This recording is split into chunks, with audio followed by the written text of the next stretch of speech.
Hello everyone, welcome to this course on using financial concepts for project management. So, before we dive deep into the course, let me just give you a small heads up what this course is going to cover. Now, as we progress throughout the course, you'll come to know that how financial concepts are important for any project, irrespective of the field you're operating. You may be a marketing project, it may be an IT project, developing in apps, web application, anything, any XYZ projects in hand. You'll understand there is always a financial implication involved in the project. And as a project manager, as a project lead, it's important for you.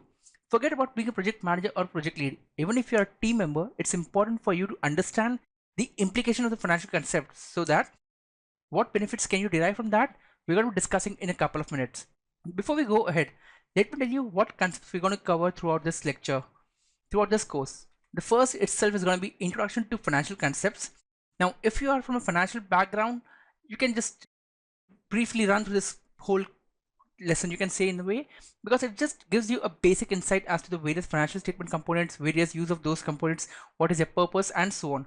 But if you are from a non-financial background, I highly recommend this lecture for you because this gives you an introduction, a quick glimpse into the world of finance, you can say that way. Next, we're going to be seeing forecasting. Basically, how do you forecast? How do you present your various scenarios, what if scenarios, and derive at the financial outcomes for that? Next, we're going to be seeing budgeting and variance analysis. So once you have forecasted and decided on a particular course of action, a particular project to be pursued, and once you proceed with that, you obviously got to keep a track of what was the budgeted revenues cost you had decided for that project and what's actually happening, and the variance that has to be analyzed. Where are things moving as expected? Are they moving in a positive direction? Are they moving in a negative direction? And whatnot. Next, we're going to see ROI and cash flow. This is the most important thing for any project, guys. Mark my words. ROI basically is return on investment. The whole world of finance and analysis revolves around this concept, ROI. And next is going to be cash flow. The cash flow is one of the most important asset, or you can say one of the most important statement of financial statement, which is required by entity, because irrespective of the fact, whatever profits are there, if you do not have a positive cash flow, you're going to be screwed later then or earlier stage, depending on how much cash you have in your bank. Next is going to be performance management. What are the various techniques by which you manage the performance? You measure the performance of various projects. How do you manage their performance? How do you improve their performances, and so on? And lastly, we're going to be seeing different methods of project evaluation. What are the different methods on the basis of which you evaluate a project, which is to be taken up, which is to be dropped off? What's the benefit of taking one? What's the benefit of dropping other, and so on? Because understand this thing, organization is always constrained on two things: time and resources, for sure. Everyone wants to get the maximum output achieved in the minimum amount of time with the minimum spending of resources. For that, this different methods of project evaluation are a crucial thing to be understood. Okay, with this background in mind, we'll move ahead and we'll start with the introduction to financial concepts.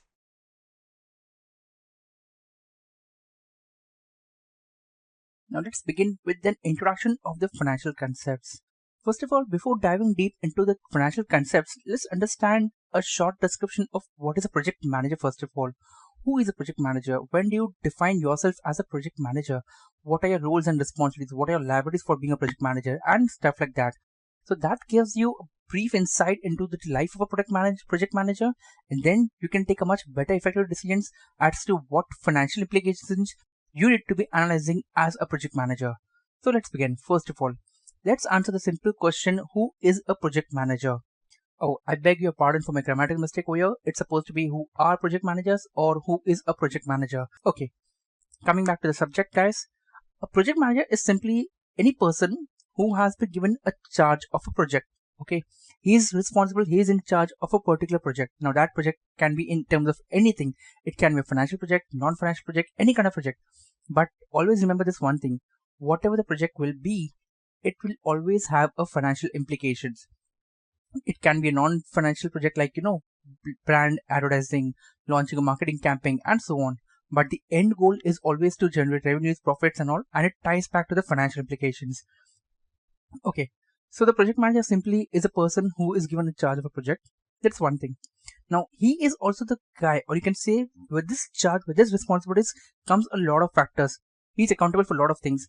He is responsible for the successful initiation of the project, successful planning, design, execution, monitoring, controlling, also closure of the project. A project cannot be open till infinite time. There is always supposed to be a due date, a closure date. Now, the project manager is responsible for making sure the project closes on time. The output is delivered to the client or the company or whoever is working on time. Now, making sure it has been contributing positive results to the organization, both in terms of financial aspects, that is measured by way of profitability, positive cash flows, as well as in terms of non-financial aspects. If the project has another KPI, or you can say key performance indicator, in terms of non-financial aspects, that can be by way of a brand image building, increase customer satisfaction, reduce customer complaints, anything. So to give in a nutshell, a person can have any kind of activity as a project and is responsible for starting till the end of the project, also making sure he achieves the objectives with which the project was launched. Next we come is the roles and responsibilities of project manager. Now, the project manager's primary responsibility, the primary duty is recognition of the risk that directly impacts the likelihood of the success of a project. And that risk must be both formally and informally measured throughout the lifetime of a project. So what do you mean by formally and informally? Formally means, documenting every evidence that this is the risk which is going to come in. This is the risk which can going to come in. Like you can say a recent change in government policies might make the entire project obsolete. So he has to document that thing formally. Informal risk can be, you can say, if he has got some news by way of the gossips around the corner or grapevine communications that some XYZ competitor is going to launch a similar campaign in the next a week before he plans to launch the product campaign. That is an informal way of documenting the informal measure of threat to a project, informal risk to a project. Those all the things he needs to consider because they all have a likelihood or they all have a possibility of impacting his work. Okay. Now, to put in a nutshell, the responsibility of project manager can be many activities, some of which are like planning and defining the scope of the project and the activities to be performed, actively planning and sequencing of the activities to be performed, resource planning, time estimations and preparing the schedules of the project, developing the budget for the project, preparing forecast, actively keeping a track on the project, documentation of the progress and important events for the future references. This is also one of the key aspects. Most of the time people forget to document the various steps they have taken, the various challenges they faced in the project, the various milestones they hit, when did they hit, what steps did they take to overcome the challenges and so on. If the documentation is readily available, if the project is repeated in the future, that can serve as a reference guide for himself if he's taking the project again or to anyone who is going to come up in his place and take up the project. Next, he's also need to be aware of the risk analysis, managing the risk, that is a SWOT analysis, strength, weakness, opportunity, threat kind of a thing for his own project. Risk analysis, monitoring, reporting progresses, team leadership, strategic influencing, vendor relationship management, quality control, and whatnot. You name it and it can come up. So you can say the project itself can run as an entire organization activity, where everything that is possible for the organization can be possible for a project manager also, because he's performing a part of the organization's core role. With that, we come to the next part, that is liabilities of a project manager. Now, the project manager, as we have been emphasizing, is responsible for the entire execution to the completion of the project, initiation till the completion of a project. But now let's look at a deeper way. What is a liability of project manager? Now, the project manager is responsible to make sure that his entire project is completed within the estimated budgets and the other guidance and company standards are adhered to. Obviously, every company has their own set of standards, their own set of policies, their own set of rules and regulations. So the project manager needs to make sure that he completes the project within the budget allocated to him and also following the company standards, rules, regulations, so that company's image is not shattered by by him going out of the way. Even if he has to go make an exception, make sure you communicate with your top management, you speak up to your seniors who are involved in the project, your management team, and only after cautious approval, go ahead with that. With that exception, but most of the time it's not required because companies who are authorizing the project, they do know what challenge can come up because already most of the projects will have been done in the past with the companies. Even if they are not done, if it's a one-off thing, it's a new thing, they'll still have, you can say people are much experienced to evaluate what are the various pros and cons, whereas possibilities, probable possibilities that can come up in the project and so on. Now, if any targets or deadlines are missed, then it is a project manager's liability to make up for the additional cost unless it was something beyond his control. So you can say in a way, if the project manager knew that the cost can exceed because of a certain risk and he did not take up the adequate steps to mitigate that risk, it is obviously his liability. He is liable for the entire additional cost incurred by the company, additional loss of revenue by the company, and so on. But if it's something which is not in his control, like we said, if a company wants to do a marketing campaign by Facebook, Twitter, and suddenly government comes up with a rule that social media handles are no more allowed to be used in a digital marketing, bang, the whole project is screwed up. But that's nothing beyond it, nothing in its control. The project manager cannot control that campaign, that government's outcome. So those are the factors which needs to be considered, and accordingly he is made liable for those things. If it is in his control, he needs to make sure he takes adequate steps to mitigate the risk, to make sure projects are complete on deadline, to make sure they can be complete before the deadline and makes the company a good amount of profit in terms of financial aspect as well as non-financial aspects also. Profit in terms of financial aspects, I believe we all understand: gross profit, net profit, increased revenue, cash flows, and so on. Non-financial aspects: increased customer satisfaction, reduced customer complaints, positive brand image for the company, and so on. Now, even though there will be technical challenges in completing the projects, which are justified many a times, it may happen that the project manager is not able to defend himself. The primary reason being that the project manager in most of the cases do not have a financial expertise. Okay, sometimes even the basic financial knowledge is lacking on their part. They might be experts in their field, they might have the whole Wikipedia published in their minds on the particular field in which they are working. It can be in terms of marketing, IT, web application development, mobile application, and so on. But because of this lack of the financial knowledge, sometimes they screw up on very badly.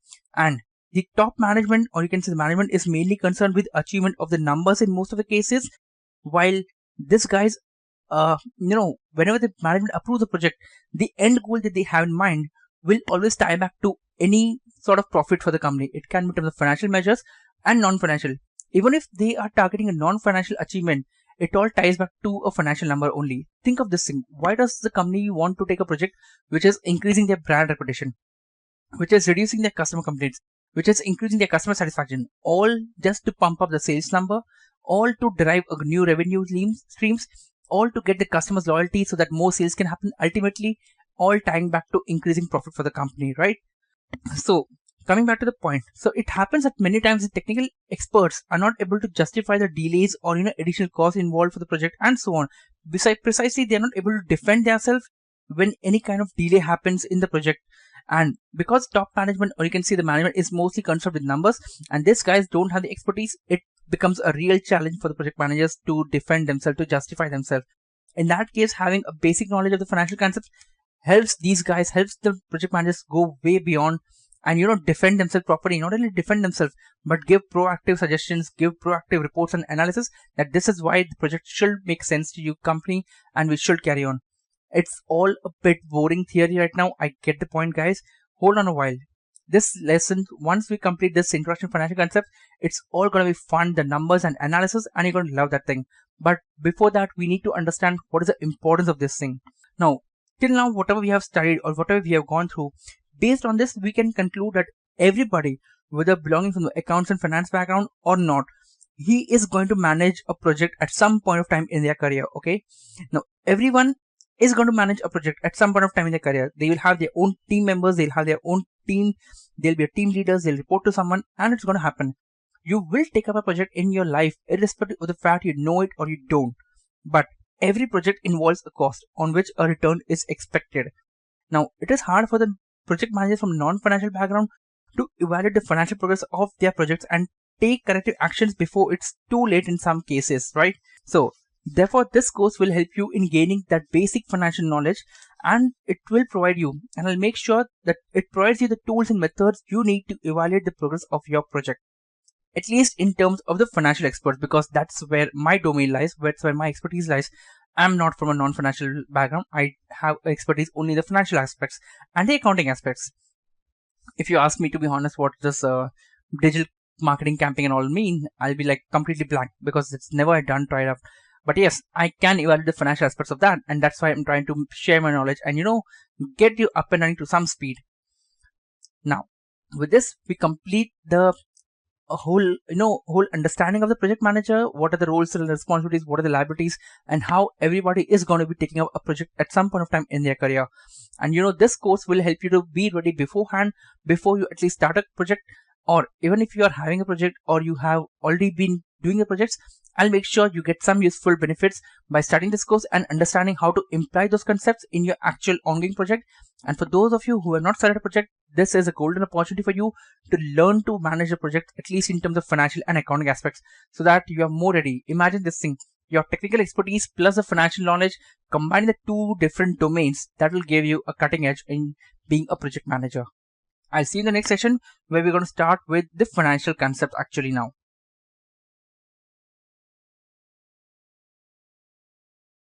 Now we'll begin our understanding with what is a financial statement. So before we go into the depth of understanding what statements or what reporting statements comprise of financial statements, let us understand what is a financial statement basically first. In a simple layman term, you can say financial statement are those statements which contain the financial information about an organization. Now the financial statements, they are the primary means of communicating financial information to the users of the users of the financial statement, and the users can be an external user as well as internal user. We're going to come that in a couple of minutes from now and understand who are external users and who are internal users, from what point of view both of them are going to be studying the financial statements. But as of now, understand this thing, the financial statements, they are the primary means of communicating the financial information to external as well as its internal users. Additional information that is not provided in the financial statements, that cannot be quoted in number format, that cannot be given in the financial statements, they are given as a note format, a financial statement notes. Supplementary information are also included in the financial statement, such as management discussion and analysis, other disclosures that are typically disclosed in the notes, which are essential to understand the financial statements, and so on. So that is the purpose of financial statement. In short, to communicate the financial information of an entity to its users, and the users can be external as well as internal users. A full set of financial statement comprises of a statement of financial position called as a balance sheet, income statement known as a profit and loss statement, statement of comprehensive income. The statement of comprehensive income includes all those income and expense figures which cannot be put in the profit and loss statement, that is your income statement. Statement of changes in equity, that is the owner's money. Okay, what is the change in the owner's money, owner's equity since beginning of the year at the close of the reporting period. Next is statement of cash flows, and lastly notes to financial statement. Together, these 6 things comprise a full set of financial statement. I'll repeat those 6 elements or 6 statements once again. Statement of financial position, also called as balance sheet, income statement, also known as profit and loss statement, statement of comprehensive income, statement of changes in equity, statement of cash flow, and lastly notes to the financial statement. However, from a project management perspective, you only need to be aware of 3 key statements, which are balance sheet, profit and loss, and a cash flow statement. Balance sheet will represent the assets and liabilities. Okay, how much the company owns in terms of assets, how much is company liable to pay to the external parties, what is the owner's equity in that. Profit and loss statement, income earned for the period, expense incurred to the period, net result, whether the income earned is higher compared to the expense incurred, are we in a profitable stage, whether the expense incurred is higher compared to the income earned, are we in a loss making stage. And lastly, cash flow, at what point of time cash is expected to come in, expected to go out, and so on. But 3 key statements are required to be understood from a project manager perspective. Balance sheet, that is also known as statement of financial position, income statement, that is also known as profit and loss statement, and lastly statement of cash flow. So these were the 3 key statements which we need to be aware of and which we're going to study in depth in a couple of minutes from now. Before that, let's understand who are the users of financial statements. So as we just discussed a couple of minutes ago, there are 2 users, external and internal. The external users are the one who are interested in doing business with the organization, and use of these financial statements will help them evaluate whether they should be going ahead with doing business with the organization, whether it's beneficial for them to do business with the organization or not. For instance, your investors, the company's investors, are external parties who need the information to decide whether to increase, decrease, or invest in a firm. Okay, or even sometimes to decide whether to take the investment from the firm. The creditors of the company, they need information to determine whether to extend a credit period to the company organization, under what terms to provide the credit, for how much period of time to provide the credit. The financial advisors and analysts who need the financial statements of the organization to help their investors evaluate a particular investment. When the financial analysts and investors, financial analysts and advisors, they take up the company's financial statement, they study, they do the complete postmortem of the financial statements and come up with useful relationships, meaningful data that they give to the investors readily, and based on which the investors decide whether they should invest in a particular company or not. Also, the stock exchanges need financial statements. Okay, yes, you heard right. The stock exchanges need the financial statements to evaluate whether to accept a firm's stock for listing on the stock exchange or to suspend the stock tradings or not. So basically, all the compliances flaw, the stock exchange also determines the compliances flaw from your financial statements. That's why it's mandatory for a publicly listed companies to upload their financial statements with the various regulatory authorities at least every quarter.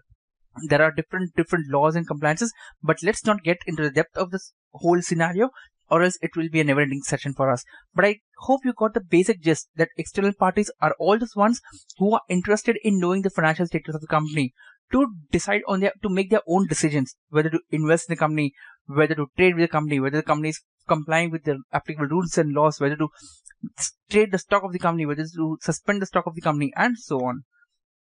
Next, we come to the internal users. Now, the internal users, they are the one who use the financial statements to make decisions that are going to affect the day-to-day operations of the business. Okay, they are basically the persons who are within the organization who are going to use the financial statements. Let's say, for example, management. Management needs the financial statements to assess their financial strength and their deficiencies, to evaluate the past results and decide on the future course of action. Okay, what steps, how well have they performed in the past, how well are they able to meet their expected budgets and develop the future course of action?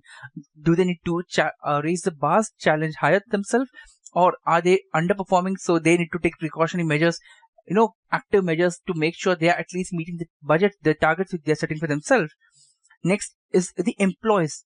Yes, now if you're wondering why will the employees want the financial information, they do need. Employees want the financial information to negotiate their wages, their fringe benefits based on the increased productivity and the value they are providing to the company. So let's say if the company is keeping on generating more and more profit, but employees are not getting any raises, any pay increment in the paychecks. Obviously, employees will want to determine how well is the company performing and why are their promotions and appraisals not happening as compared to the increase in the productivity, in the value which they are generating to the company. And how can they measure the value they are generating, the value they are providing to the company? The first means will be a reflection on the financial statements. If the company's profit are increasing drastically day by day, it's obvious that the company employees are doing a great job day by day. But if they are not being appraised, appraisals are not happening, if they're not being provided promotions and respective pays, they will figure out that their market value, their value is not being considered by the organization as much as they should. And that's why they also need the financial information. So with this thing in mind, with this background, I hope you got a clarity on what is a financial statement, what statement comprises of financial statements, and who are the users of financial statements. Once again, a complete set of financial statement comprises of 6 elements. Number 1, statement of financial position, also known as balance sheet. Number 2, income statement, also known as profit and loss statement. Number 3, statement of comprehensive income. Number 4, statement of changes in equity. Number 5, statement of cash flows. Number 6, notes to the financial statement. But from a project manager's perspective, at least if you are belonging to a non-financial background, you need to be aware of at least 3 financial statements, at least 3 elements of the financial statements, at least 3 components. Number 1, statement of financial position, also known as balance sheet. Number 2, the income statement, also known as profit and loss statement. And number 3, statement of cash flows. Now, with this thing, we end a concept of financial statements introduction.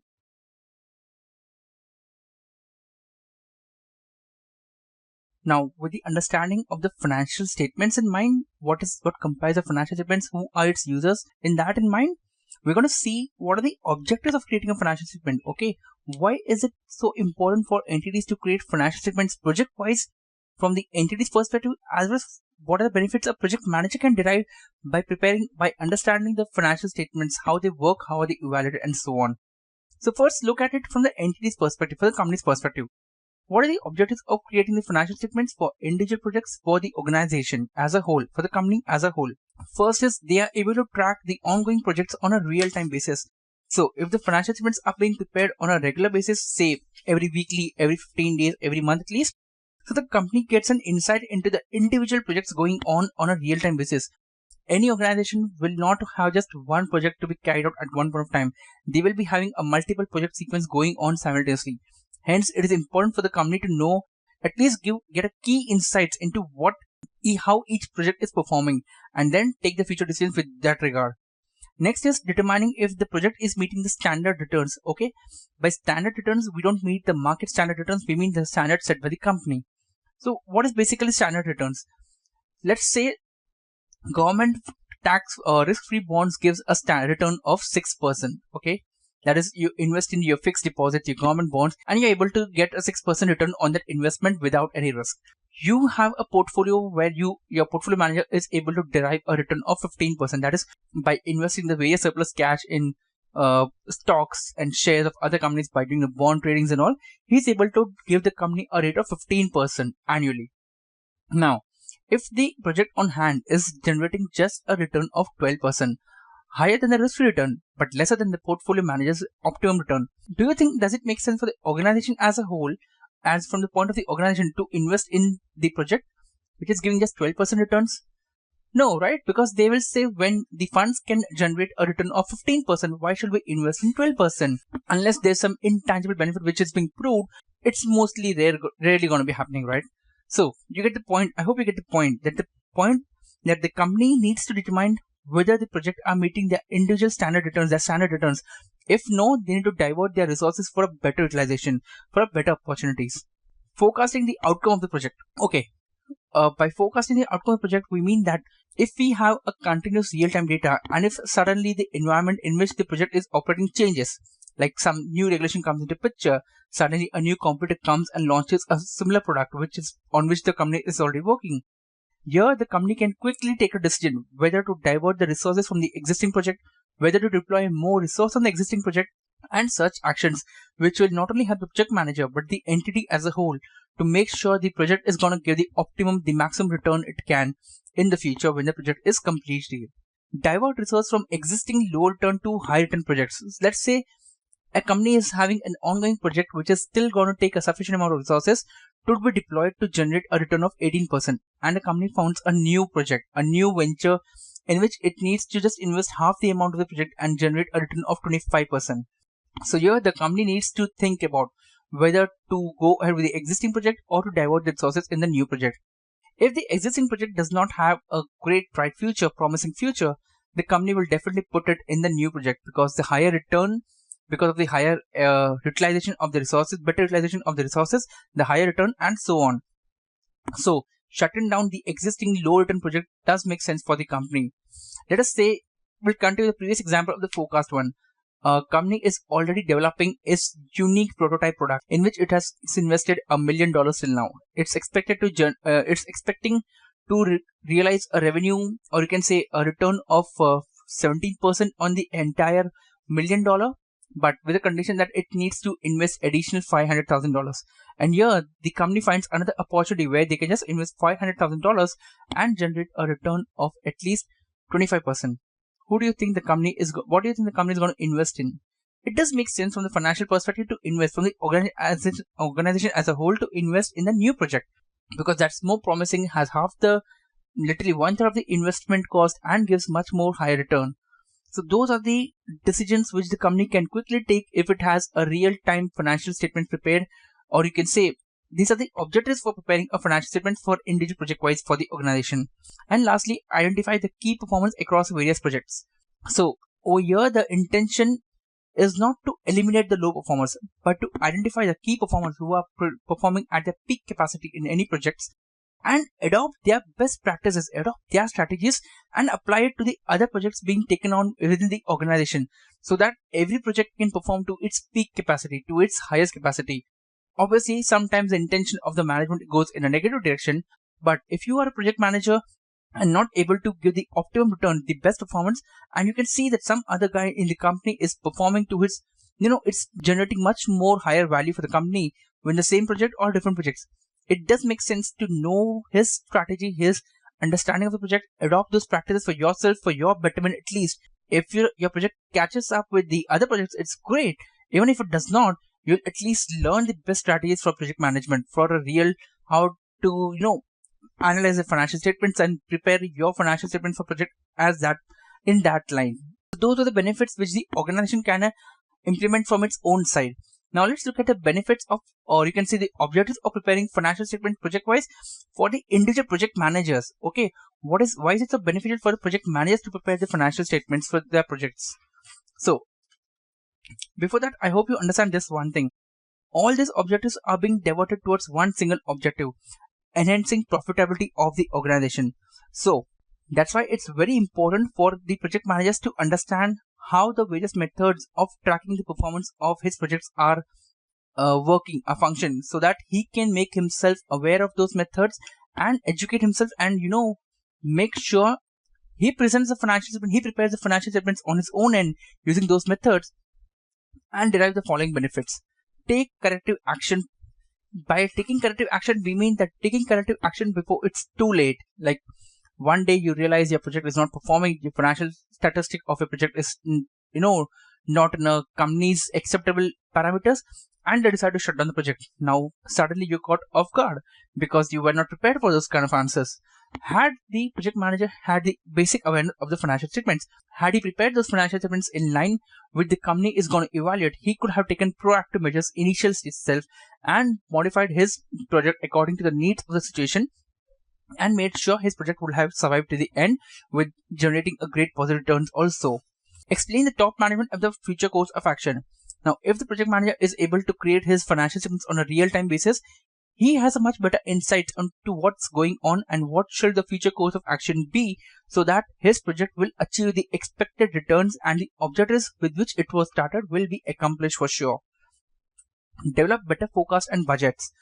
If the project manager has a good understanding of developing financial concepts, he can develop a better forecast, a better budgets for the projects, and deploy his resources and time for achieving those budgets and give a good return to the company, thereby establishing his valuable credential as a project manager and setting an example for the whole company as setting an example for his other project managers. Like we just discussed a couple of minutes back, the companies do take the high performing project managers and set an example and try to publish their methods, strategies which they use to other project managers, so they can also be brought up to the speed. Lastly, they are able to project the existing project profitability by analyzing the project's ROI, return on investment, and this is a favorite computation for any analyst, any investor analyst in the whole world. So by this we mean that the project manager can himself evaluate how much amount has been invested so far in the project, how much cost has been invested, what is the expected return of the project, and are there any other opportunities which can generate the same ROI. So the project manager himself can go ahead and sell the company that, look, this is a new opportunity which I found. Compared to the existing projects, this project has a good amount of return on investment. If we divert our resources there, we have a beautiful, great outcome, and the management may appreciate that and take his decision. And thereby he sets himself a great credential that when time was right, he did not get too emotionally attached to his existing project. He was willing to drop it and take up the new opportunities which were benefiting the company as a whole, thereby not just satisfying your ego but thinking about the company as a whole. A project manager is able to establish his credibility, trustworthiness much more, rather than sticking to the existing project which is not giving the optimum ROI, optimum return on investment as compared to the other projects in other opportunities available. So with this, I hope you have a clear understanding of what is the objective of preparing the financial statements for a project, individual projects. What are the benefits for a project managers to understand the financial statements, how he can take corrective course of actions, utilize better opportunities, hunt for better opportunities, utilize a better forecasting, prepare better budgets, and achieve his targets within the set time frames, and thereby develop a good reputation, a good credibility for himself across the organization.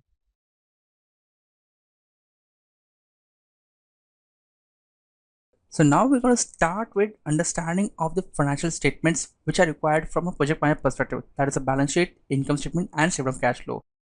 First, let's begin with balance sheet, or commonly known as statement of financial position. So what does a balance sheet represent? The balance sheet, which is also called as statement of financial position, this represents the amount of assets, liabilities, equity, and their relationship at a specific time, mostly at the end of the year.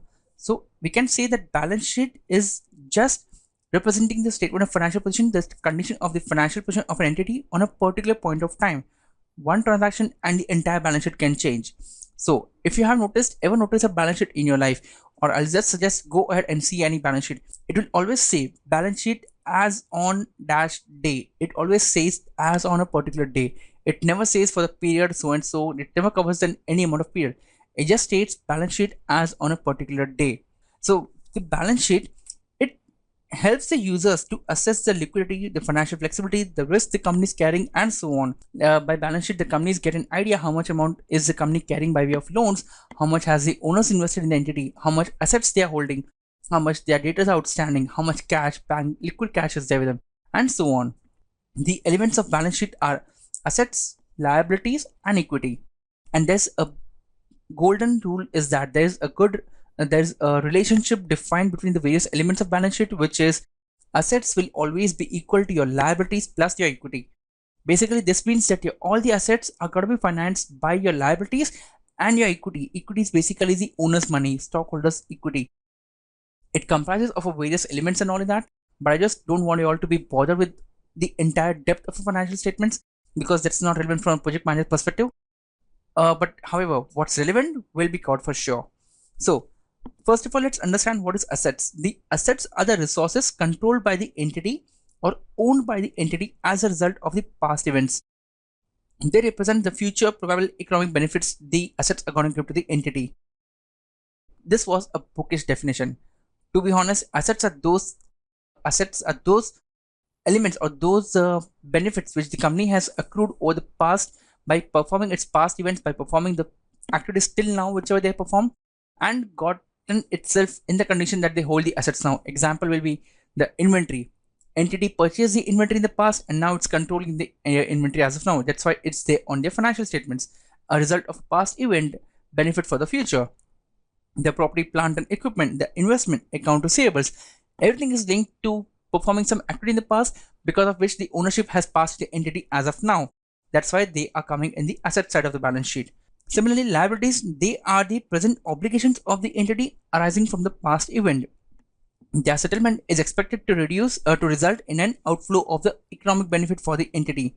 Example includes the loans, bond issued by the company, accounts payable, vendors of the company. Company purchased the goods on credit in the past because of which it has to pay its vendors on a balance sheet date. Hence, they are a part of liabilities.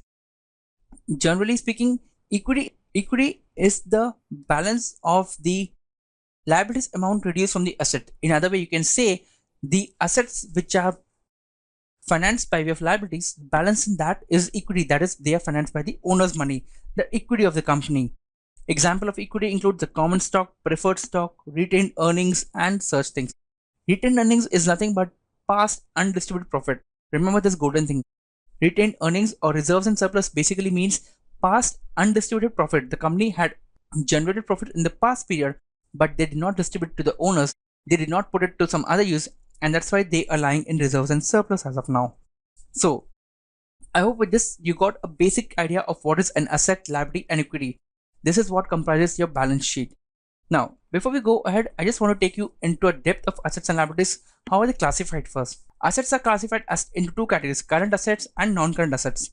Current asset is classified as a current asset or you can say a current item on the statement of financial position if it is expected to be realized in cash or sold or consumed by the entity within their operating cycle or 1 year, whichever is longer. So before we go ahead, let me just give you a quick description of an operating cycle. Operating cycle is a point of time when the company purchases it completes its one operating cycle. Basically, from the point of time a company is purchasing its inventory to the point of time it's sold and cash is realized against that sale, that is one operating cycle for an entity. So suppose in case of a manufacturing unit, let me just put this way. Suppose if a computer chips manufacturer, they procured the inventory on 1st of Jan. They prepared the computer chip by 15th of Jan. The chips were sold on 20th of Jan and the cash was realized on 30th of January. So in this case, the operating cycle lasted for a period of 30 days, that is 1 month. From the point of procurement of the chips to the point of realization of that chip or the final product, that is one operating cycle. So now if you remember, I had said this thing over here, the asset is classified as a current item on the financial statement if it is expected to be realized in cash or sold or consumed within the entity's operating cycle or 1 year, whichever is longer. That is, if it is probable that the asset is going to be converted into a cash or benefit is going to be realized within the next 1 year or the operating cycle, whichever is longer, then it's an current asset. Now, if you have a strike question in your mind that at what point of time can the operating cycle be more than 1 year? How is it possible that company takes more than 1 year to develop the product and sell it? You're on the right track. You're getting a good hang of the financial statements now. But let me tell you this thing. There are certain exceptional industries where it takes more than 1 year of time to convert the asset to a finished product and sell it and realize the cash. The best example will be a construction industry. Imagine this thing, construction of a high-end tower, okay, a skyscraper, which is going to have a residential flats as well as commercial flats, commercial spaces and everything. But will that construction be complete within the 1 year? Will the construction commence on Jan 1st and guaranteed complete on December 31st? In 99%, it's not going to be done, right?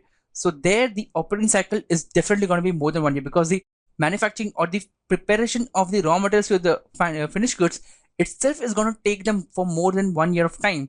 And because of that, their operating cycles is going to be the higher of the 1 year side. It can be 3 years, 5 years, anything, till the point they are sure that this is a time by which we realize to expect collect the cash. So in those exceptional industries, the operating cycles do go for more than 1 year. Now the major categories or the major items which are included in the current assets are cash and cash equivalents because they are readily realizable in cash. They can be realized as in how you want to sell them. Certain individual trading items, that is the securities which are available for sale and they are held for trading part, like a company invested in the share of a certain company just to play the price. It intends to sell it in the next 15 days itself, so it's going to be available for sale. The held for trading, the intention itself is to trade it on a regular basis. Inventories, the prepaid expenses, because they are paid in cash but the benefit is expected to be realized in the next 1 year itself. Those are the kind of current assets. Non-current assets, now these are those assets which do not qualify as a current asset first of all. So any item which is not qualified as a current asset comes in the category of non-current asset. Ideally, in a way, assets which are going to take more than 1 year or the operating cycle to be realized. Now, the major category in these non-current assets are investment and funds that are intended to be held by the entity for a period of more than 1 year or the operating cycle. So, investments in securities made to control or influence another entity and other non-current securities. So, whenever companies invest in other entities' securities, other entities' shares or investment in their bonds, and when they issue debentures and so on, the intention is to hold them for at least a 5 to 10 years period till the time they're going to be realizing a good amount of returns. So those investments which are not going to be sold or realized in the next 1 year, they are going to be your long-term asset, basically non-current assets. Next is a property, plant and equipment. Now, property, plant and equipment, these are the tangible operating items that have been recorded at cost and they are reported at a net of accumulated depreciation basically. So suppose you have a machinery that has a life of 5 years. It's already running in the 3rd year.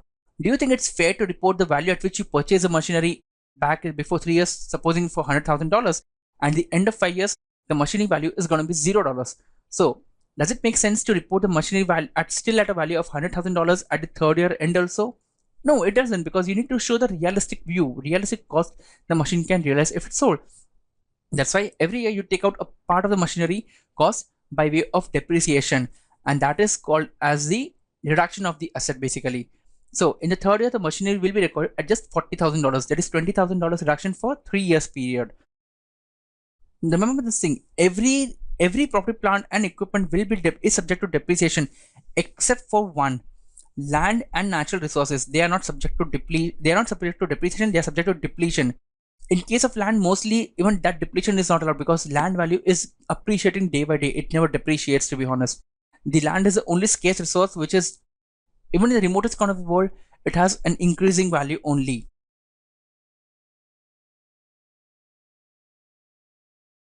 And the third category of the assets are intangible assets. Now, the intangible assets are the financial assets without any physical substance, without any physical existence. They cannot be seen, they cannot be touched, they cannot be felt. An example of that, best example of that, is a goodwill. The company's goodwill. Many times the company purchases another company by paying an additional cost above their fair value of the assets and liabilities. That is towards the goodwill, the brand which the reputation which the company has bought. So that is an intangible asset. The patent, the trademarks which the company carries on for itself, Those are all a part of the intangible assets. Similar to this thing, even the liabilities are classified into two categories: current liabilities and non-current liabilities. The concept remains the same. Current liabilities are those which are expected to be settled in the ordinary course of business during the longer of 1 year from the balance sheet date or the operating cycle. The major categories of, I'm not going to go in depth to explain you now the whole concept of operating cycle. I believe you're aware of that by now. So I'll just quickly dive into the example, what kind of current liabilities are there, what kind of non-current liabilities are there, and then we'll go and look at an example on a balance sheet. Current liabilities majorly include trade payables, that is your vendors, the other payables arising from operations such as accrued wages, salaries, rental payables, royalties payable, income tax payable for the current year of operations, and so on. The unearned revenue, that is basically collection of revenue in advance from customer. This is mainly in case of subscription business model where customers pay you a 6 months of subscription in advance. There, because you have not delivered your service, the sale is not yet actually happened, you need to record it as a liability. Suppose in case you're not able to fulfill your promise, you need to return the money back. So that's a liability you're carrying on till now. But because it's due within the next 1 year, you classify as current liability. If it's more than a year or the operating cycle, you put it in the non-current liability section. Even that's one important thing to note. Now, the non-current liabilities are those which are basically, going to be, which are not current liabilities. The same concept over here. Non-current liabilities are those which are not basically current liabilities. These can include the bonds payable, bonds issued by the company, the debentures issued by the company, advance from non-current customers. Like, as I said, if the advance subscription is received for 2 years, you're going to split it into two parts. Half of the part goes to the current liabilities, half goes to the non-current liabilities, because that's due after the next year. With this thing in mind, I hope you have a clear understanding at least a basic understanding of what does the balance sheet look like, what are the financial statements, what is the statement of financial position going to comprise of, and so on. Now, it's not necessary for you to understand the entire balance sheet in depth. There are many more elements to cover in that if you go in that area. But it is advantageous to know the basic concept of a balance sheet, because that helps you to understand how your project is going to be evaluated, how your project is going to come in the company's books of account, how at the end of the term, end of the reporting period, how is your assets and liabilities utilized by you, created by you, going to be reported in the company's books of account. Now, we'll quickly look at an example of a balance sheet, and that should help you to make your concepts much more clear. So this is an example on a balance sheet over here.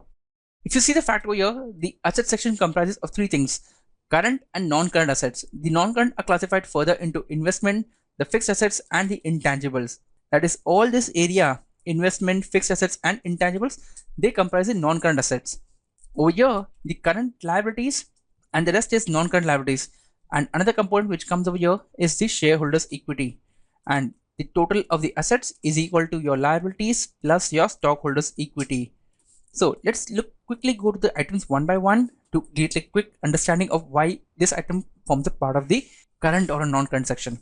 Okay, in the asset side, we have the cash, obviously readily realizable. Debtors due within the next 1 year or within the operating cycle, prepaid expenses realizable within the next 1 year. That's why these all form a part of the current asset. Investment, plant expansion fund.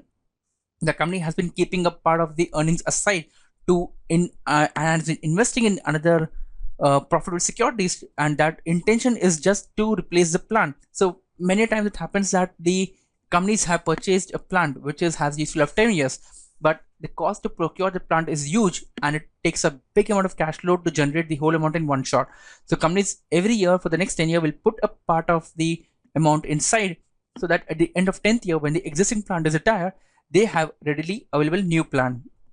Sorry, they have the funds available with them readily to purchase a new plant. Then investment in marketable securities. Here the surplus cash, surplus funds are invested for generating better returns, but the intention is to hold them at least, or sell them after completion of 1 year, and so they form a part of investment. Fixed assets, land, building, machinery, all are fixed assets. And make sure you note one thing: these are reported net of depreciation. That is the actual realizable value. Intangible, as we said, that's just one example here. Goodwill. Company purchased the assets, or procure another company, and the additional cost paid towards its net book value assets is classified as a goodwill over here. In the current liability section, we have accounts payable, salaries and wages due, income tax payable. So all these three, they are due within the next 1 year or within the next operating cycle. Hence, they form part of current liability. In the non-current liabilities, we have the long-term bonds, debentures issued. That is all due after a period of 1 year. Lastly, we have the shareholders' equity. That is a capital stock, retained earnings, and so on.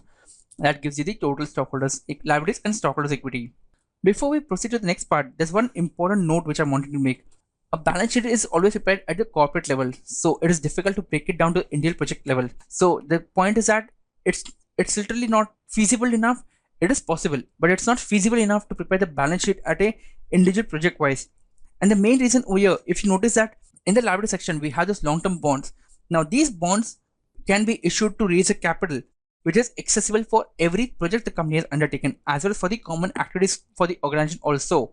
Let's say a part of the bond is utilized for procuring a new office, expansion of the office where every employee sits, okay, for bringing every employee to the centralized location.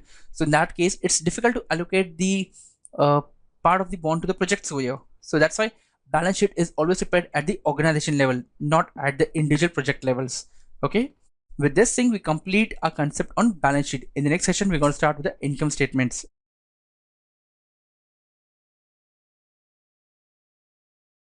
Now we're going to look at the next component of the financial statement, next element of the financial statement, that is income statement, commonly known as a profit and loss statement. So we'll just try to study it on the same lines of balance sheet, like, what does it represent, what is the purpose, how is it useful for the project management wise, and stuff like that. So first of all, let us understand what does a profit and loss statement represent. So as the name suggests, the profit and loss statement represents the profit or loss earned by the entity over a period of time. Now that time can be a daily basis, weekly basis, quarterly, monthly, yearly, any time. Unlike balance sheet, it is not required that a profit and loss statement has to be there for a one particular day. Profit and loss statement can represent any given time frame. It can represent up to a period of 10 years, 1 year, 5 years, anything you name it, you can make it. Okay. So that's what is profit and loss statement. It represents the profit and loss, or you can say in a way it gives you the net results of your activities done for a period of time, and that activities will comprise certain income generating things, certain expenses. The net result will be either profit or a loss. So that's what is done by the profit and loss statement. The profit and loss statement elements are revenues. Now these are the inflows, or you can say the earnings arising by performing core operations of the company, not any other activity, just core operations. Let's say if the company is engaged in the business of providing service, education, coaching, okay, but if in case of that education coaching, it had an auditorium and it leased it out and it gave it out for some corporate events and stuff like that, those income from the renting out of the auditorium won't come in revenue, they will come under gains. So gains are basically those inflows arising from performing activities other than revenue generating activities, whereas revenues are those inflows which arise from the core operations of the company, undertaking the core activities of the organization. On the same line, we have the expenses and losses. Now expenses are basically the outflow, the reverse of the revenues. They are the outflows which are occurring because of performance of the core operations of the company. Okay, because the company is involved in education service, it needs to pay its content developers, so that is an expense for the company. But because the company is letting out the auditorium on a weekly, on a rental basis as per the occasions, as per one-off thing, it needs to pay an additional housekeeping guy to clean the auditorium, so that is a loss for the company, in a way an expense or an outflow from performing other than core operations of the company. So that was all with regard to the elements of profit and loss statement. 4 elements: revenue, gains, expense, losses. And unlike like we had a relationship in the balance sheet, we also have their relationship in the income statement. Your income or your loss, either of things are going to be there. It's never going to be both of them, and that's a basic thing. You cannot have a plus and minus simultaneously. It will be either a plus figure or a minus figure. Will be equal to all the revenue and gains minus all your expense and losses. So all the positive or the incoming minus all the outgoing, that gives you the net result, either an income or a loss. Just let's quickly look at an example in the same lines as we looked at for the balance sheet, and that will help us understand what exactly is an income statement prepared. So here, if you see net sales $800,000 less the cost of goods sold. So here this net sales forms a part of your revenue, and this cost of goods sold forms a part of your expense, because these are performed towards operating, or you can say the revenue generating activities of the company. Again, selling expenses, these again form a part of your expense because they are performed for day-to-day core operations of the entity. Administrative expenses, they also form a part of your expense because without these administrative expenses, the core operations cannot be performed. Other revenue and gains, these are part of your gains.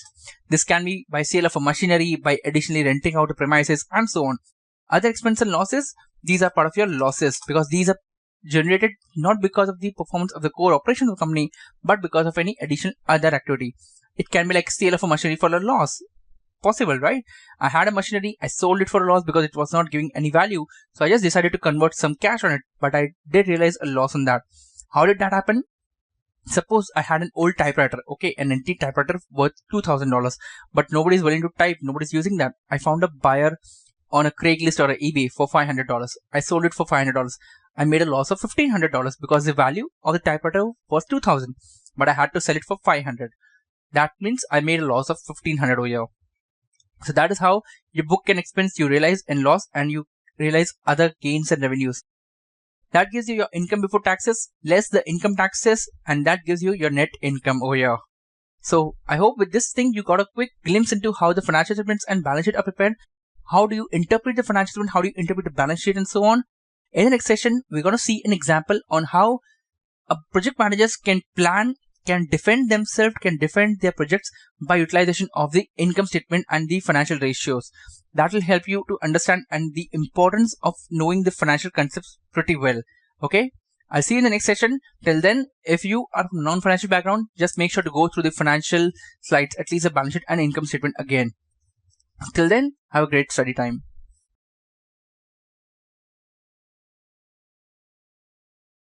So I hope till now we clearly have an understanding of what is a balance sheet, what is an income statement, and so on.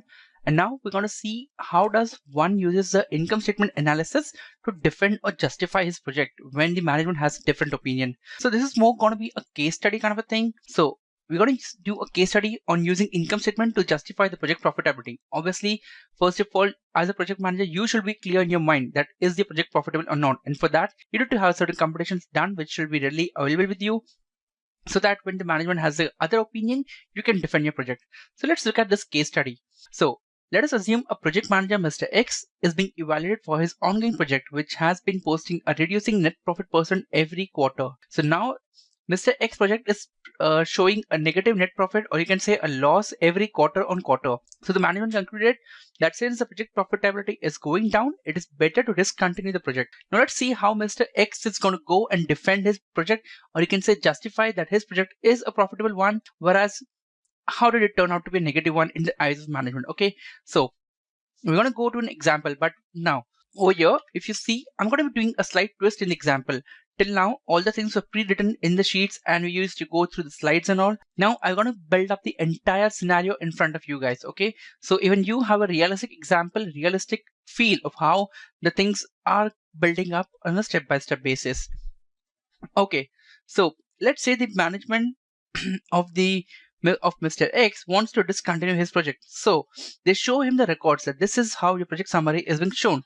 So first of all, we'll say that the project manager, Mr. X, received the following income statement summary, based on which it was decided that his project is supposed to be discontinued. Okay, so here we're going to have income items.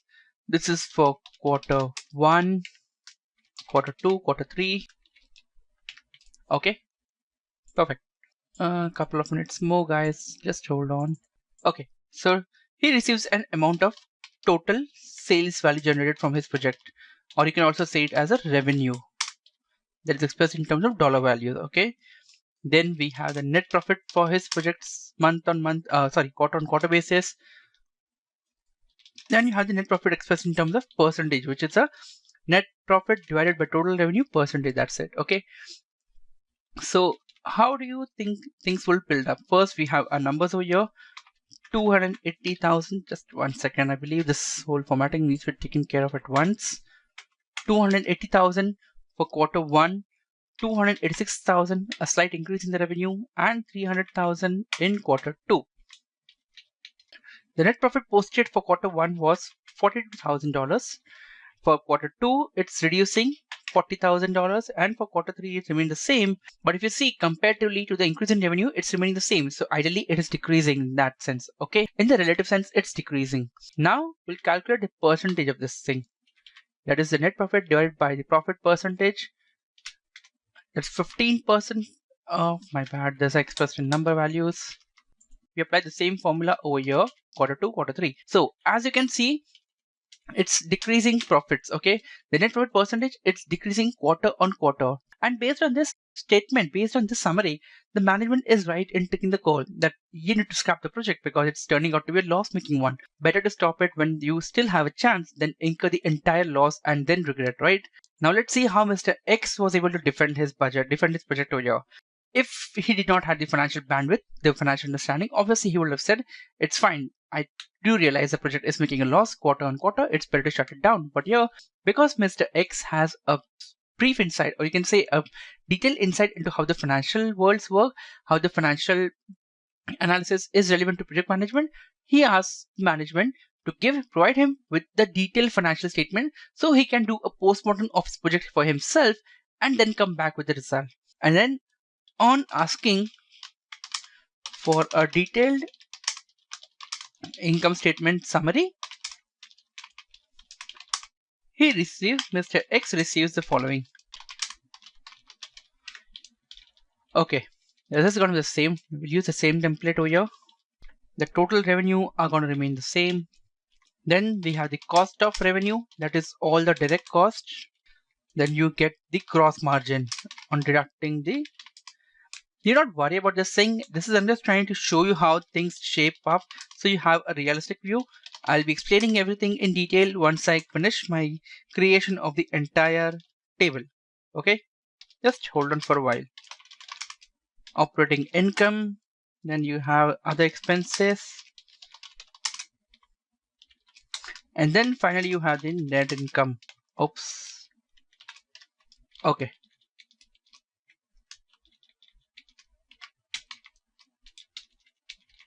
We'll try to build a formula base way, okay? Okay, say. So for earning $280,000, the cost of revenue was $200,000. And based on which you get a gross profit, that is total sales or revenue minus the cost of revenue, that gives you the gross margin. Then you have the operating expenses of $25,000. You have operating income of $55,000.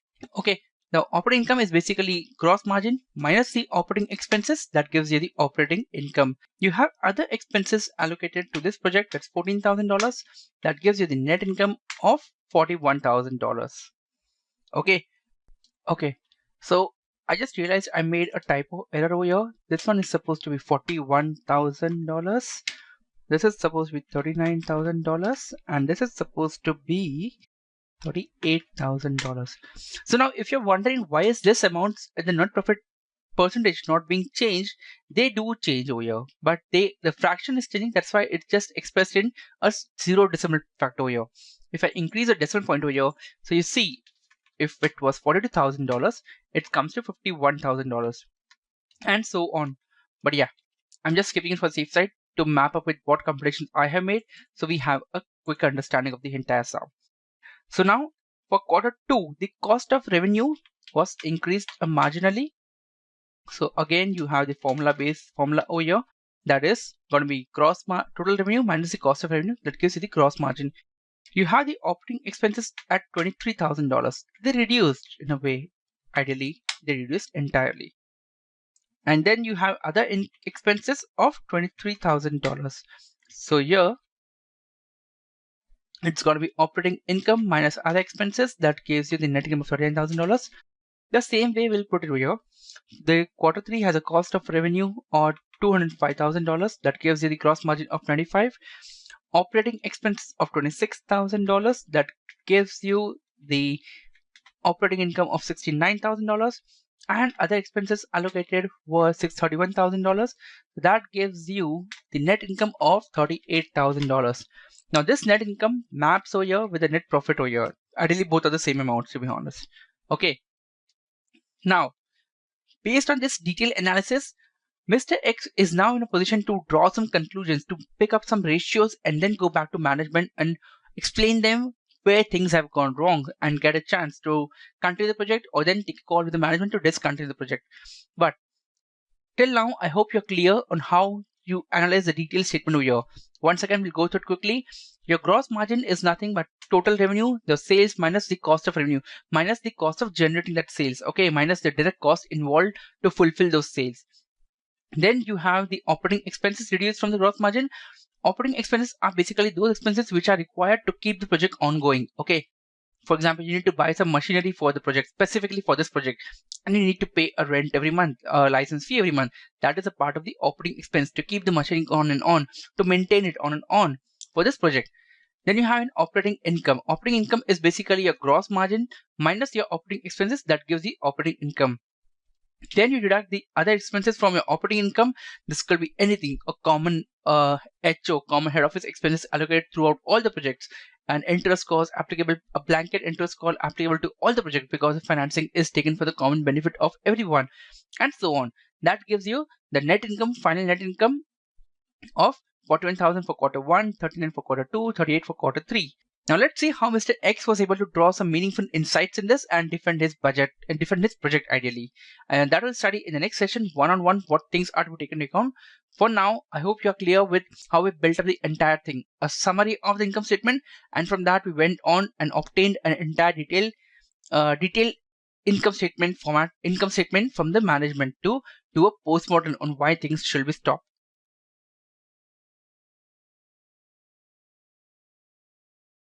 I hope you're clear on how we went from a comprehensive income statement to a detailed income statement and look at the various components. Now we're going to do a complete financial postmortem of the detailed income statement. That is this part over here. Okay. So first, let's begin with every formula or every margin or the income which is derived by deducting one component from the other. So first, that is going to be a gross margin analysis done. So first of all, what is gross margin? How is gross margin derived? As a formula stated over here, revenue minus cost of revenue. That is this minus this gives you the gross margin. So now we're going to compute the gross margin percentage first of all to determine, is the gross margin percentage decreasing on a quarter by quarter basis? Is it stagnant, same, or is it increasing? Ideally we are going to try to figure out, is the cost of revenue increasing? Is that the factor why the net income is reducing every quarter and quarter? So let's begin with that thing over here. First of all, let me write down the formula over here for you. Gross margin equals to revenue less cost of revenue. Okay. Okay. Now we're going to conduct a gross margin analysis. So this over here, which is going to be, we'll take the same format over here. Gross margin, and we did one more. Okay. So here we're going to replace this thing by gross margin percentage, which is going to be the gross margin divided by the revenue, that gives the percentage expressed in form of percentage over here.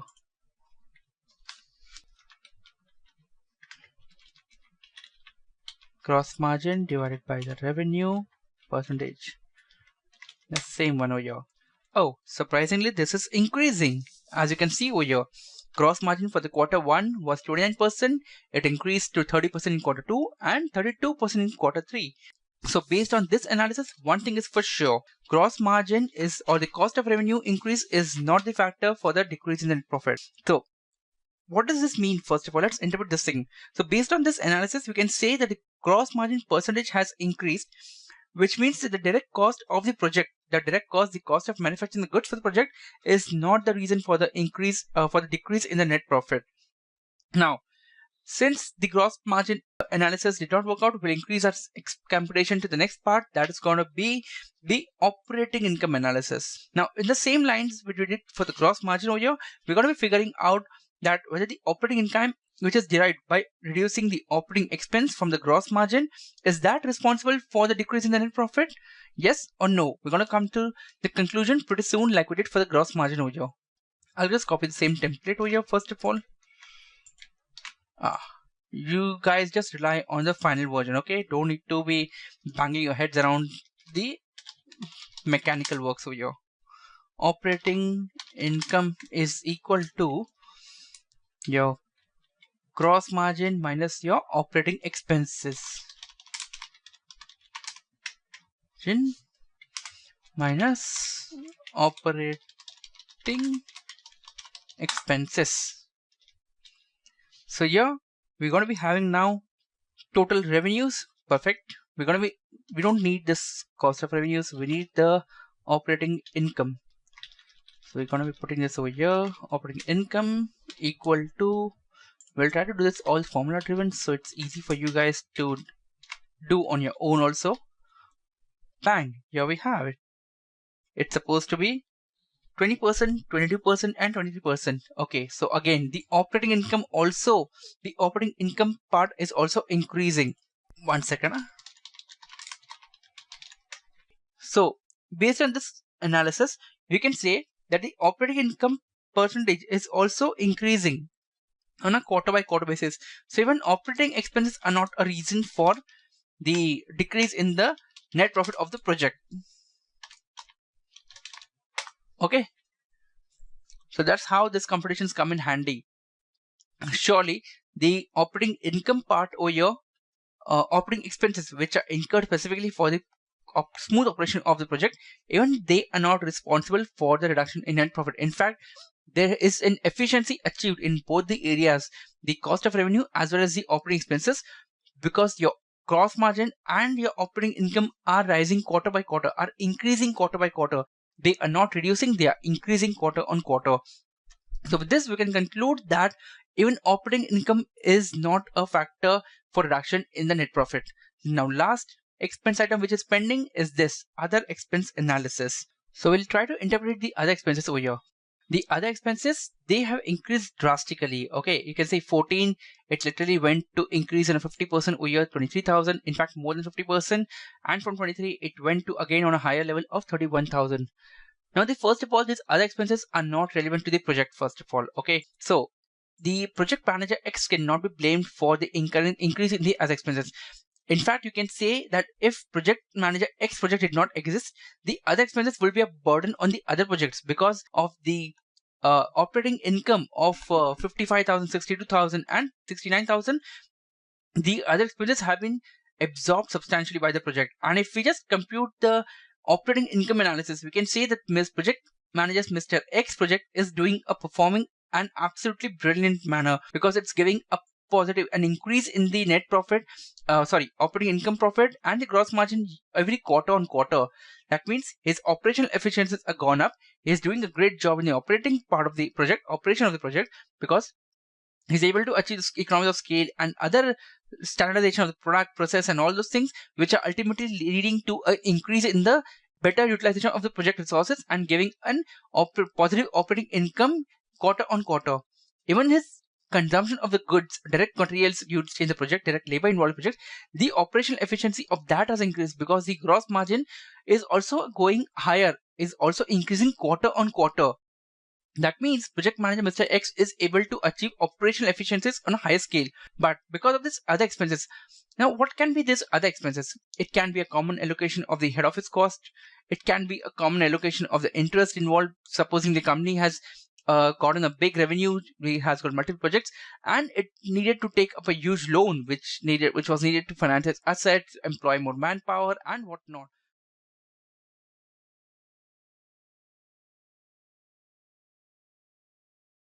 Now we'll try to understand how do we measure the growth of the project. So, is the project going on a steady pace? Is it declining trend? Is it the growth going on a negative aspect? Or is the growth going on a trajectory basis like a hockey stick? Or is it a steep growth? What kind of a growth is there?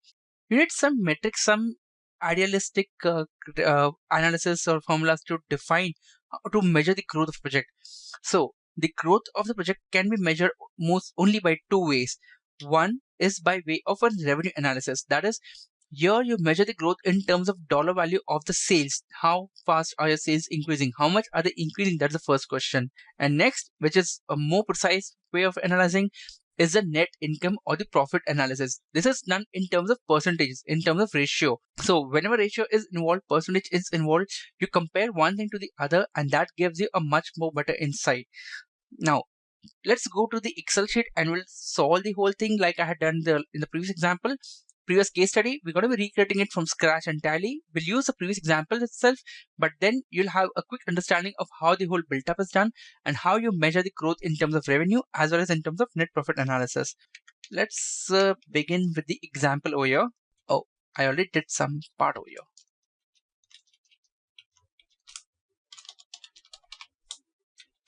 First, we'll see at the revenue analysis. So we'll measure this project growth analysis by way of revenue analysis. Okay, so over here you have a revenue of $280,000 for quarter 1, quarter 2, quarter 3.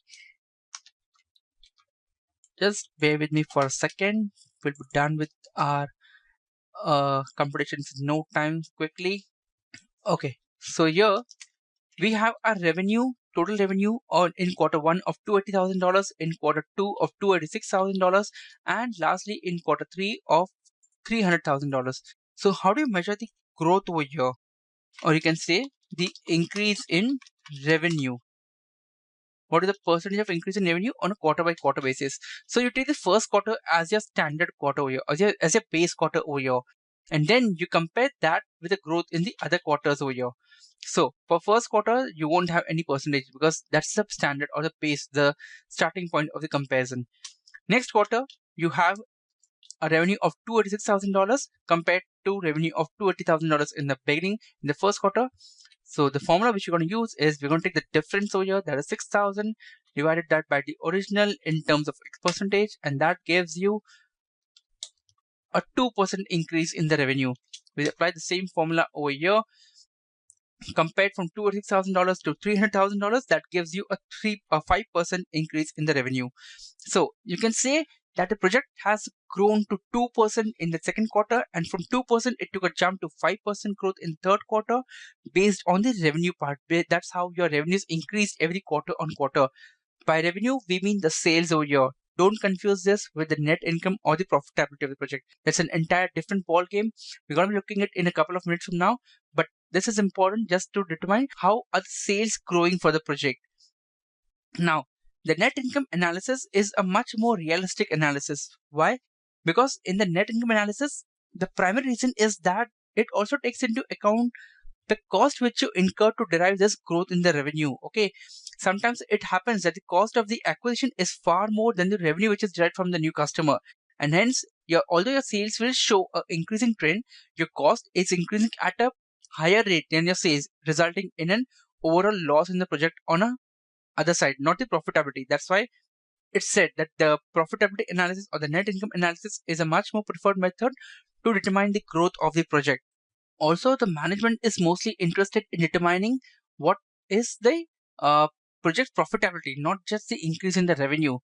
Okay, so now let's go ahead and see how do you make the analysis of the growth analysis in terms of net income or a percentage.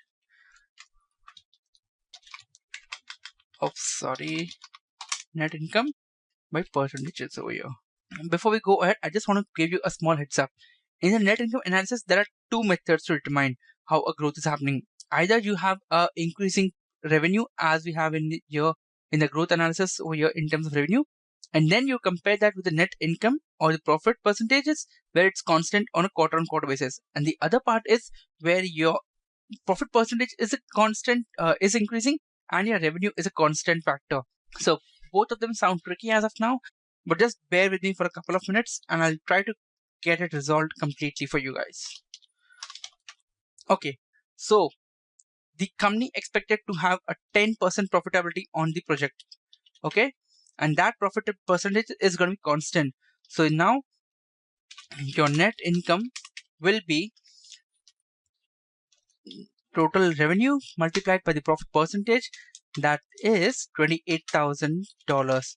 And the same goes for quarter 2 and quarter 3. So that's how the net income goes to $28,000, increases to $28,600, increases to $30,000. That is one aspect of the growth analysis when you use a net income or percentage method, where you keep the profit percentage a constant factor. You have determined that you are going to be getting a profit of 10% throughout the project life, and that's why every quarter on quarter it's going to be constant. But because of the expertise which you gain in the operational efficiency, the cost of manufacturing efficiencies, and so on, your revenues also starts to increase. And that's how all these factors combining increases your net income by the same amount, by the proportionally the same amount, the increase in your revenue. Now, this is one aspect of the net income analysis where you have a fixed percentage of profit.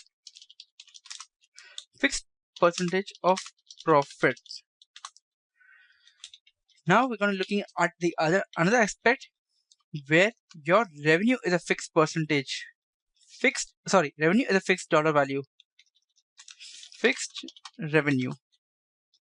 Okay. So before we go ahead to the fixed revenue part, let me give you a small heads up when it happens. Most of the contracts which a company enters, which organization enter, they are of at least a year or 2 years in terms of timeline, and they have a defined contract value at the beginning of the contract itself. So what happens in that case is that the company allocates a quarter on quarter a fixed amount of revenue which is going to come recurring to the company. Like say the government makes some of the private companies take up a government project and builds a road for them, for which the government is going to pay them a royalty of a particular tenure. Okay, royalty, license fees, such thing like that. Now that fees amount is fixed for the entity. How the entity can earn profit is by achieving operational efficiencies and increasing its profit percentage on a quarter on quarter, or a periodically increasing the profit percentage over here. So here the revenue remains the same because that's a fixed amount determined in the contract itself. However, the entity expects to increase the profit percentage on a quarter on quarter basis. So let's say in the first quarter increases it's 10%, in the next quarter they expect an increase of 1%, and in the third quarter they expect an increase of 13%. So here you have the net income increasing $28,000 in the first quarter, increases to $30,800 in the second quarter, increases to $36,400 in the third quarter. This increase was achieved not by increasing revenue, but by only achieving one thing, that is a great operational efficiencies reduction in the cost of manufacturing, cost of the direct cost of the project materials, and so on. And that is what is termed as an increasing profit percentage over here, where your revenue is constant, but your net income rises only because you're achieving operation efficiencies. So these are the two methods of analyzing the growth of a project. One is in terms of revenue figures of the contract itself, that is this method over here. Next is the method of net income analysis, where you have two methods: fixed percentage of profit, that is this amount always remains constant, and lastly we have growth analysis, net income percentage, which is based on the fixed revenue concept, where this amount always remains constant. Always remains constant. And the same thing happens over here for revenue part, always remains constant. So I hope with this you are able to get a good understanding of how you're going to be evaluating your project, how you're going to justify your project, how you're going to protect your project in terms of the profitability analysis, and next how you are going to measure the growth of your projects. Now sometimes if you have a question in mind that why is it important for me to keep a track of the growth of the project where everything is defined beforehand, it is important. Let's suppose Mr. X had this project going on, and he also had at the same time company had and project being carried out by Mr. Y, who was also doing a profitable at the same operating at the same level of profit as Mr. X project. Now if the entity has to decide, if the management has to decide which one project to continue and which one to drop off because they are having a resource constraint, a time constraint, anything which happens very much in the realistic world also, the next step they're going to look up is the growth analysis. Which project has a better growth prospect and ultimately giving better net income to the company, better profit to the company, and the entity will carry on only those projects which has a good growth potential. So that's why it's also important for you to know not only the income analysis for the existing project, for the existing projects which are going on hand, but what is the growth prospect of the existing projects which are in hand, as well as the project which you're going to take up in the future. With this, we complete the growth analysis of a project also.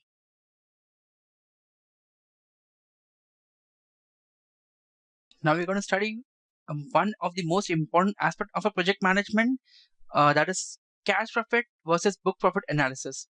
Before we proceed with the actual differentiation between the two, let us understand what is meant by book profit, what is meant by cash profit, and then we'll have a clear understanding of what is the importance of comparison and knowing both of them. So, what is a book profit? Book profit means the profit which is reported by the books of account based on the financial accounting. Okay. Now, the entries which are posted in the books of account, the transactions which are posted as a books of account are based on an accrual basis of accounting. Remember this term. The books of accounts are built up on the principle of accrual basis of accounting, which follows a matching principle concept. So what does this concept state?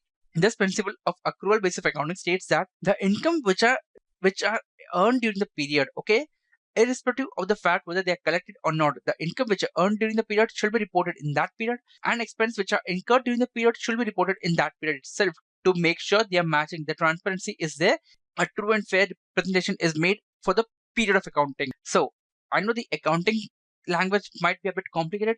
Let me try to simplify it by giving an example. Suppose the organization pays its employees on the 5th of the next month. The salary, the payroll due for the month of January is paid on the 5th of February. In this case, when the company makes up its accounts on records its expenses in the books of account on January, it will also include one line item, that is salary expenses for the month of Jan, irrespective of the fact that they are being paid in the month of February and not January. That is called accrual basis of accounting. The expenses are recorded when they are incurred. Their date of incurrence is important, not the date of payment. Similarly, when you close a contract and you generate a sales invoice in the month of January, which is going to be collected after 2 months of credit period, say in the month of March, you still record the sales invoice in the month of January to make sure the period in which the sales has happened, the period in which the sales was closed, is recorded in the same period and not when the cash is ultimately collected from the customer. That is what is meant by book profit. When you incur an expense, you record it an expense. When you are liable, or sorry, when you are due to receive a income, you for a particular period, you make sure the income is booked in the same period, not in the future period when it's actually received. Now, based on this income and expenses analysis, you get a profit or a loss amount. That is called a book profit or a book loss amount, okay? Because it's based on the booking of the accounting system. Now let's understand what is a cash profit. Cash profit is entirely reverse of the accrual basis of accounting. Here you follow a cash approach. That is, irrespective of the fact when you made a sale or when you made incurred an expense, you book a sale or an expense only when cash is actually going out or it's coming in. So continuing with the previous example, let's say you had booked a sale on the January, but the collection came in month of March. So when you're following a cash profit system, you will record the sales amount only in the month of March when you actually receive the cash. Similarly, for the expense of payroll, which was incurred in January but paid in February, you will record the cash expense for the payroll in the month of February when cash actually has gone out, not in the month of Jan when it was actually incurred. Now, I hope till now you got the point that both of the system will result in a different profits amount for the projects, okay, for any entity. Now, what is the importance of knowing both the things? We'll just look at an example and that will give you a clear insight as to what is the need for having and understanding of both the cash profit as well as the book profit. So let's see over here. One second, I'll just make one quick change over here because you will need this files for your record. Okay, so let us understand. We'll take this thing over here, the same part, line items over here.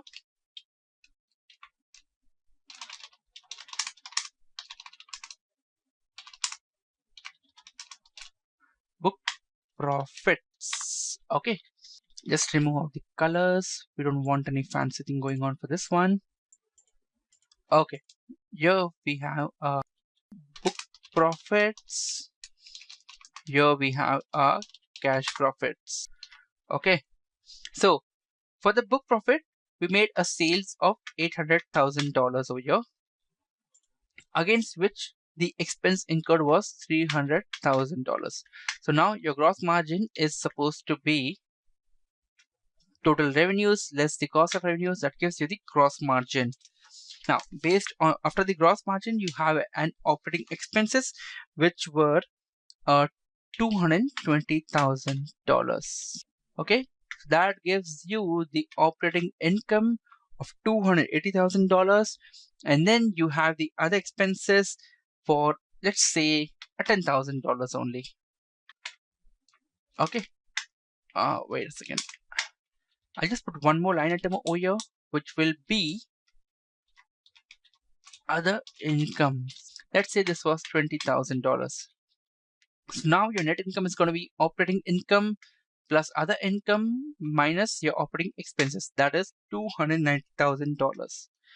Okay, so this was based on the book profit. Okay, here you recorded all the expenses which you incurred in the period. Let's say for month of January 2018, here you recorded all the expenses which are incurred for the period Jan 2018 itself. Okay, now we'll jump on to the cash profits. So in the month of Jan, the company collected a sales amount, cash account receivables from its debtors at sum of rupees $400,000 only. So understand this thing, even though the sales are $800,000, it is not recorded at the entire value. It just recorded the amount of collections actually realized from the customers. Here, and you paid, the company paid, let's say, an expense of $275,000 only. It has a credit of $25,000 still due in its account. So it's just going to record an expense of $275,000. That gives the gross margin of $125,000 compared to the $500,000 over here, because the company is not accounting for the sales or for the credit sales over here. Operating expenses, let us say it's supposed to be $200,000 over here. $20,000 is still outstanding, but you only account for what is actually paid till now. That's $200,000 over here. That gives you the operating income a loss of $75,000. That means it states that the company paid $75,000 extra from its own pocket. It accounted a loss till now. Other income of the $20,000, you realized, let's say, half of the amount till now, and other expenses you paid 7,500. Let's say, keep it safe, $6,000 a year. So now your net income will be operating income plus other income minus other expenses, that is $71,000 over here. So if you see the difference over here, you received an income of 10,000, you paid an expense of 6,000, the balance is 4,000, that is an extra income. So that goes to reducing your losses of $75,000, and that gives you a cash loss of $71,000 over here. So I hope this was clear to you. What's the difference between the cash profit and the book profit? Now we'll just see what is the importance of this both things over here. The key difference over here is that an entity or a project manager has to strive to make sure the gap between the cash profit and the book profit is the lowest, as low as possible. It's rarely going to be the same one, because you don't get the entire collection and you don't pay all the expenses in the same period. But the project manager needs to strive for reducing this gap as much as possible. Why? Because even though if you are selling, if your project is doing great, it has a great profit margin till now, but if the cash profit is less, that means the collections are not happening as quickly as it should be within the credit terms of the company's defined credit terms or the industry credit norms. Then you are losing out on the opportunity cost of the project. Then you are incurring your own expense, own cash flow.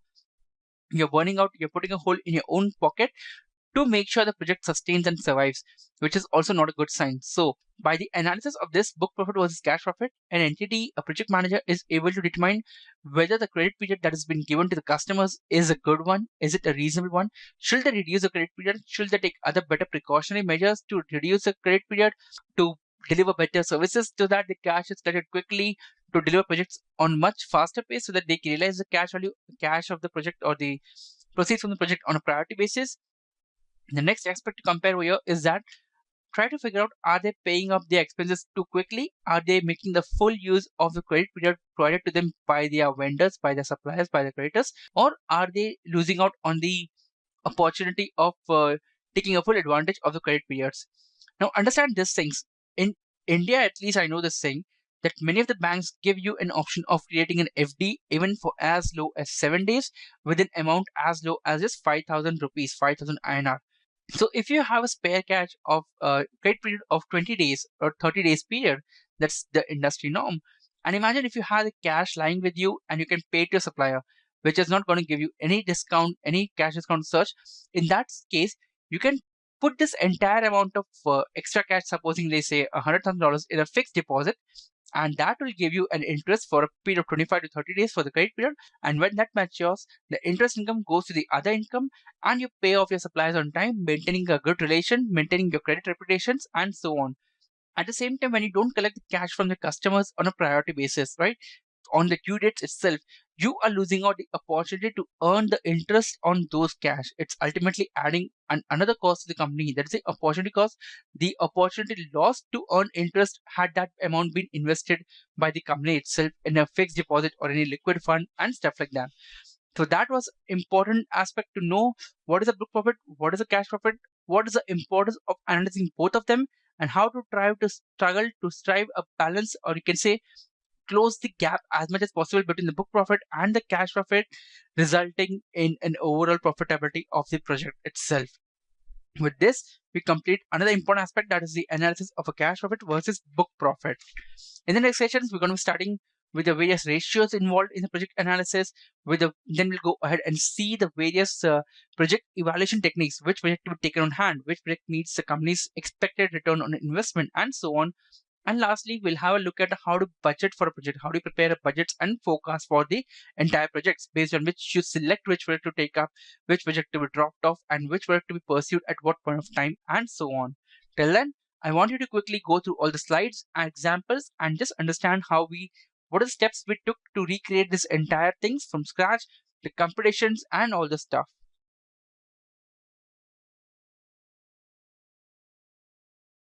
Now, with the completion of section 1, we begin our section 2, which is mainly focused, or you can say, which is covering the cash flow and ROI. ROI basically means return on investment. That's going to be a next part of a section B. For now, we'll start with cash flow. So if you recall, cash flow statement is one of the important component of the financial statement. It is a part of the financial statement. So let's start to understand a bit what does cash flow means ideally. What is a cash flow statement? As the name suggests, cash flow is statement provides you with the entire scenario of your cash balances, the cash movements. When is the cash coming in? When is the cash going out? At what point of time you have surplus cash? What point of time you have a deficit cash? When do you need to arrange for the cash? When do you have excess cash to invest and earn income on that cash? And so on. I know it sounds a lot detailed, but it's not. Trust me. Once you understand the template and the components of the cash flow statement, it's going to be a really kid's job for you. So let's go ahead. I believe you must have been understood by now what is a cash flow statement. Okay, cash flow statement just provides you with the entire summary of your day-to-day, monthly, month-by-month cash balances. It can also be weekly. It gives you an entire summary of what point of time the cash is going to come in, from what source is it going to come in, for what purpose is it going to go out, for what reason, to whom the cash is going to be paid, and so on. Okay, so what is the need for a positive cash flow or a positive cash position? So first of all, before we understand the need for a positive cash flow or a cash position, understand the meaning of the term cash position or a positive cash flow. At the end of a period, when you're done with computing your cash flow statement, you might either have a positive side or a negative side. Positive comes in when your inflows are more than your outflows, and negative comes in when your outflows are more than your inflows. Now, why is it important for entity to have a positive cash flow statement or a positive cash position? It is because companies, or precisely here speaking for the project managers, they always need to hold a surplus cash to make sure they are prepared for unexpected contingencies coming up, unexpected emergencies coming up, unexpected expenses coming up. In a way, you can say that simple enough. Okay, that's one of the key factors. So, and when they have a greater opportunities, like but if they had a surplus cash to invest in a better machinery, they can yield better results for the project. So to capture the unexpected opportunities, also you need to be cash ready. You need to have a positive cash flow, and to make sure that you are not facing a cash crunch, so that your entire team or entire project is not under pressure to be completed on an early stage to recover the cash from the customers, because most of the time projects are based on deliverables, and when you have to rush up with the deliverables, there is a great chance of a compromise on the quality. So more than the financial aspect, the positive cash flow gives the project manager a peace of mind that yes, project is heading on a right track. They have a surplus cash to encash every opportunity which comes in their way, which they want to utilize. They are prepared for unexpected contingencies. They have a backup for unexpected expenditures arising on the way, and they have an opportunity to invest the excess cash in a better resources, which will help them to deliver the project in a better way. Okay, or you can say to improvise on their project to make the project more efficient and deliver it more quickly, and so on. So this was a small gist on why is it important to have a positive cash flow statement or a positive cash position. Now this this was all with regard to the aspect of a project manager to manage or to maintain a good cash flow position, a positive cash flow position. Also, there's one more important point which is applicable if the project manager is managing multiple projects. Supposingly, if the project manager has multiple projects on hand going on, if one of the projects falls short of cash and it is in dire need of cash to encash a good opportunity to pay off an unnecessary expenditure or so on, if the project manager is aware of its cash positions at any point of time and he has a surplus of positive cash flow in the remaining projects and the other projects, he can divert the resources from project A to project B, which is demanding cash for the time being, and then when project B generates a positive cash flow, repay it back to project A. This he can do only if he has a good control over every project. He knows the cash position, the projected cash flows in the future period in and out for every project, and then he can use this temporary financing arrangement between his projects itself. So this was this was all with regard to why does the project manager need to maintain a positive cash flow or a positive cash position. Now, cash flow from generating activities are classified into three categories. Okay, cash flow generating activities are classified into three categories. Cash flow generating activities are classified into three categories: operating activities, investing activities, and financing activities. So we'll go in depth for each of them. But remember one thing, as a project manager, you are mainly concerned with the operating activities because this is the area of activity on which you will be able to exercise the highest level of control. The investing activity and the financing activity, those decisions are mainly, or you can say decisions with regard to these activities are mostly taken at the corporate level. However, as we go ahead and see the examples, you'll be able to understand that to a certain extent, even as a project manager, you do exercise some control over the investing and financing activities. But the main area which is under your control as a project manager is the operating activities related to your project. So before we go into the depth of this and see an examples, I just want to give you a quick heads up as to what these three activities are classified as. The operating activities are those activities which are performed by the organization on a day-to-day basis. These are the core operations for any entity, and any activities which generate a cash by way of performing the day-to-day operations, those cash flow are reported in the operating activities. Let's say, for example, payment from receipt from a debtor to whom sales was made on credit, cash sales, your payment to creditors, the salary payments, your office rent, utilities payment. All these activities, if you realize, they are the core operations. They exist to support the core operations of the entity, and hence these all are classified as an operating activities. Investing activities, as the name itself suggests, when you have a surplus amount of cash lying with you, you don't just keep them in the bank lockers or in your company lockers. You need to invest them so that even they can generate ideally an income for the company, an income for the organization. So whenever the entity has a surplus cash and it invests in generate an additional revenue from that investment, it is called as investing activities. Now, it's not necessary that the surplus cash is generated only for the purpose of income, earning the interest income or the dividend income. No, many times the companies need to purchase a new asset, a new equipment, a new land, a new office building. All those things are done to support the day-to-day operations of the entity, but they do not fall under operating activities because they are not the core operations of the company, right? That's why all the activities are classified as an investing activities.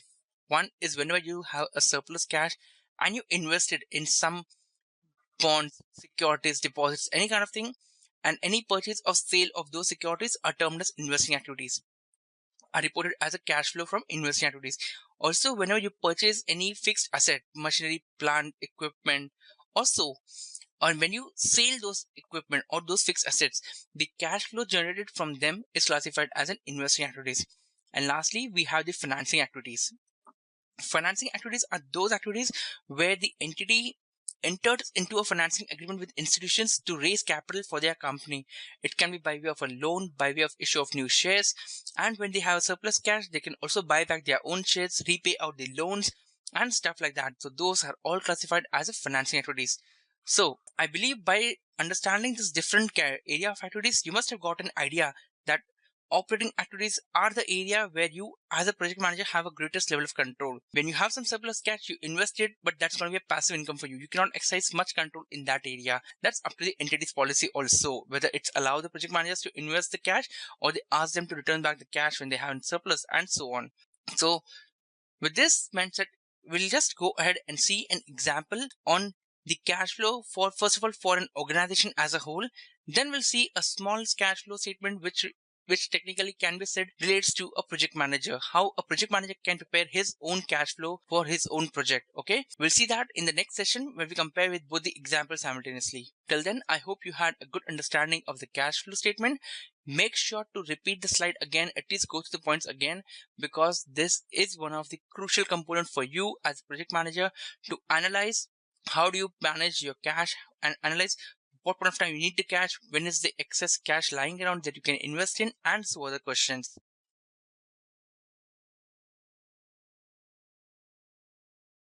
Now let us understand an example on a cash flow at an organization level. Then we'll look at an example on a cash flow at a project level. We'll continue with the same trend where we prepare the entire thing from scratch in Excel. So even you can have an understanding how things go on, what is the flow of its movement from one point to A, point to B to point C, and so on. Okay. So first let's prepare cash flow at the organizational level.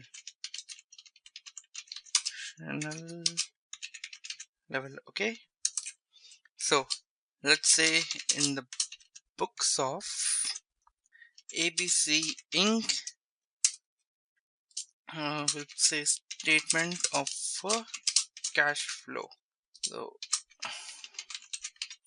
we need particulars, we need amount which will be in dollars, and so on. Okay, let me just make this whole thing at a proper level first of all. Okay, 12 seems to be good enough option now. The first thing is cash flow from operating activities. Okay, this will be a first activity. As you defined, cash flow statements is broken down into three components, or cash flow generating activities are classified into three activities: operating, investing, and financing. We'll begin with the operating section first. Okay, what can be the first we look at what can be the inflows from a cash flow from operating activities. Okay, so let us say collection from debtors, the most common one. Okay, I just remove the bold. You can say collection from your debtors. Might be, let's say, around $20,000. And also we'll put this statement of cash flow for the month of March 2018.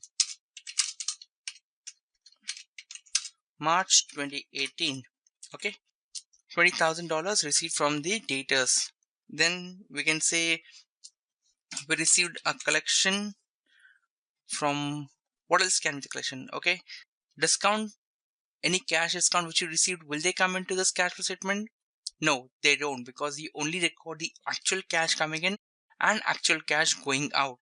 Debtors, discounts, and trade discounts, sales discount, all those will be taken care in your income statement, your profit and loss statement. Okay, so what else can be the thing here? Okay, let's say we have a cash sales. That's, let's say, $10,000 cash sales, right? We have a sale of an obsolete stock. That can be around $1,000. So that was good enough for collection from the debtors and cash inflow coming in from the operating activities. Now we'll look at some of the outflow of the cash. First, a common payment to creditors. Cash going out, so it is supposed to be a minus figure over here. Let's say $10,000. Okay, one more important aspect which we need to remember: whenever there is an inflow, you add it to the cash flow. Whenever there is an outflow, you deduct from the cash flow. Okay, keep this thing in mind always. Whenever there is an inflow, you add it. Whenever there is an outflow, there's deduction from the cash flow statement. So here we have payment to creditors. Then let's say we have a selling expenses, that is your salesman commissions, your transportations, and whatnot, minus $2,000. You paid your salaries to employees for March, that's another $5,000. You paid your utilities for March 2018, that's another $2,000. Oh, sorry, minus $2,000.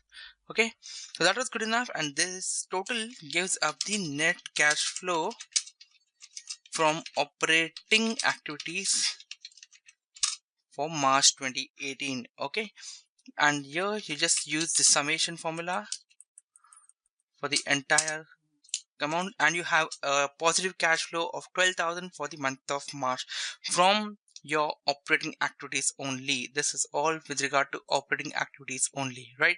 So in the same line, we'll just see, and remember one thing, that is at the organization level. We are talking about the organization level. The project-wise cash flow will be much more condensed, much more shorter in size and transactions and volume. But it's better to know first of all the big picture, then cut out and customize a small picture according to the requirement. Okay. So here now we'll move to see how the cash flow from investing activities work, and for that we'll use the same template from the operating activities, and we'll just modify it as per the requirements. Cash flow from investing activities. Okay, obviously the activities line item are going to change for sure. So let's say what can be chances of an inflow from an investing activities. We had mentioned sale of fixed assets. So sale of an equipment is an investing activity. Cash inflow due to an investing activities. Let's say we sold the equipment for 50,000 bucks. We can say we purchased an equipment in place of the old one. Purchase of a new equipment. Oops. Equipment for say like $60,000. Then we sold investment in shares of XYZ company for let's say around $20,000. Here you have a positive cash flow, and purchase of new equipment is supposed to be a negative cash flow, so it's gonna be a minus figures over here.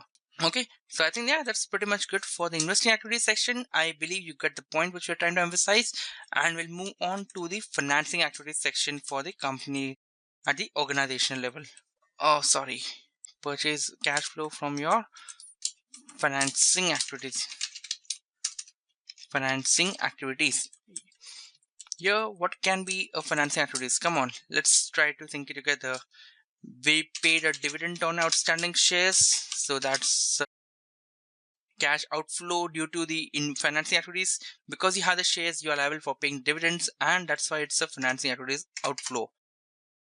We bought back buyback of shares because we had an surplus cash. Buyback of shares, well, let's say again that's an outflow because you have to pay the cash to get the shares, another $5,000. We can say we issued bonds to raise capital for a new machinery, for purchase, for expansion of activities, or any other reason, but just issued bonds for let's say $30,000. But issue of bonds is where company is getting the money in. Okay, they are utilizing the cash, so that's another $30,000, and that's a positive cash flow. Yeah, I think that's good enough to go now, and believe we can put a conclusion to our cash flow statement, ending statement. So with this, we need to be analyzing what is the ending cash balance for the month of March. So before that, we need to know what is the net cash flow. Okay, that's it. Net cash flow for March 2018. That is going to be, let's label operating activities labeled as A, net cash flow from investing activities labeled as B, activities labeled as B, and lastly net cash flow from financing activities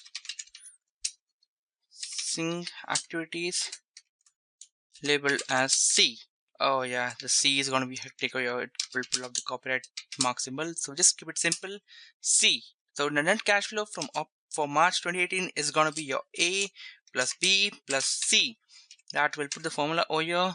That is going to be $12,000 plus $10,000 plus $15,000. That's going to be $37,000. Okay, so this was your net cash flow for the month of March from the various activities, but there's still a catch. We're not completed a cash flow statement. Yes, hold on a while. Now to this, we add the opening cash balance on 1st of March 2018. Now this balance was brought forward from the February 2018 cash flow statement. Okay, understand this thing. When you're figuring out the cash flow, you need to reach the end balance of cash for the particular month, right? And to reach the end balance, you also need to account for the opening balance.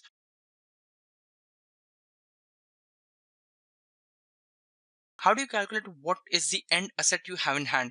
You need to figure out the opening balance first, then add the net effect of all the transactions, which can be positive or a negative. In our case, we had a positive cash flow, and that gives you the ending balance of a cash flow. Let's say in the month of March, in the month of February, we had a negative cash balance of $5,000. Okay, so here we put minus $5,000.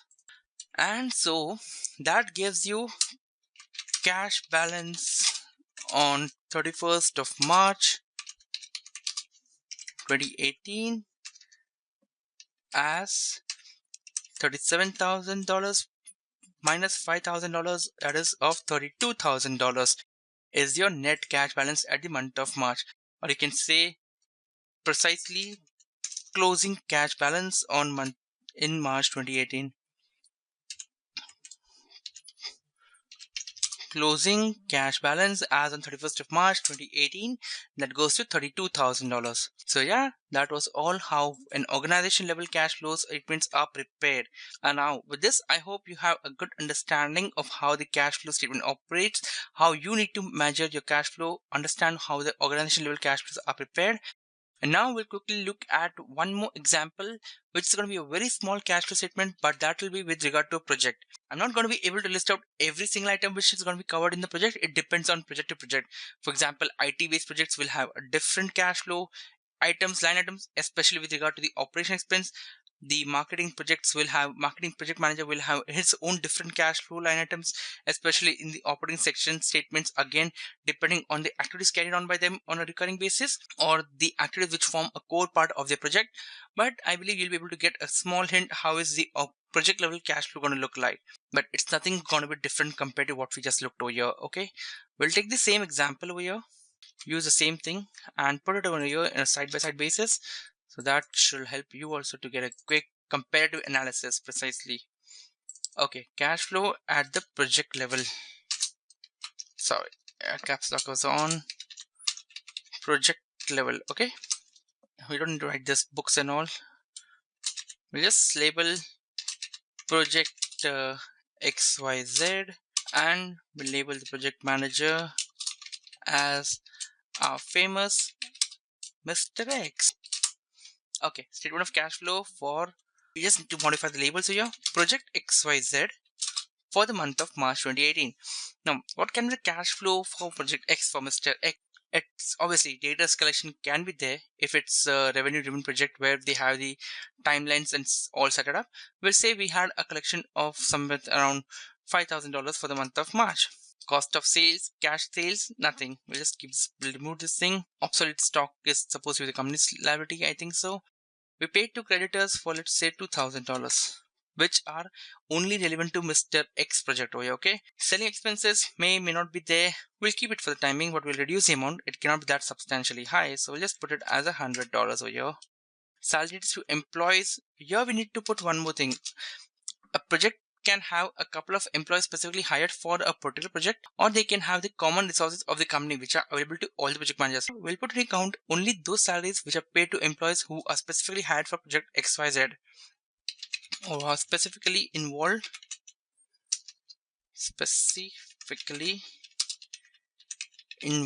in project XYZ.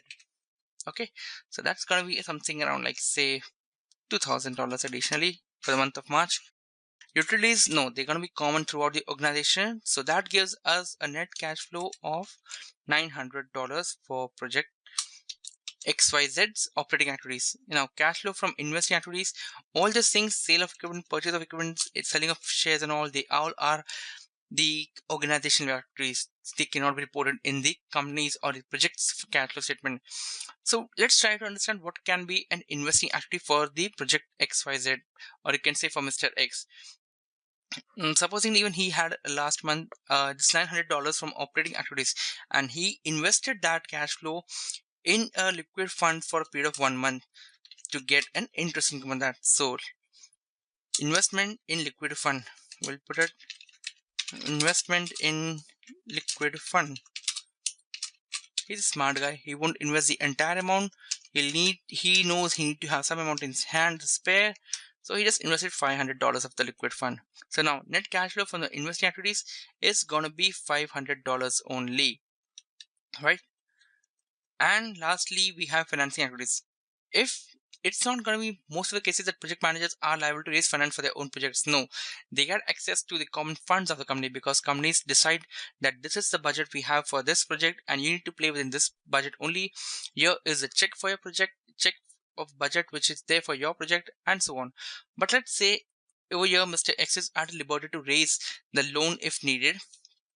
Okay, and this is supposed to be collateral free working capital loan. So we just put over here working capital loan for project XYZ. I think $1,000 should be sufficient based on what the working capital requirement is coming up. And so they raised a working capital loan of $1,000. Now net cash flow from operating activities. Oops, sorry, I'm not supposed to write this here. It's supposed to come over here. $1,000. Now net cash flow from the operating activities. Let's say that is the total. Obviously, that's the total of these three things. Sorry, my bad. I went to a different zone. Okay, so your net cash flow A plus B plus C is going to be $1,400. Negative 900 from the operating activities. Invested 500 out of that.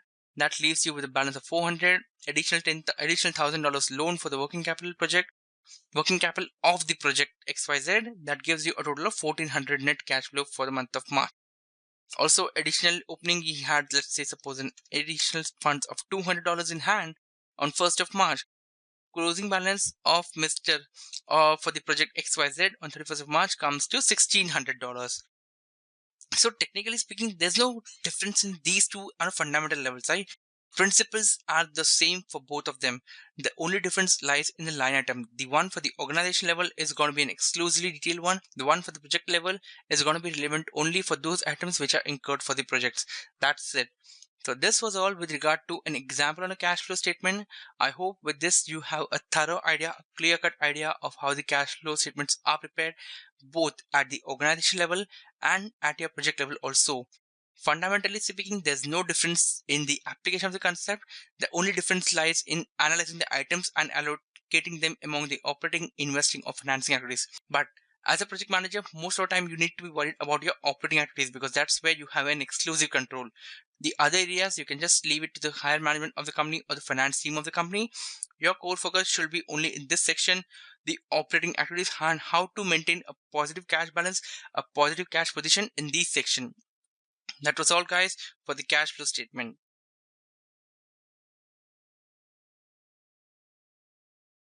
Now we're going to look at another important, or you can say a small type of strategic for you project managers on how you can enhance your cash flow position of a project. Okay, what are the small steps, small improvements which you can undertake as a project manager to make sure you have a good cash flow position, or even better that you are improving your existing cash flow position. The first is increasing the credit period from the vendors. Now if you are having a bulk procurement, if you're purchasing the goods in a bulk quantity from your vendors, you can negotiate for a good deal of a credit period within them. Suppose if you have an existing credit period of 60 days, you can get it extended to somewhere around 90 days at least. Okay, but it depends on the quantities which you're going to purchase from them. Or if you have a good relation with them where you have been paying your credit on timely basis to them within the due dates, make sure to utilize the entire credit period from them. You might be wondering how is that enhancing, or you can say how is utilizing the credit period going to enhance my project value, my cash flow position. It does nowadays. At least there are funds where you can park the additional funds above, just say any funds above 5,000 can be parked in an FD for at least 7 days. Okay, the minimum requirement is 7 days and 5,000 rupees. So let's say you have to pay a vendor an amount of rupees 1 or 2 lakh and you have been paying it before the credit period gets over, supposedly within 30 days, you're losing the opportunity to earn entire 1 month of interest, and your vendor who's receiving funds from you early is going to park the funds in his own account FDs and get an interest from that funds. So try to get more credit period from the vendors is the first principle. If not more, negotiate for a cash discounts, for a great discount, a good discount rates, and at least make sure to utilize the entire credit period from your vendors rather than paying it upfront to them just for the sake of maintaining a good relation. No, if you have a 60 days credit period, it's better to pay on the 59th day and utilize and keep those funds parked in an liquid investment, or you can say kind of fixed deposit for those 59 days and earn an interest income for your project, which will improve your cash flow position. Next is decreasing the credit period of the debtors.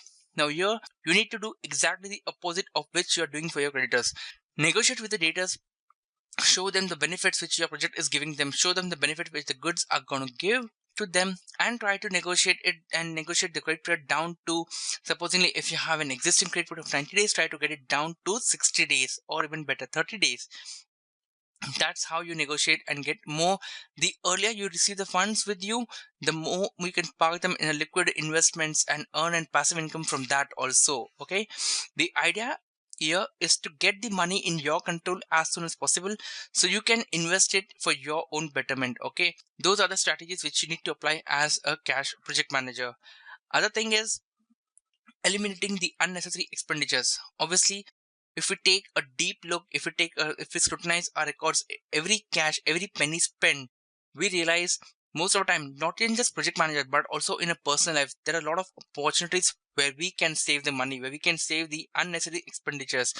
And not only that, saving of the unnecessary expenditures, but when we invest those unnecessary expenditures very well, smartly, we earn a good amount of income on that, a passive income. In the personal life, that leads us to a financial independence, financial intelligence. In the project management perspective, it leads you to a better cash flow, a positive cash flow, an enhanced version of your positive cash flow. Next is investing the idle cash to generate a passive income. As the guy said in the book, The Richest Man in Babylon, never let your money sit idle. It should always be working for you 24/7. Whatever income you get from your cash flow, you keep on investing that, and that compounding of interest gives you multiple fold returns. But that's applicable for a long-term scenario, 20 15 years down the line as a project manager. But still, it's important that whatever cash savings you are making, any unnecessary expenditures eliminated, any received from the debtors earned at an earlier point of time, any payments made to creditor by and using the entire credit period, you need to generate a cash income on that. And how can that be done? By investing it in the surplus, by investing those surplus cash, right? Lastly, make sure to repay the loans and the interest on the due dates to avoid the penalties and additional interest payments on the late payments. This is applicable when you have taken a loan or for your project. Okay, when you have been given a loan for your project and management of that loan is entirely up to you. So in that case, make sure you're paying up the loan, especially on the proper due dates, making the entire interest payments on the due dates, and thereby maintaining not only a good credit position, but you're also avoiding a lot of bad reputation, a lot of additional interest payments and penalties, a lot of cash outflow which could have been gone out by way of additional interest payments and penalties and so on. So these are some of the few pointers which you can use as a project manager to enhance the cash flow position of your project, to generate a positive cash flow position on your project. I hope with this you are able to comfortably analyze a cash flow position, study the cash flow position, prepare one for your own, and apply the steps to enhance and come up with more tips on your depending on your projects to enhance your cash flow position for the project. With this, we complete a part B of cash flow. In the next session, we're going to start with the ROI, that is return on investment.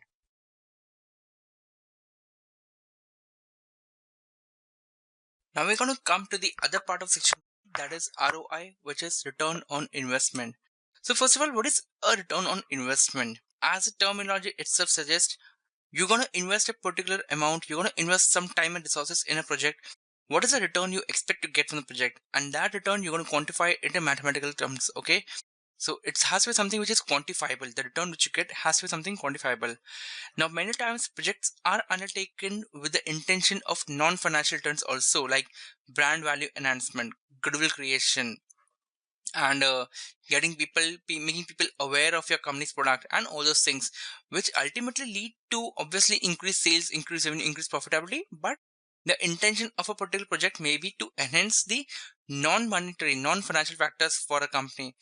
But we're going to restrict ourselves only to the financial factors and understand how do companies evaluate the ROI, the return on investment, and take decisions accordingly. So, to summarize, what is an ROI? It is just the return which you expect to get on your investment, which is quantified in a mathematical terms for a financial understanding. Okay. So this was not a standard definition, first of all, by the way. This is something which I have been trying to give you in a layman's language so that you can be aware, especially those with a non-financial backgrounds, you can be aware of meaning of an ROI, return on investment. Okay, so let's understand how do companies use the return on investment to evaluate which project needs to be undertaken. And this can be done better, can be understood better only by the way of an example. So we'll go back to our way. Let's say the company is doing an analysis of which project it should take up, which project should choose. It should choose. Okay. Now over here, let's say the company. Okay, let me first make it at 12. The company has a budget of $1 million. So that is the resource constraint. The maximum the company can spend on the project is $1 million. Now it can choose a combination of two projects or drop one or choose all three if the project requires only that maximum limit of investment. We'll see how it works out in now. Let's say the company is considering three projects: project A, project B, and project C. This will be project C, project B, and project A. Okay, so by taking these projects, the company expects an increase in revenue. This will be in absolute dollar values. By undertaking project A, let's say the company expects to have an increase of $500,000. Okay, 5 million. Sorry, 500,000. By undertaking project B, the company expects to have an increase of 5.5 million. And by undertaking project C, it goes for a $700,000 increase. Five zeros, right? Now this is the expected increase in the revenue. Okay, for that the company obviously needs to incur some cost, additional cost, or you can say additional investment to take the project, to undertake a project. For if the company wants to go for project A, it needs to shell out an investment of $400,000. For company B, let's keep it at somewhere around $420,000. For project C, let's say it's gonna be somewhere around $500,000, so it's gonna be $500,000. That's the additional cost or the investment which the company needs to make. Now notice over here, combining these three projects, the investment is 1.3 lakh. The company does not have a bandwidth to go for that level of investment. You can say the company can go for project C and project A, because here the project C seems to be promising in terms of absolute dollar values. Oh wait, let's just complete this whole table first of all. Net profit from the project in terms of dollar values is going to be simple. Expected increase in the revenue minus the additional cost. So sales minus the cost of the sales, that's going to be your increase in the revenue.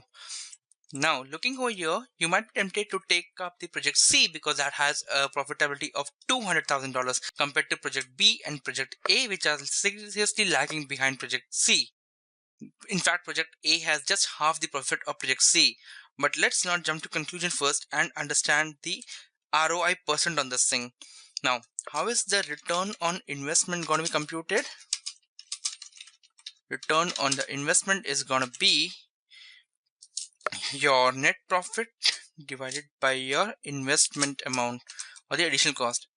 Over here, we'll label the net profit as B and additional cost or investment as A, and it's gonna be a mathematical computation now. That is 100,000 divided by $400,000.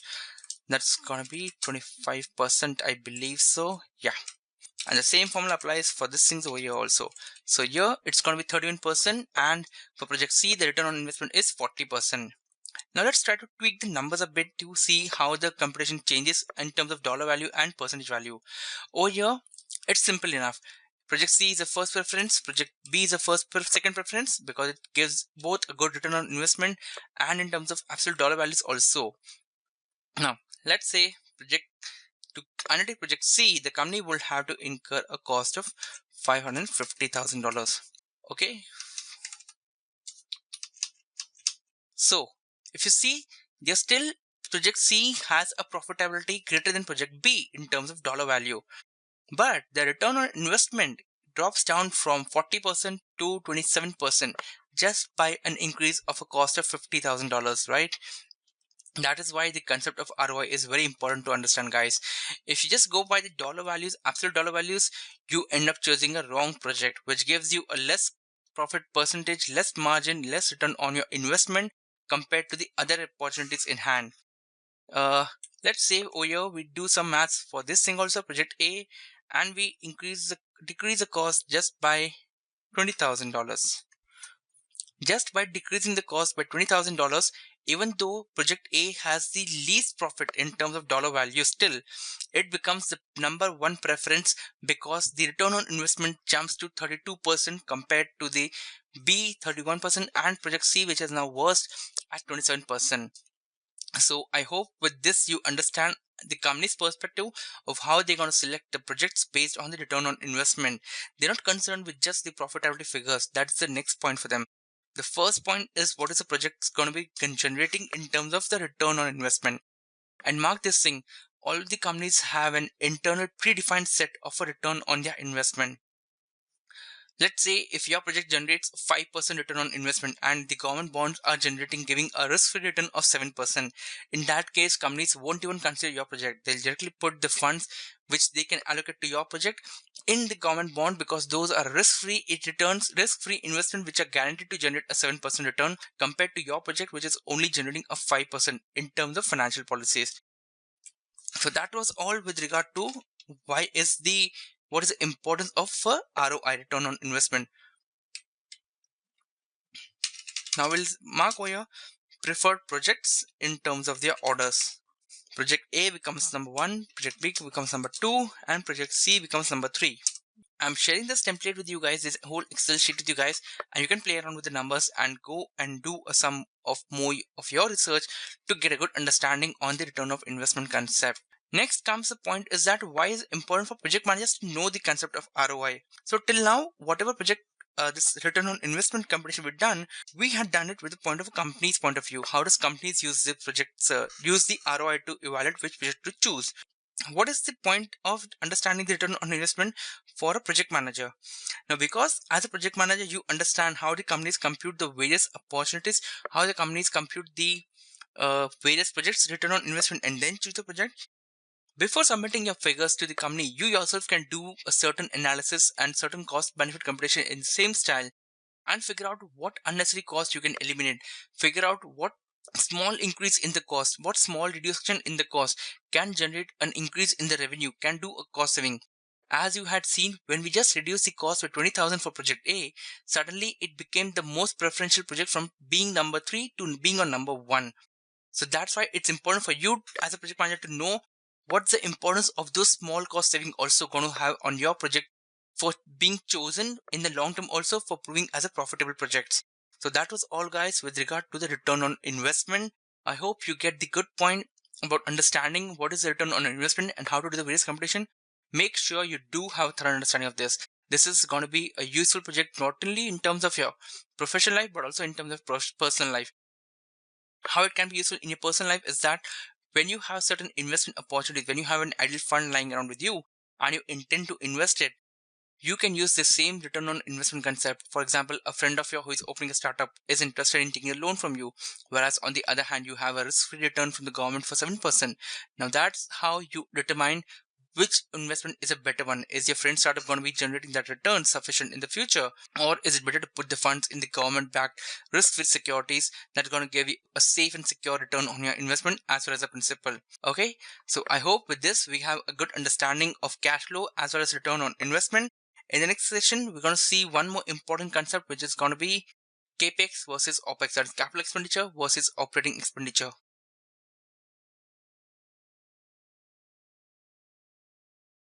Now we're going to cover one important aspect which you as a project manager should always be aware of, that is capital expenditure versus operating expenditure. Before we go in depth of how these two are important for you as a project manager, how you plan for your various expenses based on understanding of the capital expenditure and the operating expenditure, let's look at what is precisely meant by capital expenditure, what is precisely meant by operating expenditure. First, let's understand the term capital expenditure. The capital expenditure is that expenditure which results in purchase of a new fixed asset, procurement of a new fixed asset. Now that can be anything. It can be a new factory, land, building, machinery, anything which involves a huge investment on the part of the company of resources. It can also be any expenditure which is carried out by way of repair, which does either of the three things to that asset which is being repaired. It either makes it bigger, better, or longer. Now by this three analogy, we mean that is it making the asset bigger in size, thereby increasing its production facility, enhancing its features and such stuff, then yes, it is a capital expenditure. Is it making it better? Suppose by incurring this expenditure, let's say of about $100,000, your factory is now going to be able to produce 1,000 units extra per hour based on the previous output. So that is making the asset better in efficiency. So that is a capital expenditure. Is it making the asset longer? That is it extending the useful life of the asset by incurring that expenditure? If yes, then it is a capital expenditure. If the asset does not result in, if the expense, which is kind of a repair, does not result in the asset becoming a bigger, better, or a longer version of its existing version, then it's not a capital expenditure. It is just an operating expenditure. Also, if the expense results in procurement or purchase of a new asset, yes, it is a capital expenditure. So that is a criteria for understanding an expense, whether an expense is a capital expenditure or not. Okay. The other expenditure is the operating expenditure. Now, the expenditure which is incurred to ensure the day-to-day operations are carried out smoothly are known as operating expenditure. To put it in other words, any expenditure which is not a capital expenditure can be termed as an operating expenditure. Now, that can be your purchase of the goods from the creditors on a day-to-day basis, paying of the factory rent, utilities, repairs and maintenance of the existing machinery to ensure smooth functionality, but it does not make the asset any bigger, any better, any longer. It just keeps on the existing machinery, existing asset functions smoothly. That's it. So that is an operating expenditure. So with this, I hope you have an understanding of what is meant by capital expenditure and what is meant by operating expenditure. Capital expenditure involves a huge outflow of cash certain point of times, right? Understand this thing importantly. We look at another important concept based on this understanding, what is buying versus leasing. Now, whenever you buy a new asset, that is a capital expenditure. Whenever you lease an asset, you lease a machinery, equipment, and certain on which you just need to pay a monthly rent or monthly lease fees, that is an operating expenditure. So buying versus leasing is basically your Capex versus Opex. If you're wondering what's the importance of this thing in a project manager, as a project manager, hold on to your seats. We're going to jump into depth of it right now. Now let's say you need to purchase a big machinery to successfully complete your existing project in hand. For procuring that big machinery, obviously it's going to involve a huge outflow of cash. Might be the machinery cost around $1 million, another additional 10-20,000 for transportation, installation, and stuff like that. And there is another company who is financing the same machineries for a year-to-year basis based on a lease fee of say $20,000, $30,000 a month. Now, which is a better option for you as a project manager to ask your company to allocate to you? Is it buying a new machinery for you or is it leasing the new machinery for you? We'll understand this thing with the help of an example over here, which will help us understanding it in a better way. Now let's say we're going to do an analysis of Capex versus Opex. Okay, that is buying versus leasing. Okay, yeah. So here we're going to list out the line items. Here we say the company incurs an expense, a capex expense, and here we say the company incurs an opex expense. That is, they buy the machinery over here. What is the scenario if we buy it, and if we lease it, what is the scenario over here, right? So cost of the asset, it's $1 million, right? We'll continue with the same example which we had just used for the theory part. That will enable us for easy understanding. $1 million for the machinery. Sorry, that meant to 10 million. That's it, $1 million. Cost of the asset for an Opex is going to be nil dollars, right? Because you're not buying the machinery, you're just going to lease it out. Now, cost of transporting the asset is supposedly another $10,000. It's a heavy machinery, gonna get it from the factory to the site. Let's say in case of lease also, the lessor is not that much lenient with the money, so he asks you to bear the expense if you want the asset delivered to your premises, and you need to do that because it's a heavy machinery which is required for the project. Over here, you also incur in $10,000 of expense for getting the machine to the premises. Annual lease at the rate of, let's say, $20,000 a month, dollars per month. So it's going to be $20,000 multiplied by 12. That's going to be $240,000. And let's say a security deposit refundable, which is refundable security deposit. It's supposed to be, let's say, around another $100,000. Okay. Over here, the sale value. Okay, wait. We'll put the sale value of the machinery over here, of the asset at the end of 3 years. Might be we charge a depreciation of somewhere around $150,000 a year. So that's going to be $450,000 for 3 years on a straight line basis. We're taking a 15% depreciation. So that leaves the asset with a residual value of, let's say that's going to be equal to $1 million minus, it's going to be depreciation of $450,000. So that leaves the machinery with a value of, at the end of useful life, of $550,000, which is going to be realized. So here we're going to understand this thing, that this is the outflow of the amounts. Okay, you have to incur these amounts to get the machine delivered to your premises. So looking at the scenario over here, if we take it for a first year of total annual cash outflow for first year,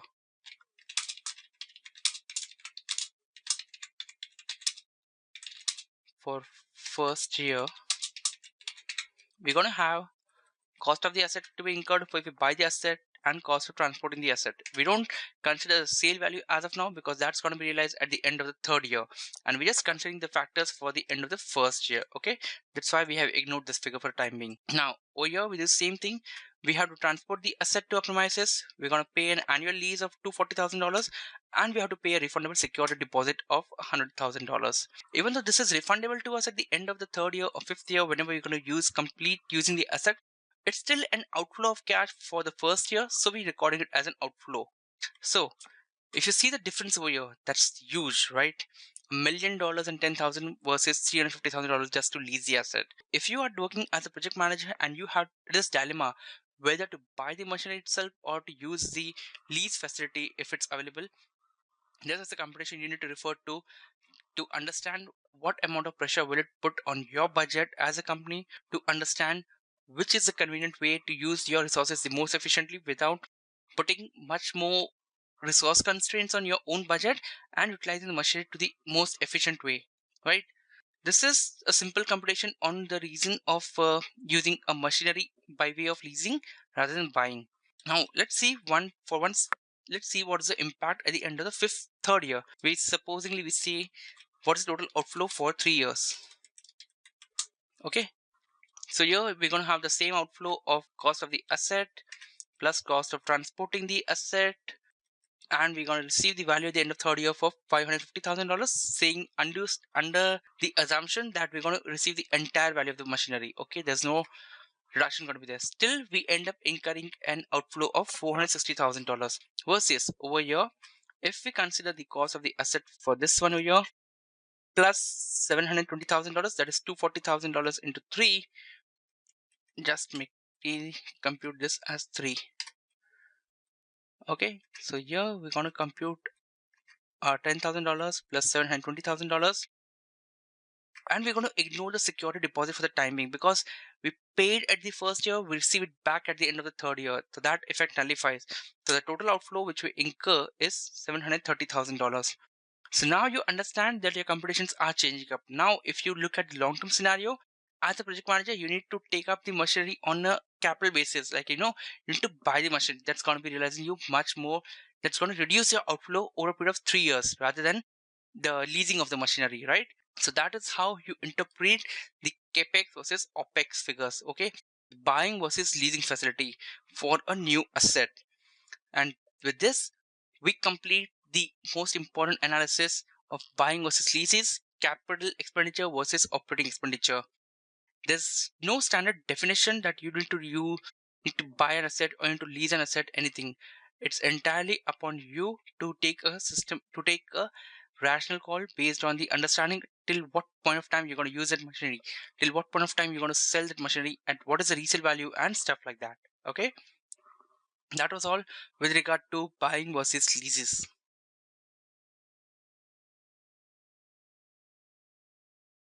Now we begin with section C on performance management. In this section, we're not going to go through any of the computations, examples, and such stuff like that, because performance management of a project is entirely in the hands of a project manager ideally. But based on this understanding of the various financial statements, the return on investment computations, capex versus opex, cash flow, you are sufficiently equipped to use those tools to enhance your project, to measure the performance of your project, and also take the corrective steps to increase its performance. I'm going to share a few tips with you on how you can and you should do recommended to do those steps to keep a track of your project's performance over a period of time, also taking necessary actions in as and how the project progresses. But that list is not exhaustive. It's just a few steps on how you can manage or you can enhance the performance of your project. So let us begin with this concept of performance management. Now, it's recommended to conduct the following activities on a recurring basis for effective performance management of the project. Okay, it is recommended you conduct these activities at least if for your project on a month by month, at least recurring on a month by month, preferable to do a weekly, but that will be too chaotic. So the ideal timeline will be a month on month performance based evaluation, right? Analyze the detailed P&L statement on a monthly basis.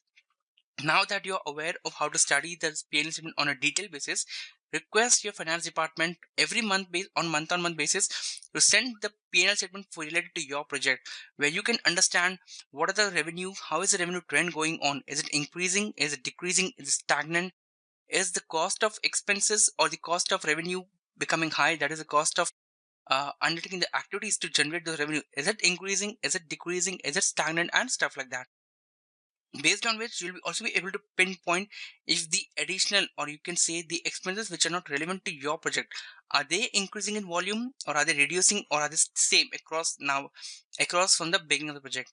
And if the other expenses which are not relevant to your project, if they are increasing over the time, that's a red flag. You can point out to your managers, to your leaders, and say that this might impact your conclusion about my existing project, because the common expenses being allocated are increasing on my project day on day basis, right? So that is why it's important for you to analyze the detailed P&L statement and take corrective actions with regard to whatever red flags comes in. Can be increase in cost, drop in revenues, increase in other expenses being allocated, and stuff like that. Keep a track of the ROI for your projects. Now, if you are a manager who has multiple projects going on, it's very important for you to keep a track of your return on investment on every project. That's simple enough. What costs are being incurred, expected to be incurred? What is the profit they expected to be increased, expected to be receivable from the incurrence of those expenses, and computing the ROI, return on investment, for every individual projects. Now, we had studied this entire concept of computation of ROI in the Excel sheet, if I hope you remember that. And we had understood how a small change in the cost can drastically change the decision of the whether to drop the project, continue the project, whether it can change the entire preferential order for the project. That's why it's important for you to have a clear understanding of your various projects ROI. So supposedly in the future, if the management tells you, hey, you got 5 projects in hand, you can only afford to finance 3 of the projects, you choose which 1 to drop and which 3 to continue. You should have a clear understanding of your functionalities, at which projects are performing up to the optimal level, not just in terms of dollar value. That will be highly misleading, and the ROI computation comes really handy at those point of time. Next is comparatively study the P&L and ROI of your projects to keep a track of how your project is performing. Not only just the dollar value or the net profit computation is essential, that's just a piece of the puzzle. You also need to supplement it with the ROI competition, because absolute dollar profits can be misleading sometimes, but ROI accompanied with the absolute dollar values gives you 100% correct result for most of the time. Okay, if you have an increase in profit but your return on investment is decreasing, that means the cost which you are incurring to increase the profit is much more high than the increase in the profit itself, which is offsetting, which is why the return on investment is going down for that particular project. If the dollar value of the project, if the net profit of the project are increasing along with the increase in return on investment, that's a super project to carry on. And those are the analysis which you can only derive when you have a thorough understanding of the P&L and an ROI, and you're tracking both of them simultaneously, starting both of them simultaneously for every of your existing projects. Understand the requirement of the capital asset and plan for its leasing accordingly.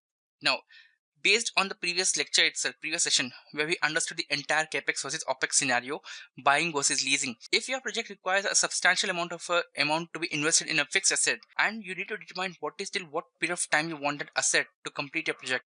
And based on that, you make up the analysis. Is it better to buy the asset with the resources, or is it better to lease the asset?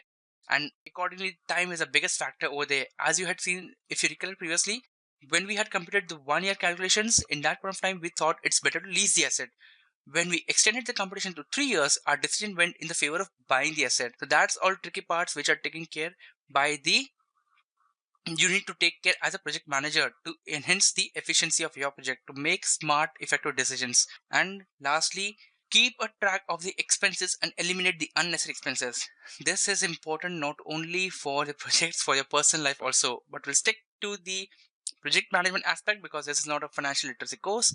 So keeping a track of every expense which are incurred for your project and removing the unnecessary expenses which don't really need, which whose presence are more taking the project down rather than providing any additional values.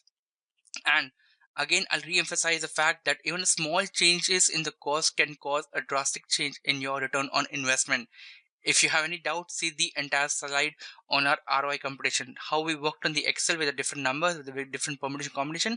And just by changing a $20,000 of a cost in a project of $500,000, the project preferential order changed from number 3 to number 1. The percentage return on investment changed from 25 to 32, I believe so. That's right. These are the these are some of the strategic key points which you need to follow irrespective of the fact whether you're doing a financial project, non-financial project, any project.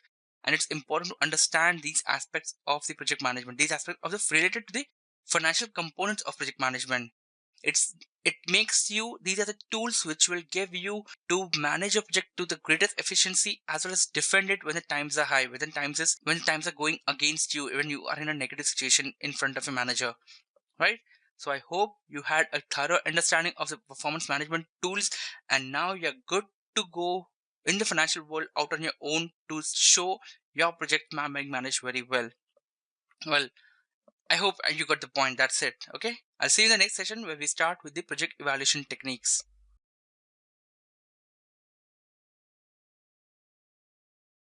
Now we begin with a section D, that is project evaluation. So first of all, what is a project evaluation? Let's understand that. Till now, we have seen performance management, cash flow, return on investment, concepts of financial statements, and stuff like that. But when we this all is tied up to the project, okay, which are taking in hand. So the most important concept: how do you evaluate your project? How do you evaluate what's going on in the project? What point of time do you evaluate, and stuff like that. All that questions will be answered in this section that is based on entirely on project evaluation. Okay, so coming back to the point, what is a project evaluation? To put in a layman's term, project evaluation is a rigorous examination of the project, on the various metrics which are financial as well as non-financial, to evaluate whether it is feasible to accept the project, and if the project evaluation is done for an existing or an ongoing project, to evaluate whether it's feasible to continue the project or divert the resources to some other projects. Okay, evaluation can be done in terms of factors like technical performance of the project, schedule to complete the project, additional cost to be incurred to complete the project, better opportunity available to, rather than deploy the funds in the existing project to new projects, or just invest it in some good securities and generate a better return compared to the existing project. In the impact the project can have on the brand value of the company on its completion, or is it better to drop off because it is not performing up to that level where the company had expected it? What's the opportunity cost to complete the project, opportunity cost to take up the project, and stuff like that. So I hope you get the idea that project evaluation can be done in tons of financial as well as non-financial metrics, okay? But we are going to restrict ourselves to the financial aspect of the project evaluation, okay? Because we are mainly concerned on how to use the financial management aspects for a better project management.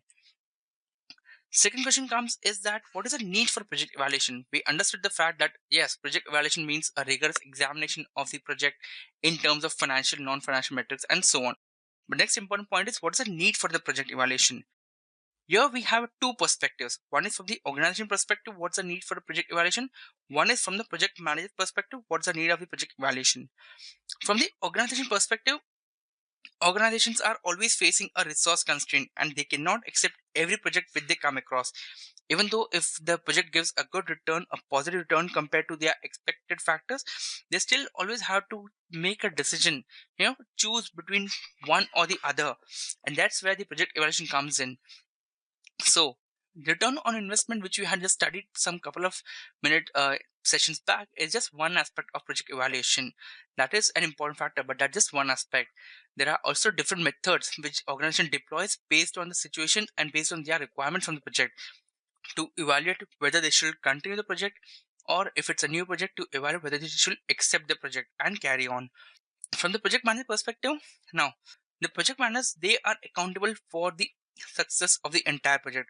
So before accepting a project, it is project manager's responsibility to make sure he knows all the important aspects of the project on which he is going to be evaluated, and he is ready to, or he can say he is ready with his analysis beforehand to explain to the management why he thinks the project might not be a good fit, what deviations need to be made compared to the current analysis part, and so on, just to make sure he is in a safe position and it's not coming under, he and his team do not come under undue pressures later stage of times, okay? So those are the two aspects why a project evaluation is important. Now, third question comes in mind is that when is the project evaluation done? So project evaluation is a continuous ongoing activity.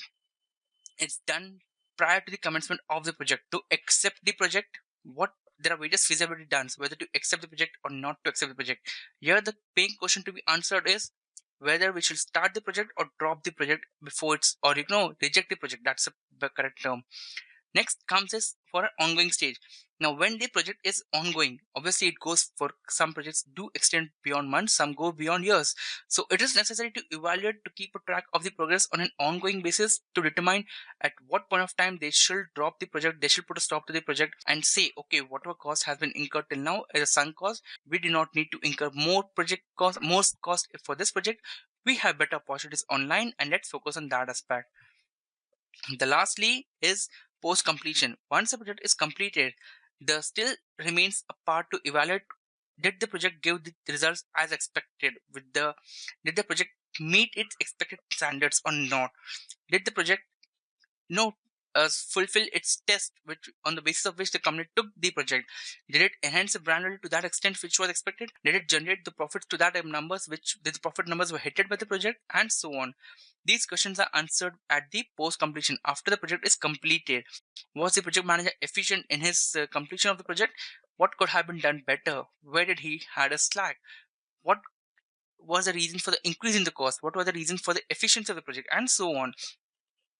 Now, note over here, the contention of the management might not be just to, take out flaws from the project manager. It can also be to find out what are the best practices applied by the project manager and apply them across all of the projects for the company. That can be a good resource or good value addition to the company for its other projects also.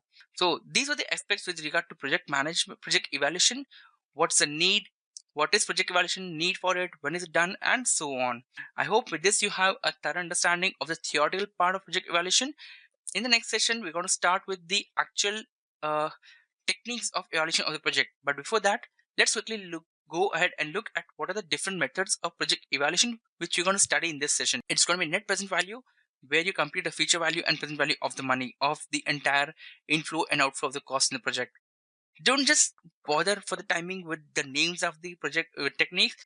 It just for giving you a heads up, we're going to cover each and every technique in a detailed lessons going forward in a detailed session, along with an example for every of the concept, and examples will be done in an Excel sheet in front of you guys. So when you have an understanding of how the entire process is going from point A to B, or B to C, and you can practice on your own also. Next will be your internal rate of return, that is IRR. Third is the payback period of the project. This is the simplest one to calculate, trust me. Fourth is the discounted cash flow analysis. Fifth is the opportunity cost analysis. And lastly, we have earned value analysis. Now, because you have an entire list of the various projects going on, you might be concerned as a project manager, which method am I supposed to use? So the answer is there's no one size fit all. Yes, there's no one size fit all. Now, every project evaluation technique, it serves a different purpose, and therefore it is important to select the method according to the needs of by which you are starting the project, or you can say according to the needs of your organization. Okay, every project serves a different method, every project serves a different requirement for a project manager, for the organization, and the project manager and the management of the company selects the method which provides them with the objective fulfillment which they are looking for. Let's say priority of the company is to recover the cost invested on a priority basis rather than looking at the long-term profitability. In that case, you use the payback period rather than the income analysis part, you can say, or the IRR method. That's why it's important to know what is the company's requirement. Is it the fastest recovery of the cash? Is it generating a great return on the long-term basis, and so on? Need not worry. We'll go about with each and every method in a detailed session in the next sessions. Till then, I hope you had a good understanding of all the concepts till now. If you have any doubts, at least go back and refer to all the slides and thoroughly study the examples. Understanding the numerical financial concept is much more important than the theoretical part, right? Once you have a good understanding of the numerical part, you will be definitely empowered with all the tools for making sure you manage your project to the most efficient way. Till then, I'll see you in the next session. Have a great time.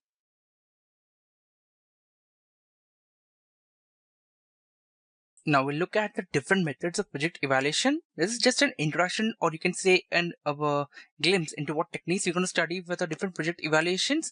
And then we're going to go and study each and every method in depth along with a good example for it. So there are 6 different methods of project evaluation which you're going to study. The first is the net present value method. Over here, you try to determine what is the net present value expected to come out of if the project is undertaken. Okay. The next is internal rate of return, IRR. This is more of a trial and error mathematical method where you happen to determine the break-even point in terms of percentage of return. Whereas you try to determine that percentage of return where you have a break-even point, that is all your investment and your inflows equal up to zero, no profit or no loss situation. Next is a payback period method. In this method, we're trying to define how quickly can the project recover the entire cost invested in that. Next is a discounted cash flow analysis. This method is said to be an extension of the payback period method, but over here you try to discount the cash flow based on the future value of the cash flow and then determine what is the earliest point of time when you can have the actual recovery in terms of the present value of cash. Now, need not be concerned if you're not aware of the present value figures and future value computations. In the next session, first we're going to study the present value concept and then we're going to go in depth with all of these methods. The fifth method is the opportunity cost analysis. Now, this is not exactly a project evaluation method, but it's a good concept for you to be aware of how do you define the incremental cost, the opportunity lost when you take up the other project, and what is the incremental gain by taking up the opportunity or the existing project which you are carrying right now. And the last is earned value analysis. Now, the sixth method, earned value analysis, is not a method which you take into hand for deciding which project to take on. This method is applied once the project has started, once you have decided which project to pursue and you have started working on that project. Okay. Now, if you're going to start with the sixth method, obviously, I believe you will have a question in mind which project evaluation method is to be selected. Now, understand this thing that every project evaluation technique serves a different purpose, and therefore it is important to select the project evaluation method, or you can say the method for the evaluation according to the needs of the organization, according to the intention for taking up that particular project.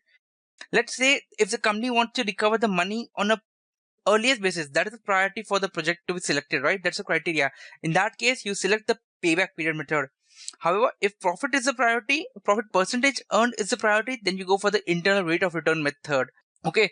if positive cash flow at the end of the project completion is important, then you go for the net present value method.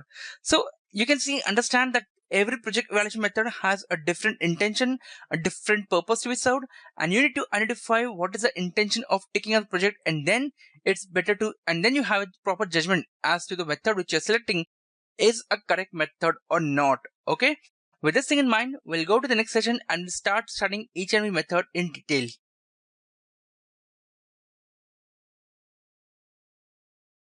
Now, before we begin with each and every individual method of project evaluation techniques, it's it's important for us to understand the concept of present value. What does the present value mean?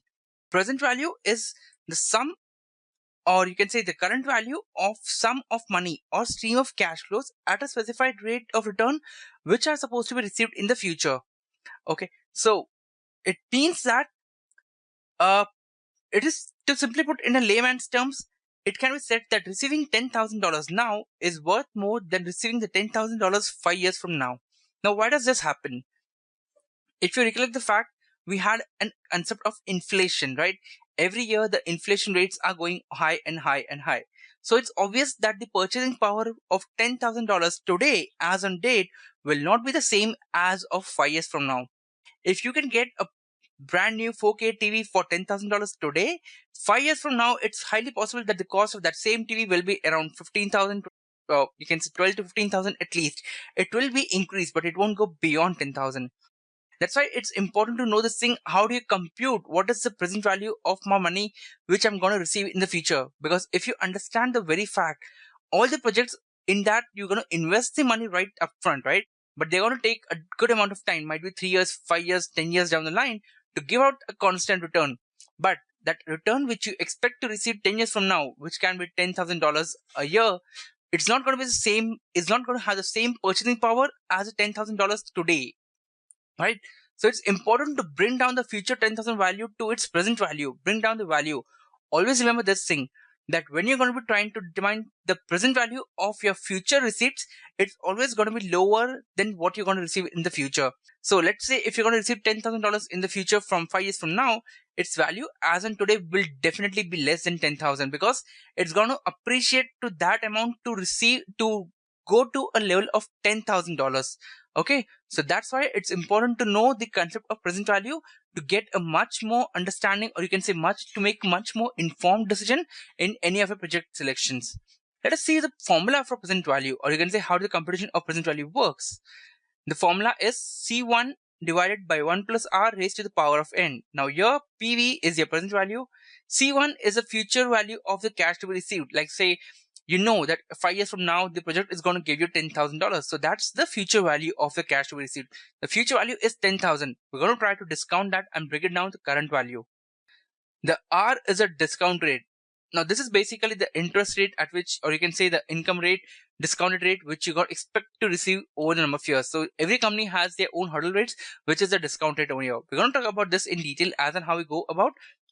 But understand this thing, if a company expects that its resources generate a 7% risk-free return, so that is a discount rate over here. What is the amount of interest, or you can say the interest risk-free investment return the company expects to generate? It can also be a higher one. It's not necessary that always the company should have a risk-free one. If the company states that always all the investments done by them till date have been generating a return of 15 to 20%, so even that can be discount rate.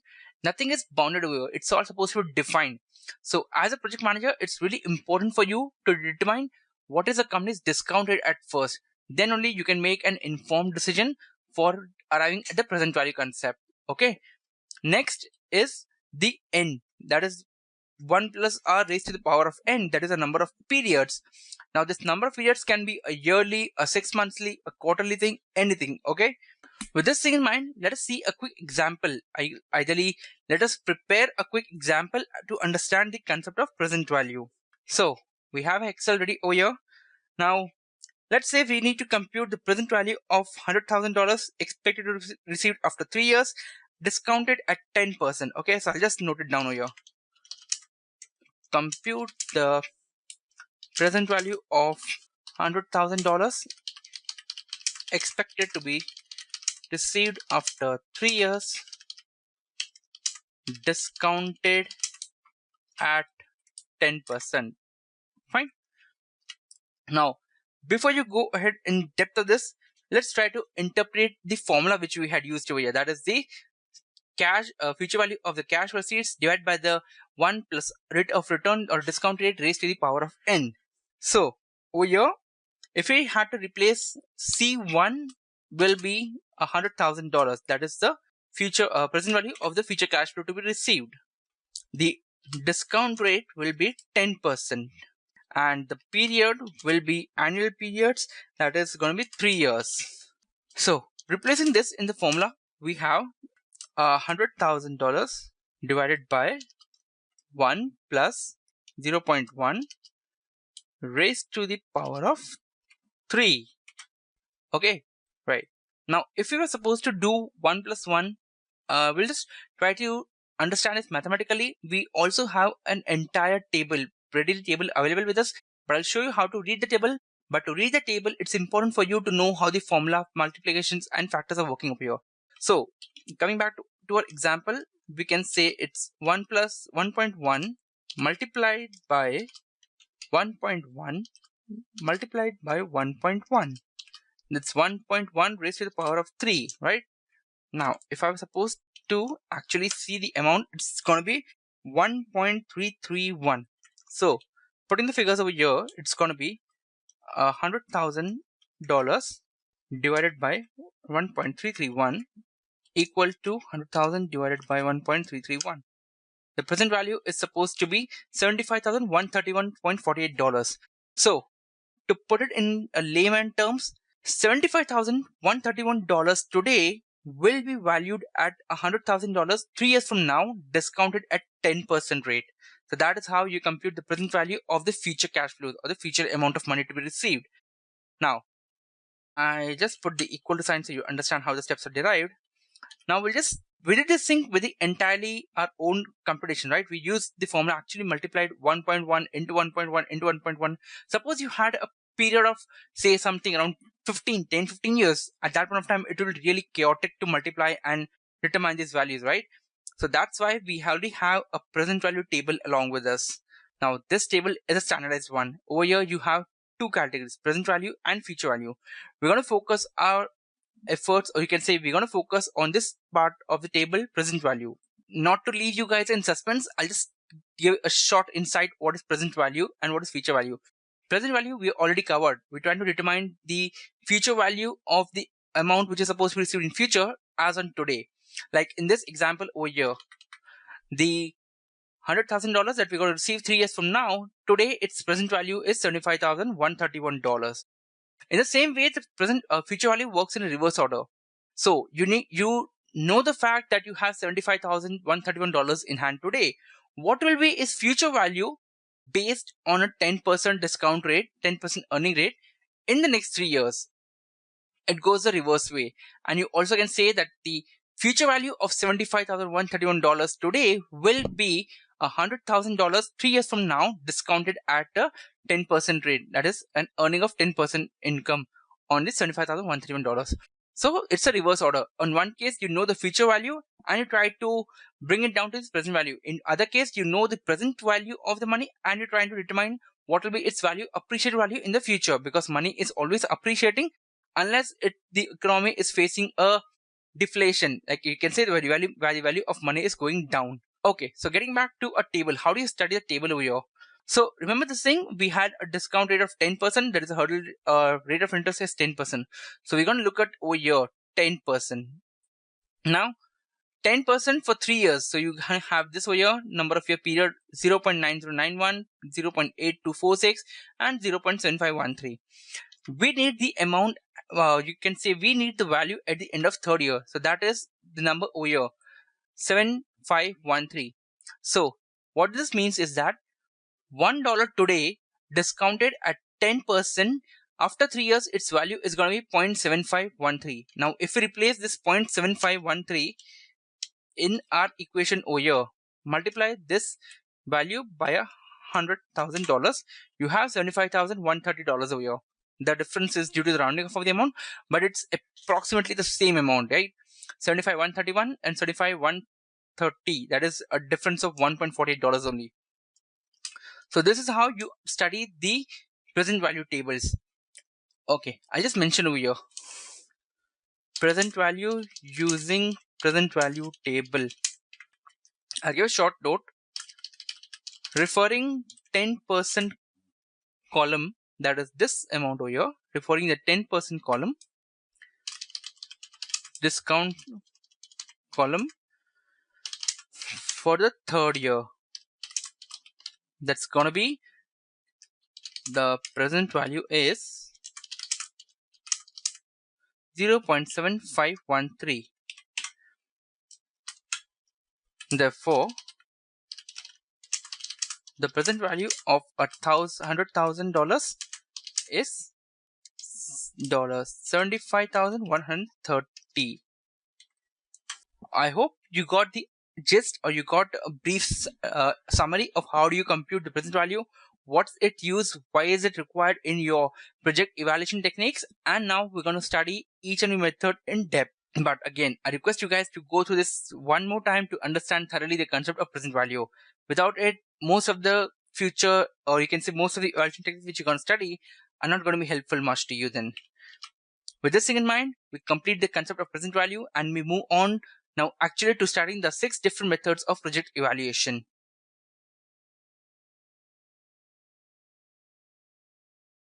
Now we begin with our project evaluation techniques, and we begin with the first method, that is net present value. So let us understand what is the concept of net present value first of all, before we jump into the depth of all the jingles and understanding evaluation of the results and so on. So the net present value is the present value of the project's expected future cash flow minus the project's initial cash outflow. So you can say that the net present value is the final result of the project's future expected cash flow minus its initial cash outflow. Now projects, or you can say the present value of the expected future cash flow.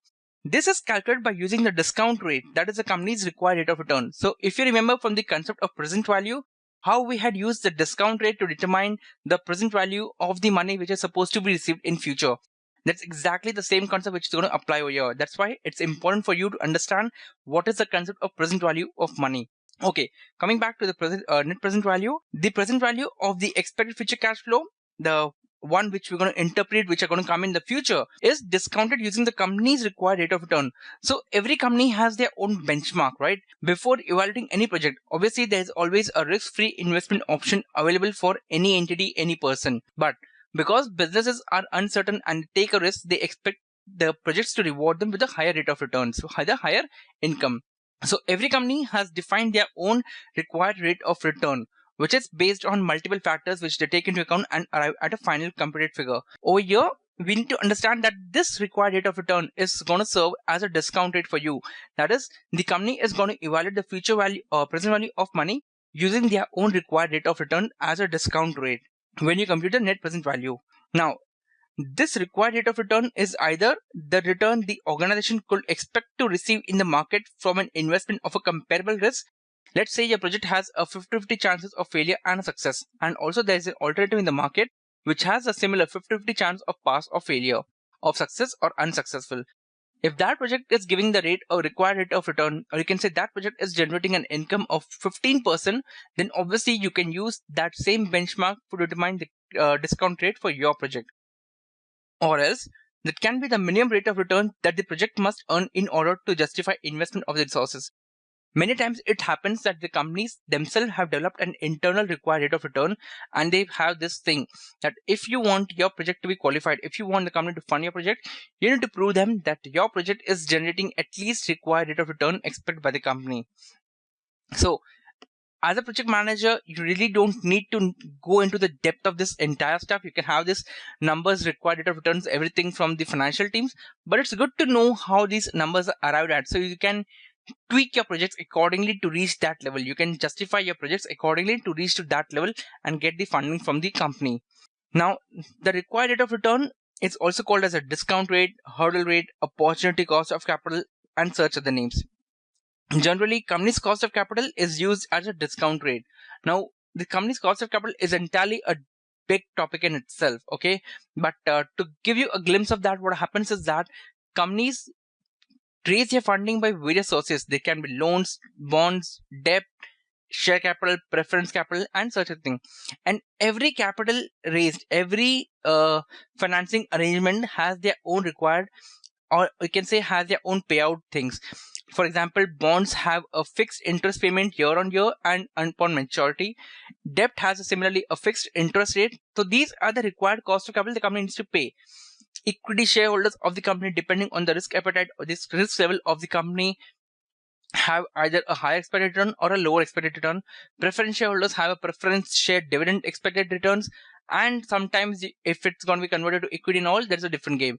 But when all these interest factors are taken into account, the company arrives at one single cost of capital. That is a weighted average cost of capital, which is proportion. The weights are depending on the amount of funding raised from various sources, and that final figure is known as the cost of capital for the company. Now again, this is entirely a topic of records. You really don't need to understand this in depth. You will be given your cost of capital or the discount rate and just need to use those amounts into your computation to arrive at the final net present value. But as I said, a bit more knowledge is not harmful, and it goes a long way to help you to understand and stand out as a project manager. Okay, so coming back to the question in hand, now I believe you understood what is the concept of net present value theoretically. We're going to solve this sum practically also, but theoretically, I hope your concepts are clear. Now, how do you evaluate the net present value when you have the results in front of you? How do you evaluate that? So, when a project has a positive net present value, that is all the present value of the future cash inflows minus the cash outflow, still generates a positive number. That means the project will be profitable because it will earn more than it will cost the company. So it will increase the wealth of the shareholders ultimately, and the company should accept the project. If the project has a negative present value, that is their present value of the cash inflow is less than the total of the cash outflows, it is an unprofitable project for the company, because this will cost the company more than it will earn for the company. Hence, it's better to reject it. And lastly, if the project has a zero net present value, that is, here the project is neither profitable nor in a loss state. If you're going to invest, supposedly say $100,000 in the project, the present value of all the cash inflows which it's going to generate is exactly $100,000 only.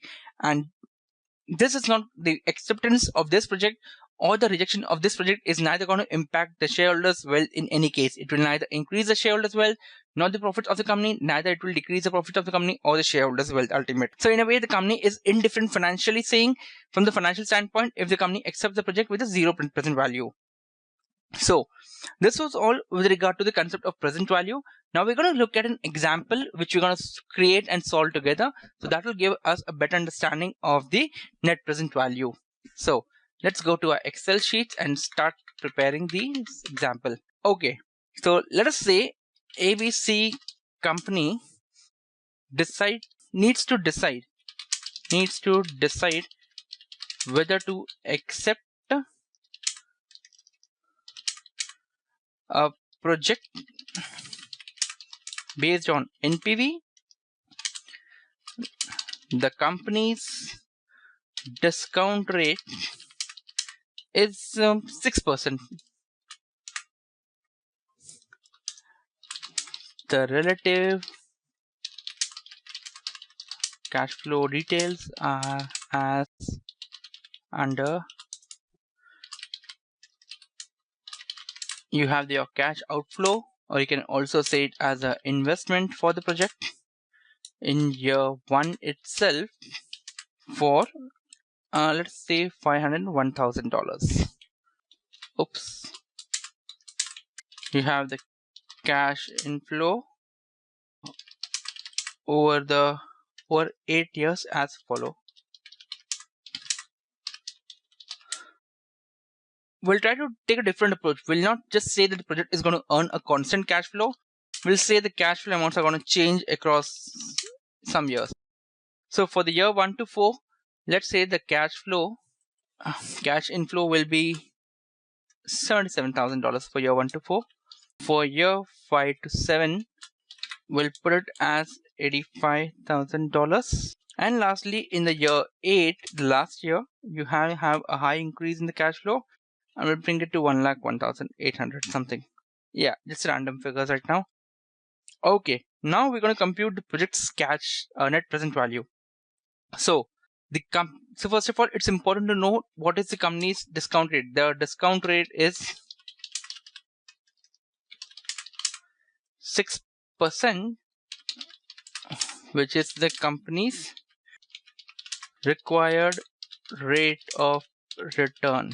So we're going to need a couple of columns over here. Let's say the period. Over here we have the net cash flow. We're going to put the 6% present value factor from the present value table. I'll just mention here, derived from present value table. If you remember, we had seen the present value table the previous session where we are understanding the concept of present value. That whole table, I'm going to attach a table to you guys for your reference. You can use that table to understand, or you can say for easy computations.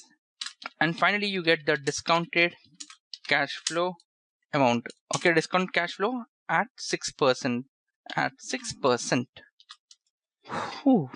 So here you have 1, here 1, 2, 3, 4, 5, 6, 7, 8. Here 2, here 3, here 4, here 5, here 6, here 7, and finally here 8. Net cash flows. In the initial year, the company is going to have a net cash flow of $501,000. That's a negative figure over here. We'll just set it to the numbers over here. Okay, this needs to be in the number format.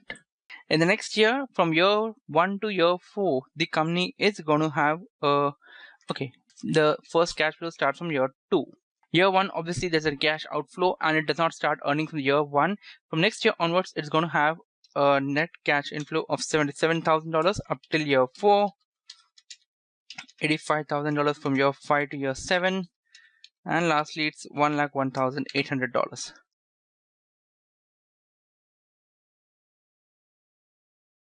Now we'll pick up these values from the present value table. So you have the present value table over here. Okay, here we have the future value. We're going to look for the present value computations, and here we have the present value interest factors for $1 discounted at X per K percent for N periods, so and so. Okay, 6% over here we have it. For the first year, no. Are we going to look at that? Oh, one second guys, I just sure need to rectify something. Okay, this is what I was thinking, it's wrong. Initial investment is going to be coming over here, and this is going to be $77,000, and this remains the same from year 1 to year 4 because this inflow is going to arrive to us at the end of the year 1, and obviously $1 at Jan 1st will not have the same purchasing power as on December 31st. So here we're going to go with the same previous assumption that the inflow starts from year 1. So that will help us to reconcile this with the present value table over here, or else it might be just confusing that why did we start from year 2 and not from year 1. Okay, so 6% present value factor for the initial investment, it's going to be entirely the same. $1 is the value is $1 on the same day itself, but $1 at 6% at the end of year 1, it's 0.9434. 0.9434. I think I need to increase the zeros decimal, right? For the next year, it's going to be 8,900. So it's 0.8900. Okay, that's four decimals over here.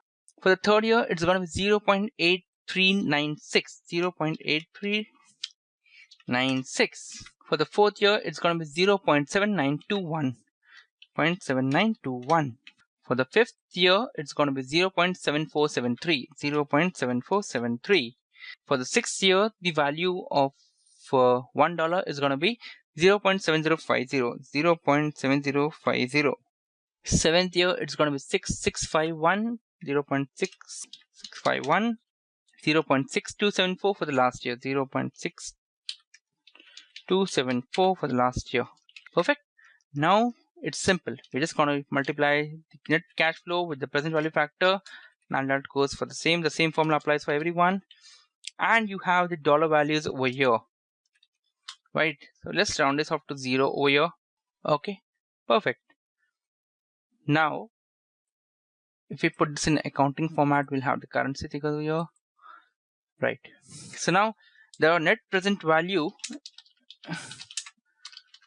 is your sum of the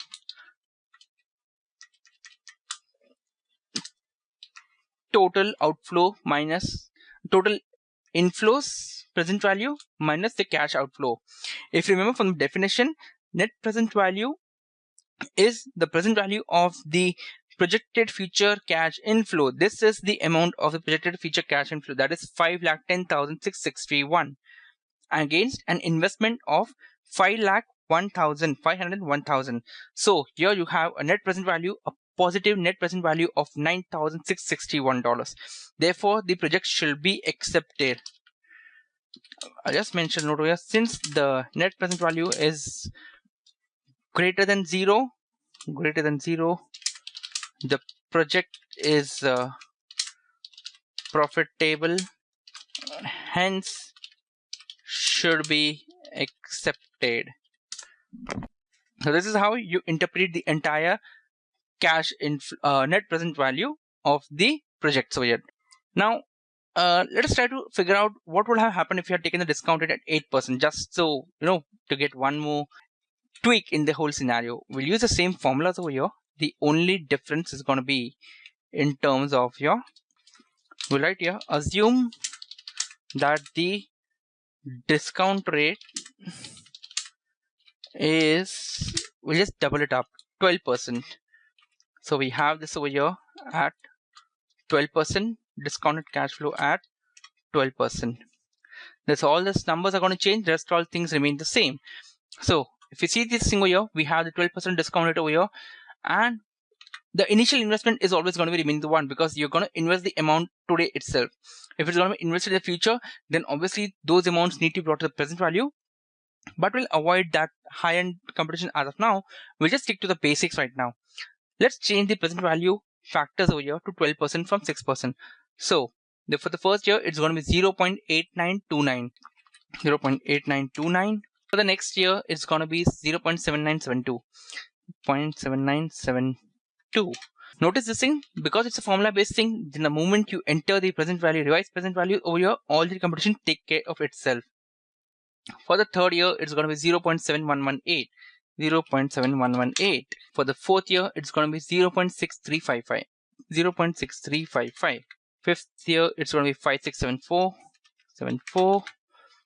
Sixth year, it's going to be 5066. 0.5066. Seventh, it's going to be 4523. 0.4523. Lastly, eighth year, it's going to be 0.4039. 4039. Oh, the results change drastically. Now, if the company accepts this project, it will end up in the negative net present value of $96,268. That means against an investment of $501,000, the company is going to have a loss of $96,268. So over here, the conclusion is that since NPV is less than zero, the project is not supposed to be taken ahead, to be taken up. Okay, I did not plan for this discount rate of 12%. I just thought we'll just see how the results come up when you use a different discount rates. So that was all, guys, with regard to the net present value, and I hope this was sufficient and clear enough for you guys to interpret and make your own net present value computations. I'll see you in the next session. We're going to start with another method of project evaluation.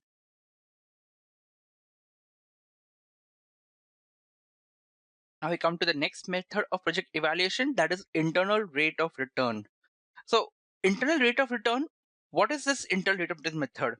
So in the internal rate of return method, or you can say the internal rate of return is that interest rate at which the net present value of all the cash flows, both positive and negative from a project or investment, equals to zero. I understand the definition was on a quite higher level. Let's try to simplify it down. So in the net present value, you try to arrive at a number, okay, a dollar value, and then you evaluate, is the dollar value greater than zero or less than zero? Okay, that dollar value was arrived at using the discount rate, presenting it to the current value, and such stuff like that.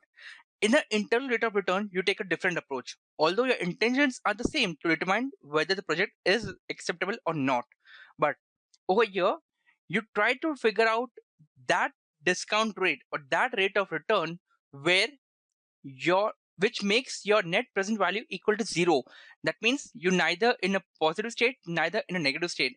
And then based on that rate of return, you determine whether you should accept the project or not by comparing it with the existing company's required rate of return.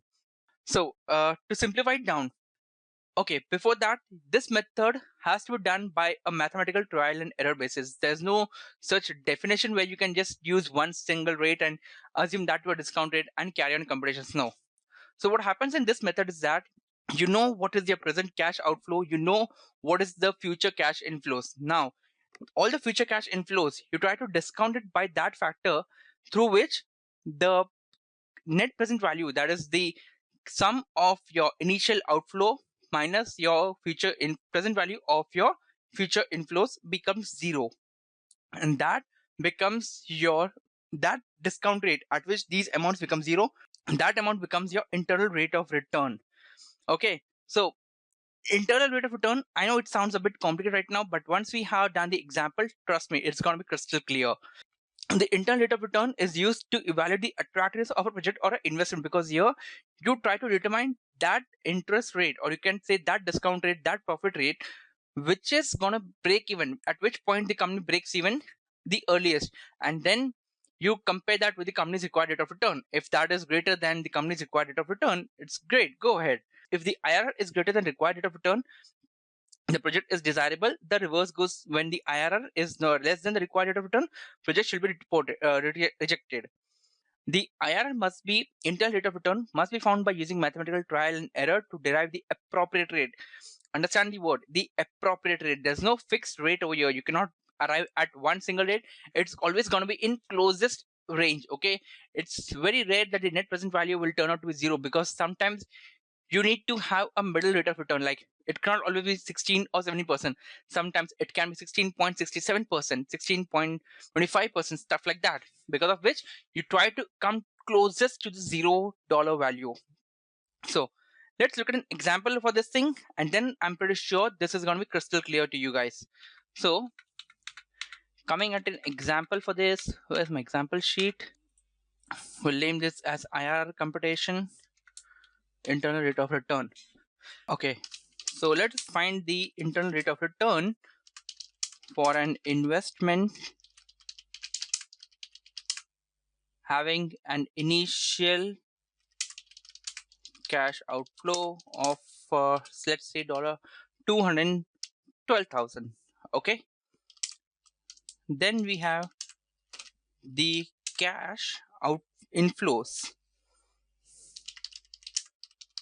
during first, second, third, fourth year, first to fourth year, as mentioned below, right? For the first year, it's supposed to be 65,000 approximately, $65,000. For the second year, it would be somewhere around let's say $96,000. 96,000. For the third year, we'll put it somewhere around $73,000.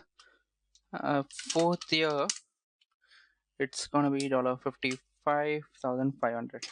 Now, I have already derived the net present value computation for these on various interest rates, and I've used the same formula, same template over here.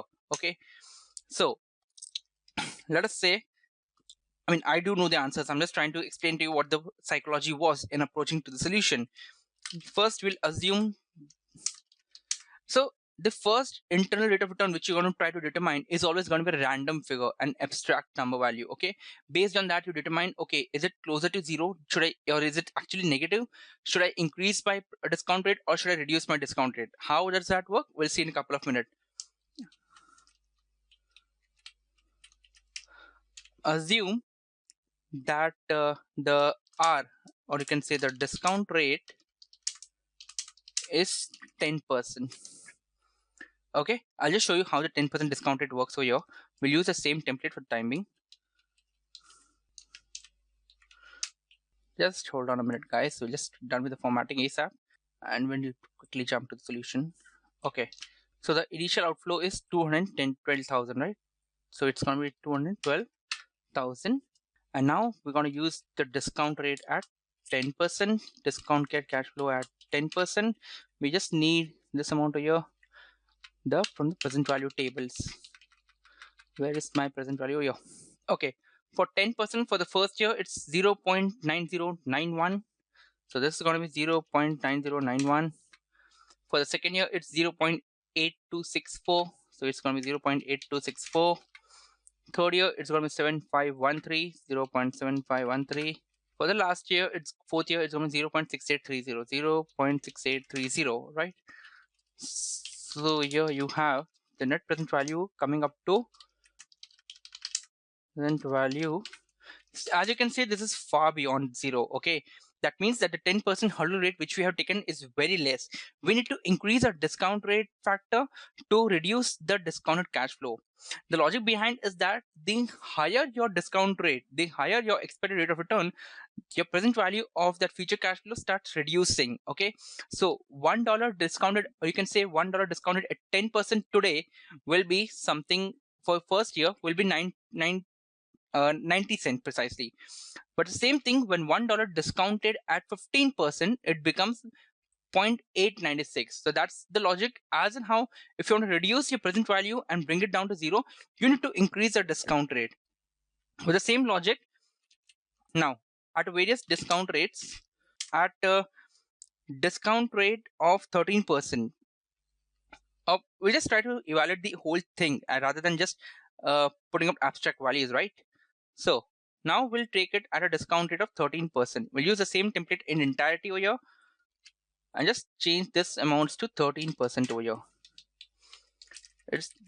I mean, if you observe this one thing, if you have the Excel templates of the formulas, it becomes quite easy to change the figures and quickly, guess the answers. And you in fact have the internal rate of returns templates of Excel available in Google. You can just Google it out and get the templates to solve. But mostly it's like finance stuff. I'll just try to give you a hands up on this thing. So it's better to use, but make sure with the operations of it. How does this work? I'll just get back. Okay. At 13% for the first year, the value is 8850. So it's 0.8850. For the next year, it's 0.7831. 0.7831. I hope you are following where I'm clicking the mouse and highlighting this thing, so you also get a gist of how the numbers are arriving at. Third year, it's 0.6931. For the fourth year, it's 0.6133. 0.6133. Okay. If you can see over here, we are still far away from zero, although we reduced it drastically, but we still need to increase the discount rate further so that the amount goes to zero. The net present value comes to zero. Now let's increase it marginally. Let's say by just 1% over here. And now we'll put this amount as discount rate at 14%. Discounted cash flow at 14%. You just need to replace it with the dollar values over here. 0.8772 for the first year, 0.8772. 0.7695 for the second year, 0.7695 for the second year, 0.6750 for the third year, 0.6750 for the third year, and 0.5921 for the fourth year, 0.5921 for the third year. Okay, it's 1027. So this amount is going to be lying somewhere between 14 and 15%. Okay, so now we just try to validate it with one more calculation over here, that is at 15% over here. And if the amount turns out to be negative, then we are sure that the amount lies between 14 to 15%, and the one which is nearest to zero will be the final discount factor for us. For $1, the value at 15% goes to 0.8696. 0.8696. For second year, it goes to 0.7561. 0.7561. The third year, it goes to 0.6575, 0.6575, and lastly, for the fourth year, 0.5718, 0.5718. Oh, this amount goes to a way beyond than zero amount, right? It's minus $3,158 over here. So we can safely conclude that the internal rate of return for this project is supposed to be at 14%, ideally somewhere between 14 to 15%. But if you take 15%, the difference is huge. It goes to 3,000 negative. So the closest value to zero as of now, which we have, is $1,000. $1,027 precisely. So it can be said that based on the above computations, the internal rate of return for the company, oops, based on the above computations, it can be stated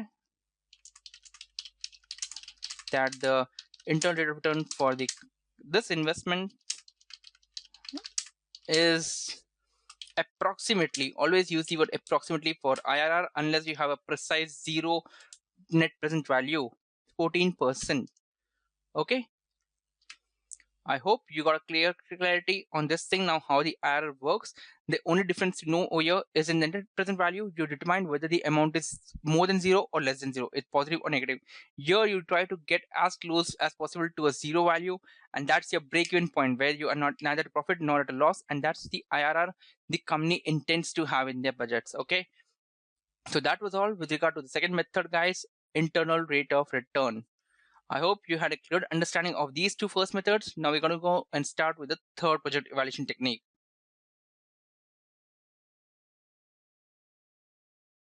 Okay, now we're going to start with the third method, that is the payback period. So this is quite simple. It's just plus, minus, addition, subtraction, and then you're done. More precisely, it's just going to be addition of the cash flows, and then you get your payback period. So before we jump into the depth of this thing, let us understand what is the meaning of this payback period. Payback period means the period of time that the project requires to recover the money invested in that project. Okay, it's simple as that.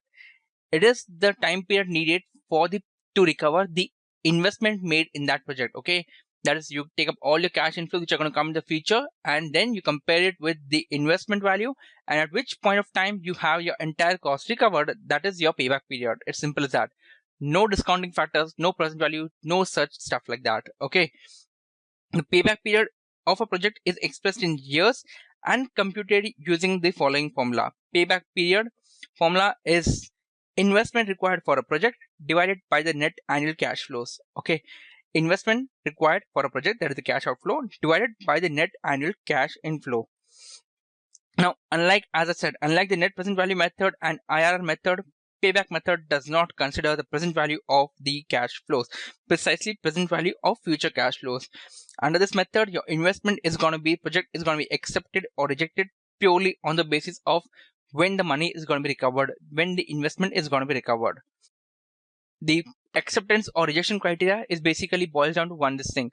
Payback period is less than the company's expected payback period. Sure, go ahead, accept the project.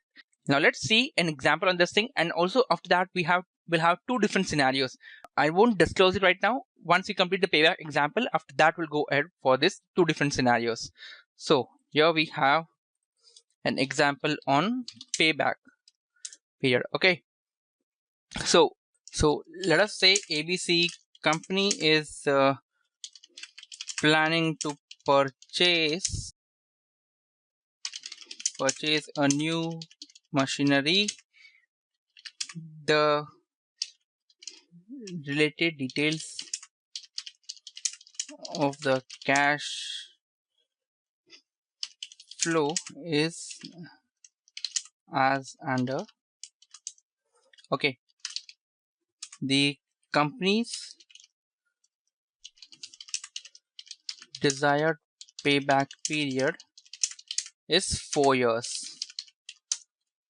Okay, so initial cost of machine, that's gonna be let's quote it to say somewhere around $40,000. 40,000.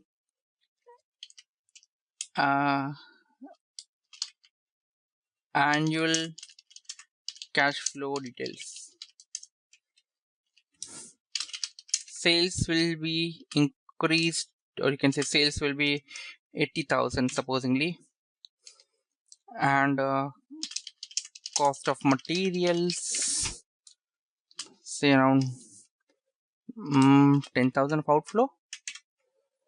Cost of materials, salaries another $20,000. Maintenance of the machinery another $5,000. Yeah, pretty much that's it. So we can say annual net annual net cash inflow will be equal to $45,000 annually. Okay, but wait a minute. Compared to this, the initial cost of the machine is very less, right? Let's say the sales is going to be only about 50,000. No, $50,000. Yeah, that makes sense to us now. $50,000. So the annual net cash inflow is going to be $15,000. Notice one thing, we have not taken depreciation of the machine into account. Why? Because that's a non-cash expense. Actually, cash is not going to be spent for booking a depreciation. So here, all the non-cash expenses and incomes are avoided over here. So if you remember the payback period formula, here formula, that is your investment required for the project, that's divided by the net annual cash inflow. Perfect. Let's get this done. Oops. So now it makes sense, right? Payback period is equal to investment required for the project divided by the net annual cash inflow. That's the payback period formula. So over here, first we need to compute the net annual cash inflow. That is step one, which is covered over here in the question itself. Ideally, we framed it over here in the question itself, or else you need to compute it. That's pretty straightforward, as you have seen already. So here we have the net annual cash inflow of $15,000. Investment required for the project as $40,000. So here we have $40,000 divided by $15,000 equals to how much? 2.67.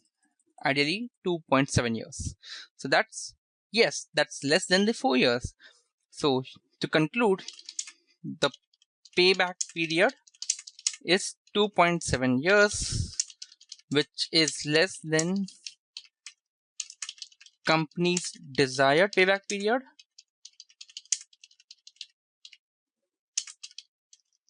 Therefore,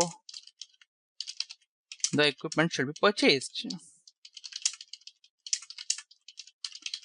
Okay, so that was all about payback period. As easy as it could get, guys. There can be nothing simpler than this one project evaluation technique. But there are certain limitations in this method also. It's that many times it happens that projects or the investments gives a high return after its initial gestation period is over. Like in this case, it might be possible if the machinery will have generated an annual cash inflow of just say around $5,000, or you can say if it was the other way around, where we'll just see over here. This is not for the final sum, just giving it as an example to explain the disadvantage of this method. Let's say the machine would have costed annual sales of just $30,000. Oh my god, why am I making so much mistakes today? We'll make it to $38,000 precisely.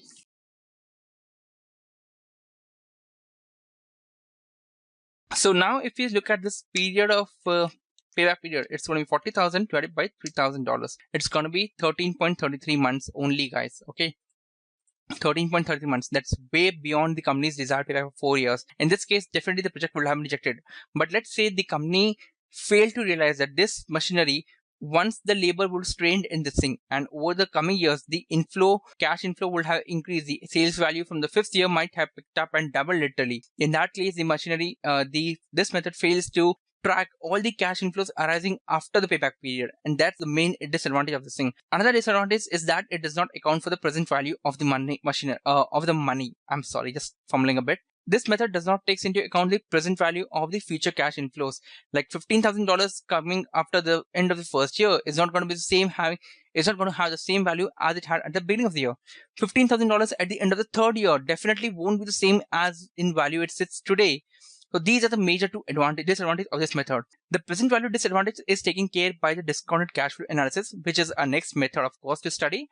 But yes, this disadvantage of ignoring the cash inflow occurring after the payback period is over, after the payback period, is definitely a biggest flaw and cannot be rectified for this method. So remember, I had told there are two more things coming up for this particular thing, particular payback period method, which I'm going to show you after the example. Now that is over here we had the understanding that the annual cash inflow are going to remain the same. What happens when we have to choose from several alternatives? And next is that payback method under the cash flow method, under uneven cash flows basis. So as the situation arises, you need to make a choice among the different payback, apply the different methods of payback as per the situations. We're going to quickly look at this two methods over, or two situations over here, precisely cash flow from several, or choosing from the several alternatives, and payback method under uneven cash flow. I'll just try to portray this, or you can explain this thing with the help of two quick examples for this thing. So let us say choosing from various alternatives. This is also as simple as it could get. Suppose ABC company wants to buy a machinery and has two equipment choices. Let's say machine X saves $2,500 in labor and costs $15,000 to purchase.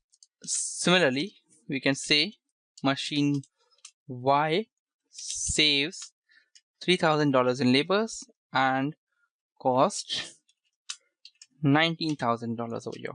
Okay, so to compute the payback period over here for machine A, or you can say payback period is equal to here the net annual cash inflow over here will be equal to the savings done by the machine. Okay, any avoidance of cash outflow in this case is as good as a cash inflow only when you're computing this payback period thing. Okay, so over here payback period will be equal to your investment for the project, investment divided by net annual cash inflow. Over here we're going to compute for machine X and this will be for machine Y. Okay, sounds good, right? So here it's gonna be $15,000 divided by 2,500, which is equal to 6, right? 15,000 divided by 2,500, 6 years. And similarly here it's gonna be 19,000 divided by 3,000. So it's gonna be equal to 19,000 divided by 3,000. A little over 6 years. So obviously machine Y will be rejected and machine X will be procured. Okay. Decision accept, reject. As simple as it can get, right? So this is how you determine which one to choose, which one to drop off. Just compute the payback period for every individual projects or purchase or whatever investment decision you need to make, and evaluate the shortest payback period. The condition over here is that if the company would have put it one more condition, that the company's desired payback period is 4 years, then in that case both the machineries would have been proposals which have been rejected and neither of them would have been purchased. Now the other is payback method under uneven cash flows. So here we're going to put a line saying that this is over, and now we're going to pay payback period under uneven cash flow. So till now, whatever methods we have done, we have assumed that all the projects are giving an equal cash flow throughout all the years, but that does not happen generally, right? As in how the labor gets a good hand, as in how the labor gets trained on the new machinery, as in how the expertise is developed, economies of scale and various factors are achieved, the cash inflow goes on increasing or the cost goes on decreasing, or both of them take place, which happens to generate a uneven cash flow, higher in the initial years, lower in the later years, lower in the initial years, higher in the later years. Anything is possible, right? So let us look at an example where there's an uneven cash flow. Let's say an investment of $300,000 is to be made, and the cash inflow on annual basis are as mentioned, right? So for years and the annual cash inflow You have year 1, 2, 3, 4, 5, 6, 7, 8. It's fine. I think till 8 years should be enough. For the year 1, we assume it to be on the lower sides, let's say $30,000. Year 2 will be like, no, not too much of increase, $32,000. Year 3, let's say it's going to be remain the same. Year 4, we're going to have an expedited one, $38,000. How much is the total so far? It's 132. Now we can bump it up to somewhere around $50,000, 55,000. Let's say there was a shortage of materials and we had a negative cash flow or reduced cash flow. How much does this give?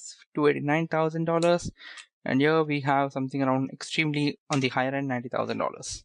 So now we got to compute the payback period over here. In this case, compute the payback period for the investment. If you see, because there's an uneven cash flow on an annual basis, we cannot use the payback period formula as we have been using till now, which is the total investment for the project divided by the net annual cash inflow. What we can do is we're going to use the compound or cumulative cash inflow approach here. So we're going to compute the, oh wait, why am I writing it? It's already here. We're going to compute the cumulative cash inflow.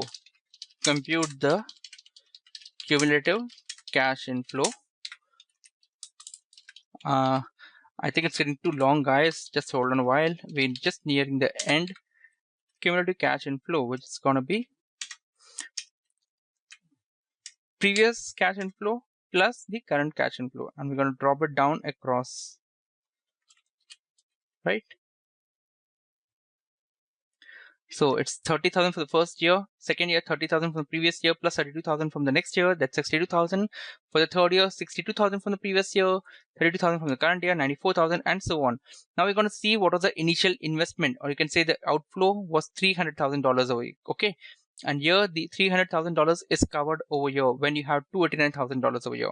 So it's obvious that the payback period is more than 6-7 years over here.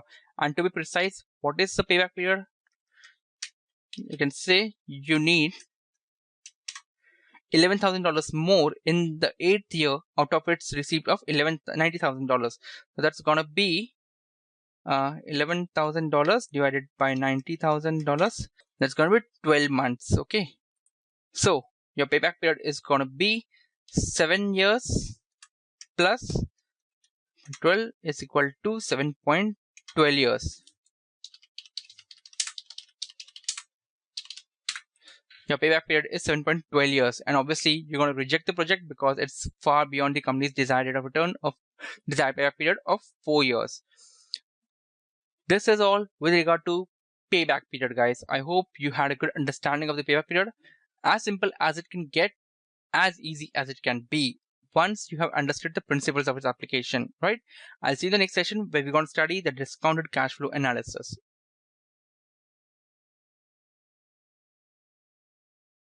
Now we're going to study the next method, which is an extension to the payback period method, that is discounted payback period. So far, you must have realized that discounted payback period has one of the biggest limitations, that is, it does not account for the present value of the future cash inflows, which is highly an inappropriate technique to judge a project, right?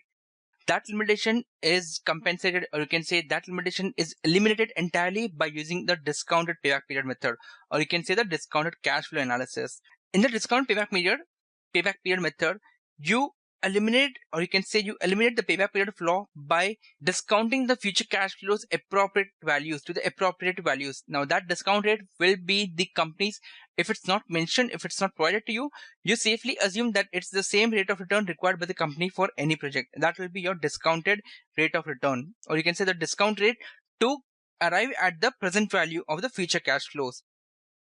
In discounted payback period method, we have to calculate the present value of each of the cash inflows, taking the start of the first period as 0 point. Okay, the first cash inflow point is a 0 point. That is when you invest or when you make the cash outflow. That is as happens.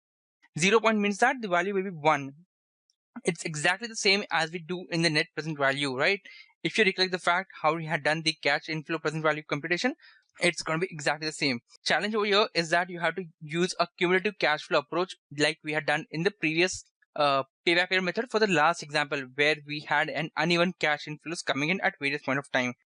Now, the discounted cash flow for each period is computed by a formula, that is discounted cash flow is equal to actual cash flow divided by 1 plus interest rate raised to the power of n, and that is the exact formula for the present value of cash inflows. If you recall the formula which we had done in understanding the present value factors, in understanding the present value computation, that was also present value of future cash, you can say future value of the cash inflows divided by 1 plus interest raised to the power of n, 1 plus rate of return raised to the power of n. That's exactly the same formula which we're going to use for the discounted cash flow over here. Now, once we have the discounted cash flow formula, the entire procedure is same as it was when we were doing a payback period which had uneven cash flows coming in. So that can better be explained with the help of an example. Let's start with the example itself now. Now we have your discounted payback. So let us say an initial investment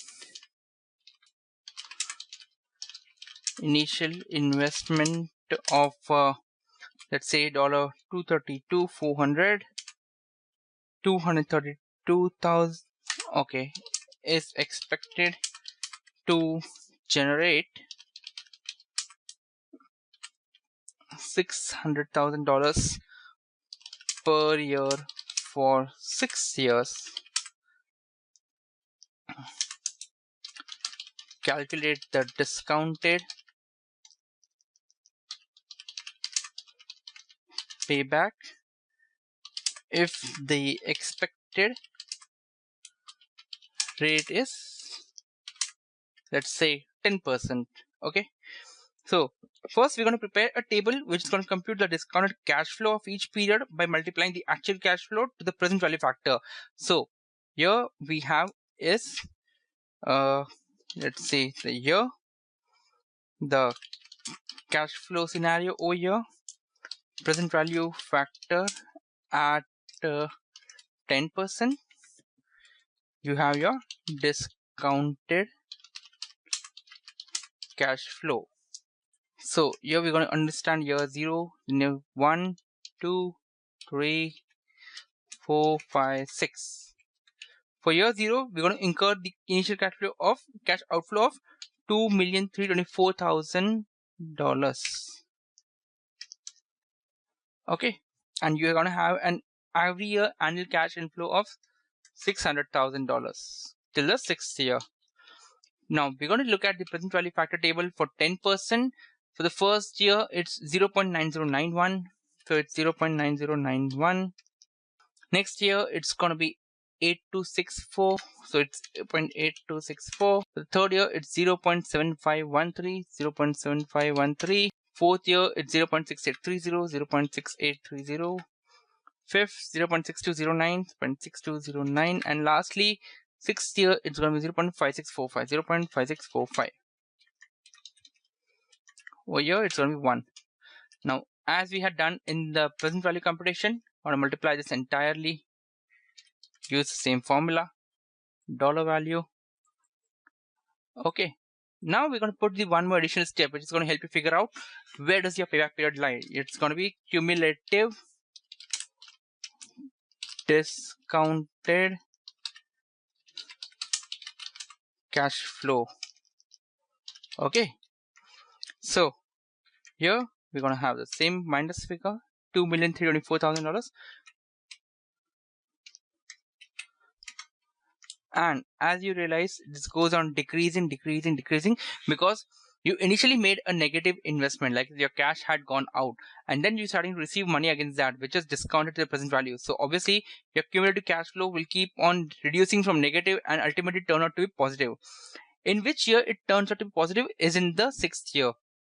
But it does not need the entire $338,700 of cash inflow in 6th year. It just needs this $49,580. So what we're going to do is use the same equation as we had done previously. That is, we're going to figure out how much is the difference over here. Out of $338,700, we just need $49,580.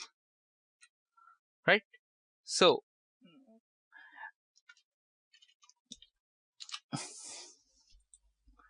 we're going to compute the fraction amount over here. That is the discounted payback period will be equal to 5 years plus $49,580 divided by 338,700. That's gonna be a fraction of 0.15. So it's gonna be 5 years, 5.15 years. Okay, so this is how you get your discounted payback period. It's very easy once you understand the discounted cash flow concept and you start applying it. That's why hence we had told you the present value computation is going to play a really crucial role in all your future computation, most of the techniques of project value evaluation. As for now, I hope you have a good understanding of your discounted cash flow analysis. Okay, that's it for the time being, guys.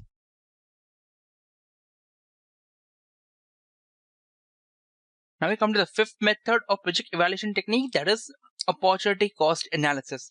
So this ideally does not involve much of an intense computation like we had in the present value, discounted cash flow, and stuff like that. This is just mainly a understanding, or you can say application of a common sense. What is the opportunity cost to accept a project or reject another project?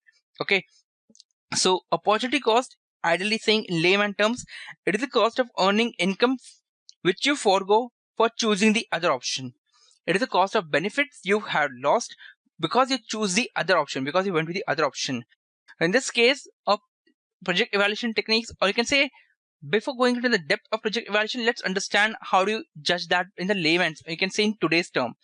Let's say you have a weekend assignment, a part-time assignment which you can do on your weekend and earn a handsome amount of $1,000, but you choose to go out with relax with your friends. Okay, so here the opportunity cost for you to go out with your friends is $1,000 because you forgot one income and choose the other option. The cost of losing out on that income, that profit, is the opportunity cost for you at a personal level. When you expense some of your, when you and your friends share drinks and have a good time, and the amount you spend on those activities, that's another, that's incremental amount for you, but already you made a loss of an opportunity cost of $1,000. So that's simply as an opportunity cost. So let's look at an example from the project management perspective, and then I hope it will give a better understanding of how do you evaluate the opportunity cost.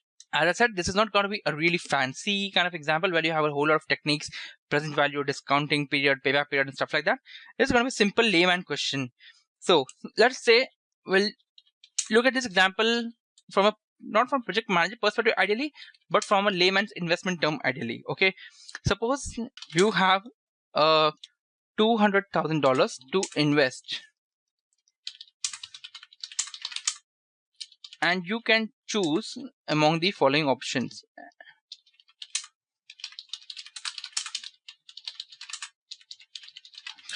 Okay, one is invested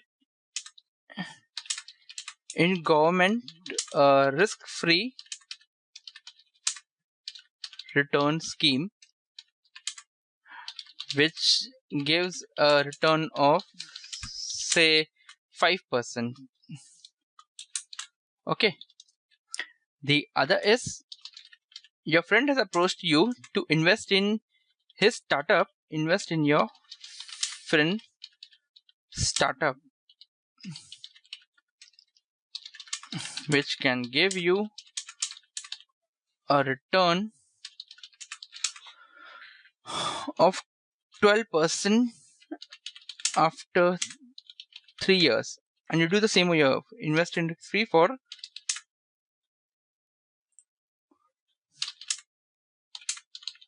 3 years. Okay, for 3 years, and 12% per annum for 3 years. So now here you have to choose which investment option is the better for you, which is not one. The higher the risk, the higher the return. In the case of government risk return, the investment, or you can say the government risk return, does not carry any risk, hence they have the least return at say a normal rate of 5%. But your friend's startup is an attractive one, but also it possesses a high risk. You may or may not even recover the principal amount, or you may recover the principal partially in case the startup fails, anything is possible. That's why it provides you with a higher return, that is of 12% a year. So now let us see what is the income which you're going to derive with this thing. So here you have your years and $200,000 invested at 5% per annum for 3 years. That's going to give you an income of, let's say, for the timing, we'll just avoid the whole concept of present value because we're going to try to keep it as simple as possible. So year on year, your friend and your this bank is going to give you some return. We just look at their current values only.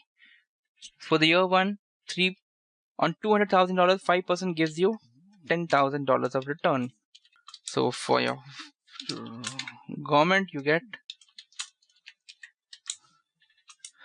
this is for government risk, government bonds, okay? And now we're going to see your friend's startup option.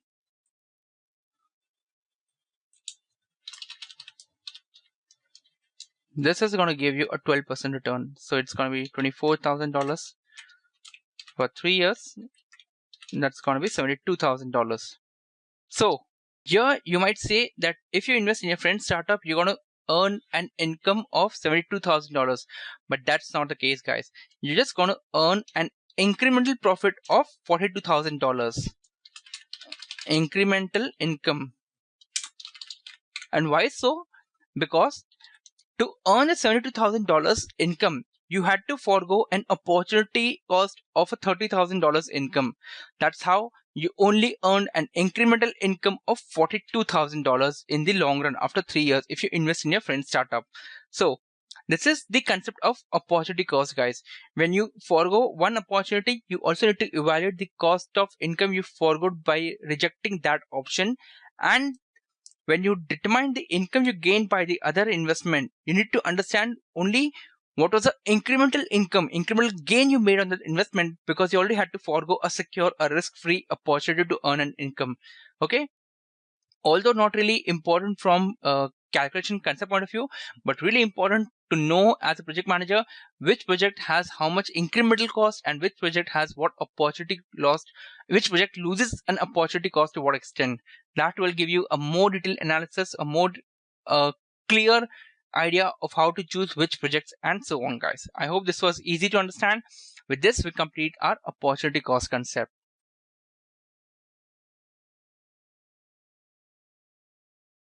Now we come to the last method on project evaluation, that is earned value analysis. Now this method, the intention of this method or using this method is really different from the other methods, other 5 methods. If you notice, in all the other 5 methods, our main intention or main focus was diverted on how to select a project. But this method helps you to determine what is the progress of an ongoing project. Should you continue it further? What is the additional investment required? Is it on time or not? And all those questions are addressed by this thing, by the earned value analysis. That's why the intention, or you can say the focus of this method, is mainly on evaluating the ongoing projects, not between choosing a project, but evaluating the project which are already being executed. So what is the earned value analysis? The earned value analysis is by definition an industry standard method of measuring a project's progress at any given point in time, forecasting its completion date and its final cost. At the same time, analyzing the variances in the schedule and budget of the project proceeds as the project proceeds. This method compares the planned amount of work with what has actually been completed, and then it's determined if the cost, the schedule, and the work accomplished are progressing as in accordance with the original plan, with the original budget standards. As the work is completed, it is considered as earned. What is the need for earned value analysis? Now, most of the projects are over budgeted and are behind the schedules as most of the time. Also, many times the project finish over and above their initial budgets, and sometimes it happens that even after spending a lot of time and money, projects never get completed. They come to a halt because of some of the other reasons. So it's important that this earned value analysis gives the management an insight, and it helps them in various ways. How does it help them? It helps the management and it helps the project managers mainly to measure the amount of work performed on any project at a given point of time, by which they can forecast the precise completion date and also the precise cost to complete the project. It helps the management to analyze between the various schedules, between the schedule and projected budget cost. Also, it enables, most importantly, it enables the management to take a proactive decision rather than a reactive decision when it's too late and the damage is done. So this all boils down to two main questions which are addressed by the earned value analysis. The first is that will the project cost on completion be greater than, equal to, or less than the original estimate? That is the difference between the planned cost and the actual cost. And next is that will the project be completed on time? That's it. This is the main two intention of the earned value analysis. So going ahead, now, to understand this earned value analysis, we're going to need to understand some variances which are computed under the earned value analysis. Now, to understand the variances which we're going to compute under the earned value analysis, it's important for us to know a few important definitions beforehand. Planned value, or the budgeted cost of the work schedule. This is the total amount of work scheduled to be completed as per the milestones which were defined originally. Okay, so you need to interpret what is the actual plan, what was budgeted, or you can say planned value, which was the actual cost which was budgeted to be completed when the work reaches a certain stage as per the milestones which were defined originally. Actual cost, or the actual cost of work performed, this is a total of the cost incurred in accomplishing the work till date. And lastly, we have earned value. This is the value of the work actually completed. Two variances are computed under the earned value analysis. First is the cost variance, and next is the schedule variance. We're going to look at this with the help of an example that will give us a much better clarity in understanding this whole variance concept. So let's go to the example, and we're going to form it over here. Earned value. Okay. So let us say a project manager has a budget of $1 million, and the project is expected is to be completed in 12 months. Now, after a month, 10% of the project is completed and cost incurred is $120,000. Okay, but as per plan, the project should have been completed till up to 20%. So over here we are saying that as per the original plan, the project should have been completed up to 20%, but the actual status states that it's completed only till 10%. Now we're going to need a few important computations over here to determine the variances. So first, budgeted figures and actual figures. Okay. So we have the total cost of the project. It's budgeted at $1 million. Percentage of completion as per the budget. It should have been 20%. Actually, it's only 10%. Now then we have the actual cost incurred after 1 month. It's $120,000. Okay. Actual cost after 1 month. Let's mention it more clearly. Right. Now we're going to compute the important figures which we had discussed, that is the planned value, the actual value, and the earned value. Compute the planned value, actual value, and the earned value. How are you going to compute the planned value? That is the total amount of work scheduled to be completed as per the milestones originally defined. Total amount of work expected to be completed as per the original plan. By here, total amount of work means that work or the cost expected to be incurred, right? So that's what is the plan value. Oh, so it's gonna be how much? It's supposed to be $1 million to into 20%, right? So it's supposed to be a $200,000 of work to be cost to be incurred and the work to be completed till 20%. Okay, now we're going to compute the actual value.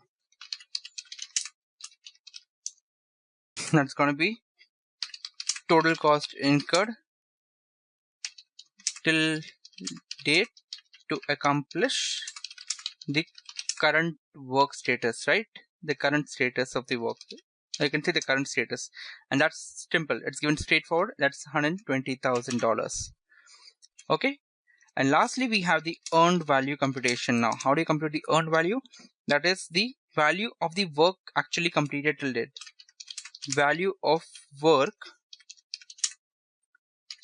completed till date in terms of original cost. That's the most important factor here. In terms of the original budget. So, what does this means is that original budget, as per the original budget, the cost should have been how much? For 10%, it's supposed to be $1 million into 10%.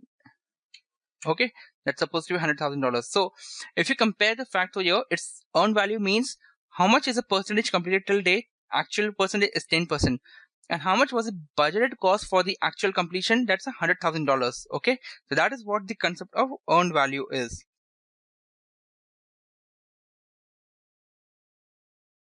Now we're going to compute the variances over here of the variances.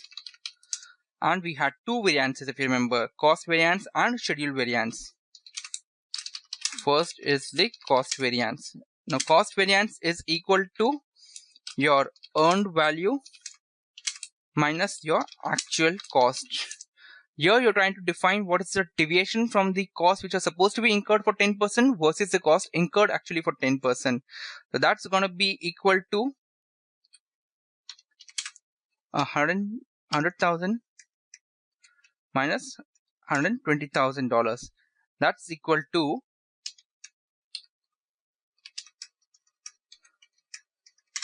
a negative $20,000, right? So this is how you come to know what is the status of the project in terms of cost. In terms of cost, they have already exceeded 20,000, overspent 20,000 compared to the planned amount. Now we're going to go for the scheduled variance. That is equal to your earned value minus your planned value. So now you're going to go for earned value minus planned value. That is equal to $100,000. What does this means is that in terms of the schedule, you are supposed to incur an expense of $200,000 till date by completing 20% of the contract. But till now, you only completed 10% of the contract, whose standard cost is $100,000. So in terms of the schedule variance, you're lagging behind literally half of the value which are supposed to be accomplished. The cost which are supposed to be incurred till now is only half of what has been done till now.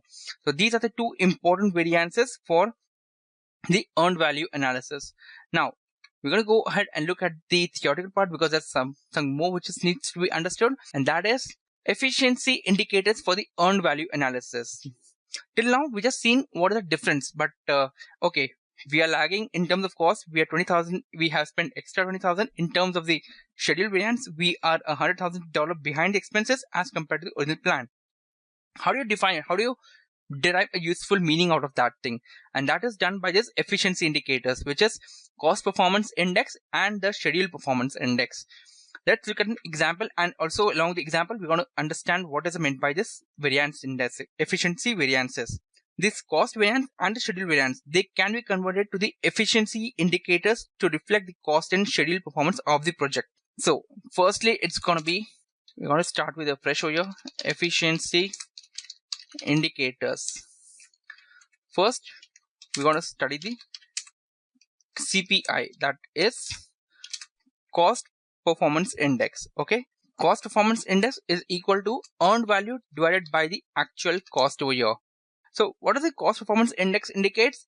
It indicates that what is the efficiency with which the costs are being incurred to complete the project. Okay, the CPI is known as generally to enable the entity to forecast the cost to complete the project, and the schedule performance index SPI is equal to your earned value divided by your planned value. And the schedule performance index enables the entity to indicate by what time is the company behind its schedule, by when will it complete the project, what is the expected time to complete the project. We're going to understand this thing in more depth with the help of continuing the example from the previous session from here itself. Over here, a cost performance index is equal to earned value, that is $100,000, divided by the actual cost, that is $120,000. Okay, that is equal to 83333. Okay, that's equal to 0.83. Okay, similarly we can interpret a compute for the schedule value, that is going to be somewhere like 100,000 divided by 200,000, so that is equal to 0.5. Okay, now how do you derive the meaning from these two indices, these two efficiency indicators?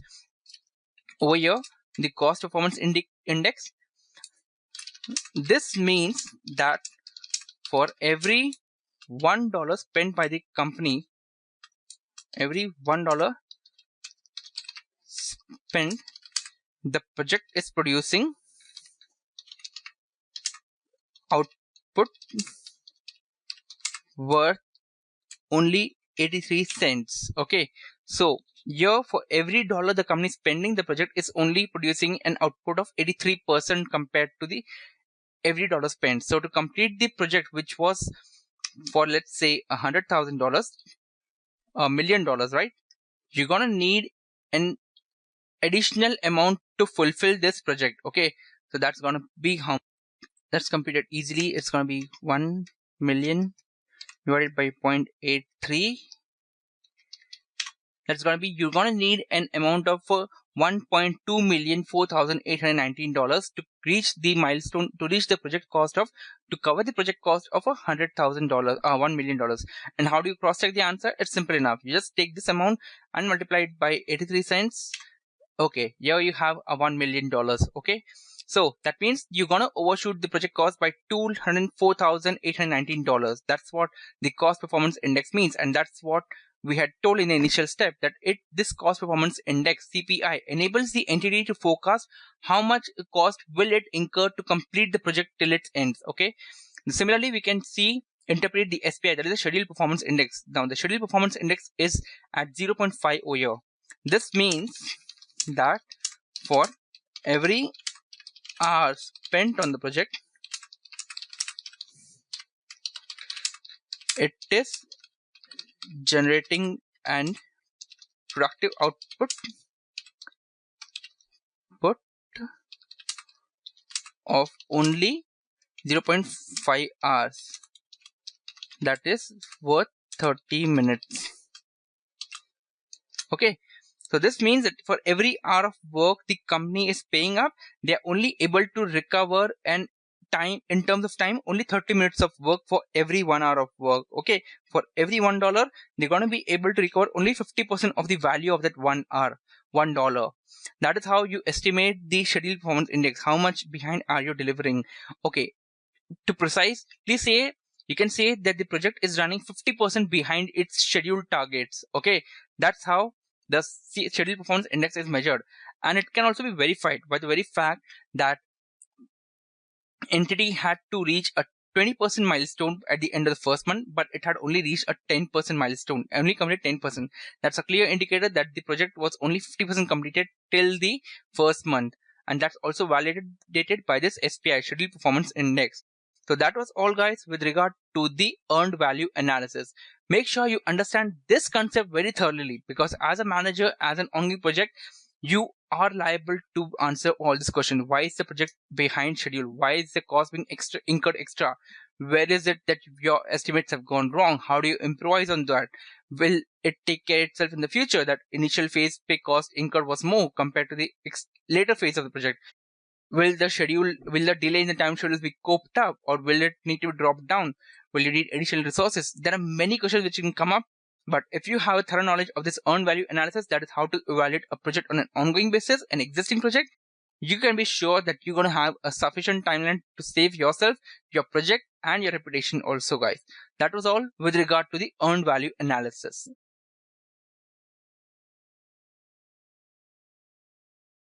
Now we begin with section E, which is going to be forecasting. So let us understand what is the meaning of forecasting first of all. In layman terms, or you can say in general terms, forecasting is simply the process, or you can say forecasting is simply to predict the future, or you can precisely say to reasonably estimate the future.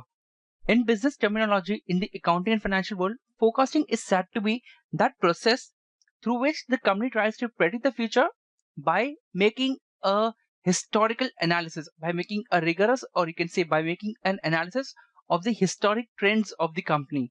So they try to evaluate the past performances, how it has been improving year on year, how it has progressed year on year, and based on that, they try to reasonably estimate, reasonably forecast the future. So in most of the cases, in most of the organizations, the forecasting of the company's goals and objectives is done by top management. The decisions flow from top to down. But as a project manager, it's also important for you to understand what is the process of forecasting done. How does it impact? How is the computations involved? How are the decisions made based on the various forecasts? Okay, so let's understand the need for forecasting in a project management.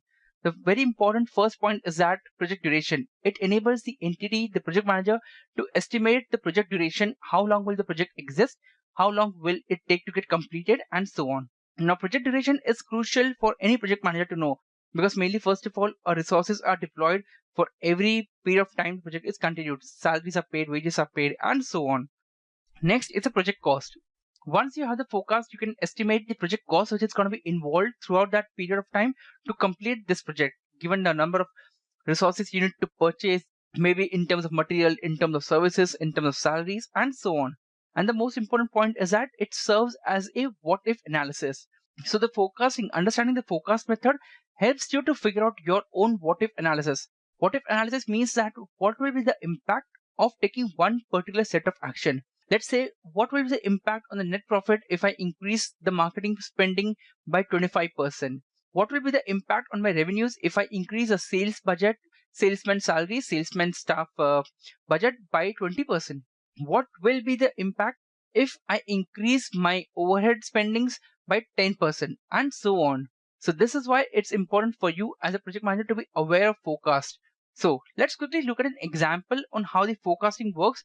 That will give you a better insight on how the various functionings are falling into place. So let us from the example over here as we have been doing till now. So Mr. A as a project manager has received the following data for the previous year. So here we can say the revenue for the previous year were supposedly, let's say, 1 million. The cost which were incurred to get this revenue, they will be salaries of his staff somewhere around 200,000. Then materials, let's suppose it's a production kind of a thing, so it will be materials of 100,000. Overheads of his own department was another $50,000. Sorry. Then equipments, repairs. I'm taking the term repair over here because I don't want to involve any fixed asset acquisition as of now, because if that involves a whole lot of different depreciation and processes comes into place. I'm trying to keep it simple as possible so you can get a gist of what we're trying to convey over here. Equipment repairs might be around, let's say, 25,000 for the safer side, and other support. This includes everything, right? Another 25. So after all this thing, the net profit for his project was, let's see, revenue minus the cost involved, $780,000. Okay, so this is, oh well, that's, oh yeah, salary is supposed to be $200,000. That's what I was wondering. Why is it so less? Okay, so this is the budget of the previous year. Now, let us say for the current year, it is forecasted that the revenue will increase by 15%. Salaries, because appraisals are expected by employees, will be increasing by 25%. Material by let's say 30% for the safer side, and other support will reduce. Let's see what the effect of reducing one of the expenses will reduce by 10% marginally due to the efficiency gain. Okay, gain over the period, over the past years. Prepare the forecasted income statement for Mr. A. So I'll just mention your actual, okay, will be this income statement for the previous year.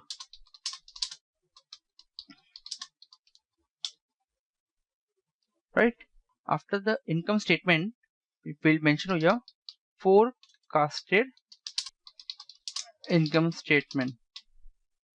So over here, we'll just copy this previous year.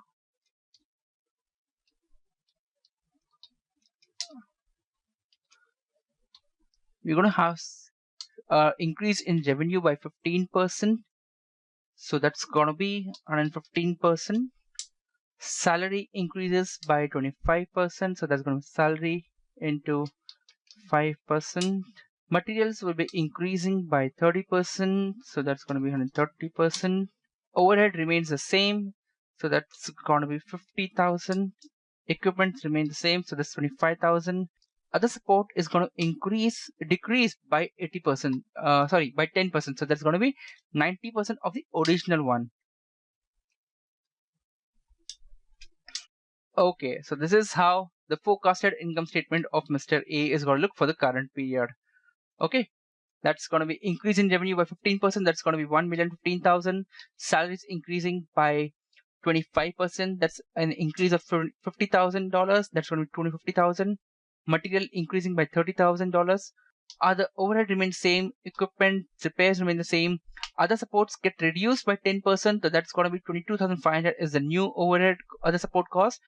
Finally, it gives you an increase in the net profit. So if we were to compute this forecasted increase in the net profit, that would be the difference, that is 72,500 divided by $600,000, percentage of that, a 12% approximate increase in your net income, net profit compared to the previous forecast. So this is how you prepare the forecasted income statement, or you can say this is how the management prepares the forecasted statements. Obviously, it's not going to be this much simple, but the principles remain the same. They take up the past data and apply a fixed, you can say apply a percentage increase or decrease depending upon their analysis of the market, depending upon their analysis of the company's internal processes, improvements, and so on. Some cost will increase, some cost will decrease. In the inflation, not inflation precisely, in the years of growing economy, you can say the company expects an increase in sales based on the business models and expects a decrease in sales in some years, again, based on the revised market conditions. So now, if you're wondering when will the company reduce its sales figures based on the market condition, there are certain instances. Let's say, for example, before 10 years down the line, when Amazon was not there were only retail stores running across every corner of the world. At that point of time, every retail store will expect an increase in their yearly sales, year-on-year sales, a revenue increase year-on-year. But with the entry of the online markets, now the retail stores are reducing their year-on-year sales. Okay, the forecasted sales are reducing, the forecasted revenues are reducing. Why is that? this is because the change in the market scenario has become so much big that now online sales, online economy is booming, whereas the offline or the retail economy is going down day by day. So those are the scenarios which you need to account for when preparing the forecast. Obviously, as a project manager, it's very rare that you might end up doing the forecast analysis for your own project. Mostly figures flow down from top to bottom. But if you have the picture in mind, you can very well put up your case saying that if the management, let's say if you're running a retail chain, okay, if you're running a retail store, and if the entity has putted you a forecast on you saying that last year your sales was $1 million, this year you got to increase it by 20%. Now, based on your understanding, you can go ahead and say the management that because of the change in the economy, a 20% increase in the retail sales is highly not possible.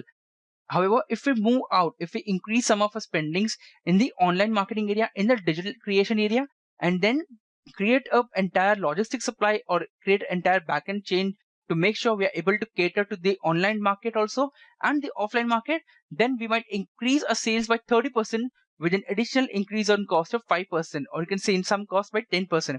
Based on those increase or decrease, you can prepare your own forecasted income statement and put up your case to the management. That also makes the entity know that you are an active project manager who takes an interest, who comes up with his own suggestions, who comes up with his own thought process of how the entity can prosper. So that was all, guys, with regard to forecasted income forecasting. In the next section, we're going to start with our budget and variance analysis, which is an extension that ideally the next step after the forecast are done.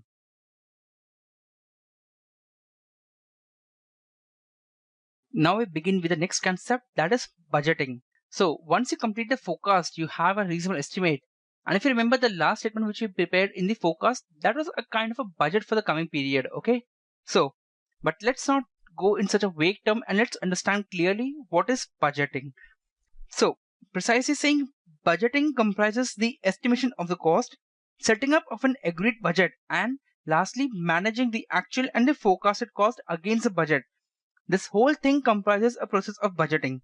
The budget that identifies the planned expenditure for the project or the portfolio program. You can see the budget is going to lay out the expenditures in detail, what expenditures the entity expects to make to fulfill a particular project, to reach its goal of achieving that project. What are the costs which are going to be, various costs which are going to be incurred in reaching out to that project. It's a baseline, or you can say it is that standard against which the actual expenditures are going to be mapped, and a further analysis will be conducted. Why was the actual cost lesser or higher compared to the budgeted cost? And that terminology is the variance analysis, but that will take up in the next session. For now, understand this thing. The budget is a baseline, is that standard which you're setting up against which your performance, your actual performance is going to be benchmarked, is going to be compared to. So what's the importance of budget? So whatever is the importance of budget from the company's perspective, it's also important for you as a project manager. There's no deviation over here like we had in forecast, where the entities forecasting objectives were different and it was a different objective for you to understand. No.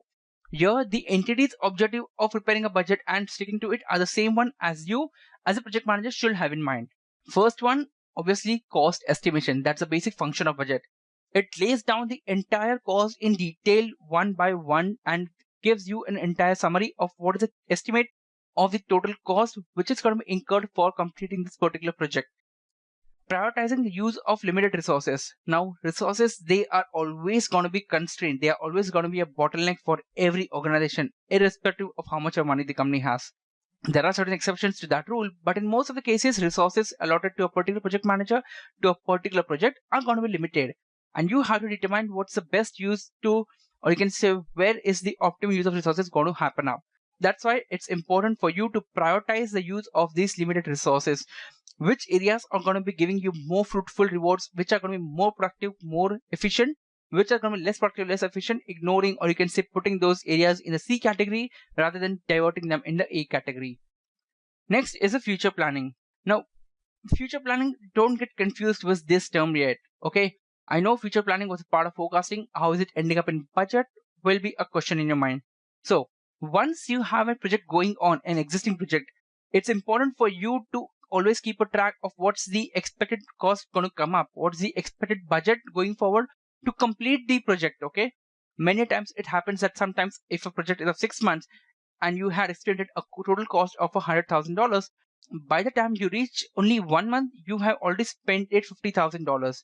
There can be tons of reason for that, but yes, for the remaining 5 months, you do need a good amount. And here, this future planning helps you.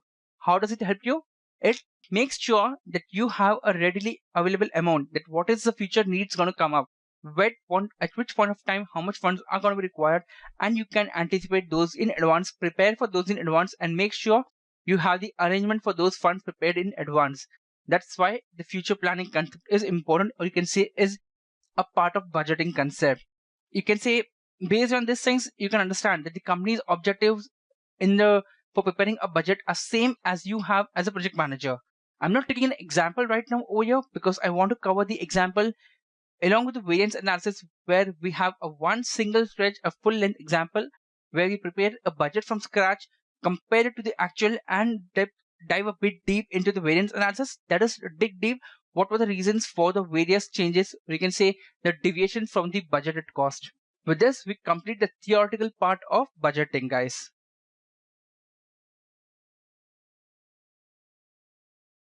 Now we come to the last part of this topic of this session, that is variance analysis.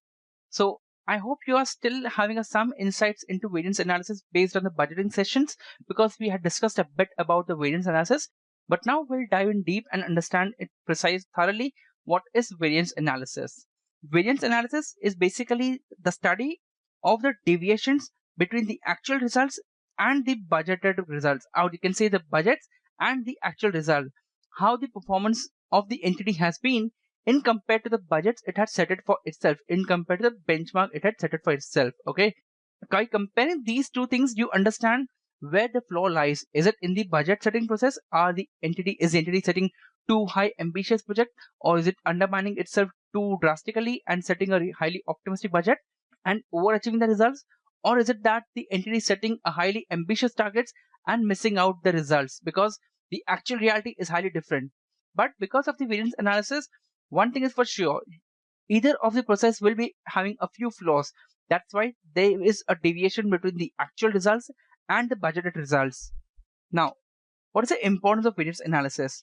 First of all, it supplements the efficient budgeting activity. So understand this thing. If you prepare the world-class budget, but if you have not compared it to anything, if you have not compared it to your actual results, if you have not figured out why is the deviation between the actual results and the budget, what's the use of the world-class efficient budget? Nothing, right? So the variance analysis, it supplements your budgeting activity. Because of the variance analysis, the entity is able to prepare itself, to get itself more better in the budgeting process. If the variance analysis was not there, how will they ever know where does the flaw lies? Nowhere, right? Hence, it supplements the efficient budgeting activity. It acts as a control mechanism. Now, analysis of the large deviations of key items, you can say analysis of the major key items of the company, can give the entity a useful insight as to why is there such a big deviation, and the entity can take proper control in those areas, exercise efficient control in those resource deployments, and achieve a better control mechanisms.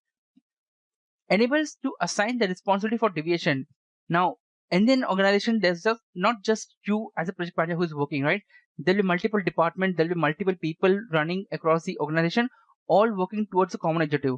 But what variance analysis is just that it helps the entity to pinpoint who is the real culprit in the overall negative performance, or who is the real beneficiary of the overall positive performance of the entity. Sometimes it happens that because of the efficiency of one, two other inefficient people are being covered up, right? Or also vice versa, because of the inefficiency of one person, many of the efficient persons are not being able to get the credit because the overall entity results reflects either a single profit or a loss. But what variance analysis does is that it opens up the various layers. It goes deep beneath every layer and figures out who is the one who is doing a better job, who is the one who is doing a negative job, or you can say a shabby job, and point out to those process or persons and take effective actions with those things to make sure the negatives are turned into positive, and the positive, if possible, are improved more. With this concept in mind, let us look at an example where we're going to study the entire budgeting process and variance analysis together. So let us create the example from scratch over here. Okay, so first let us set up a budget for you. setting up a budget. Okay, or yeah, we can say ABC company is in the process of setting up its budget for the current year. Important details are the following. It needs 2 units of raw material for one finished good. Okay, it uh, needs, let's say, 3 labor hours 3 labor hours for producing 1 unit of, okay, the same one, finished good, and it incurs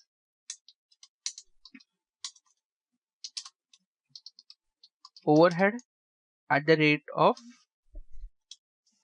$10 per hour of direct labor. Okay, simple and sweet. We'll just keep it simple for the time being.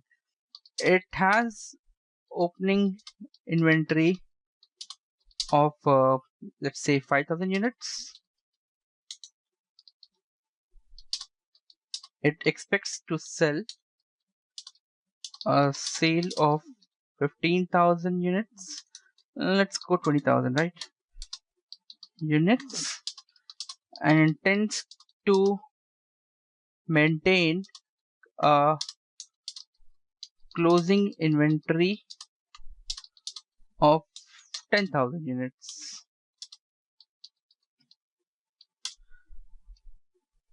So based on this information, first of all, we need to figure out what is the number of units the entity intends to produce. Based on that, the entire production budget, material budget, and labor budget will be formed. Okay, so before we go into the deep depth of this example, I want you to know one thing.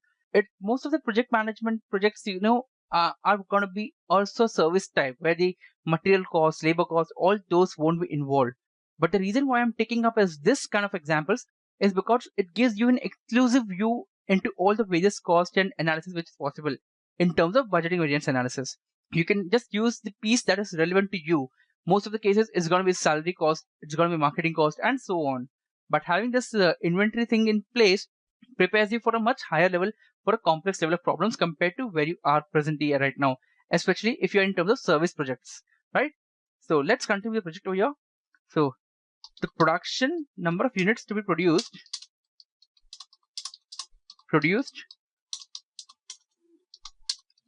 will be equal to how much? The simple formula over here is you already have an opening inventory, you are expecting to sell a particular inventory, and you intend to maintain a closing inventory also. So you need to sell, okay, units to be sold. It's going to be 20,000 units. Add the closing inventory, that's going to be another 10,000 units. So this gives you units needed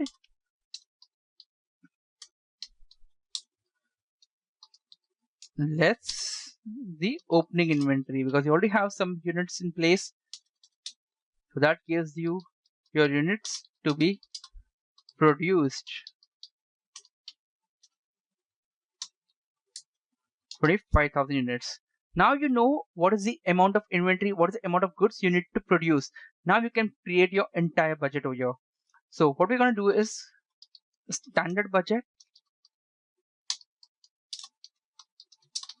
for 25,000 units. Material per unit,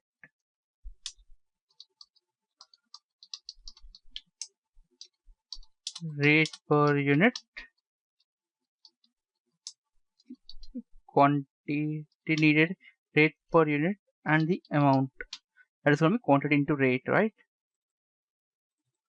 So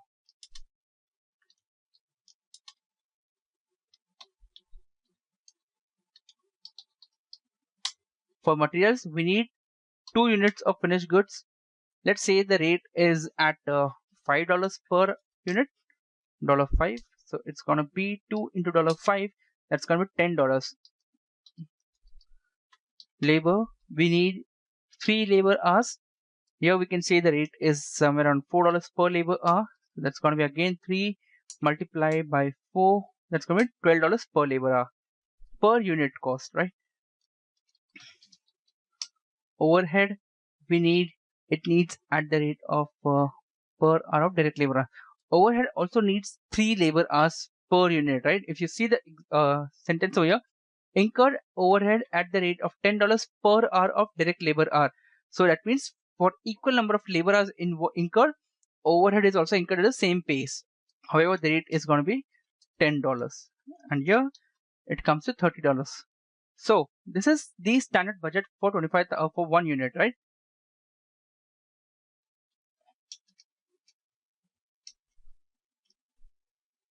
For 1 unit. Now we're going to prepare a flexible budget. A flexible budget is the one which adjusts itself to the actual data. You can say in this case, because we need to produce 25,000 units, we're going to compare this budget to 25,000 units first of all over here. So the flexible budget for 25,000 units. The columns are going to be the same over here. The only difference being that we're going to multiply everything by 25,000 over here.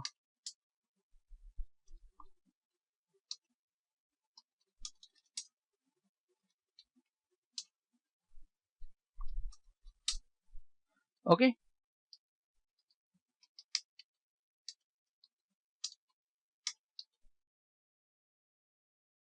So the total cost incurred for per unit is $52, and total cost incurred for 25,000 units is gonna be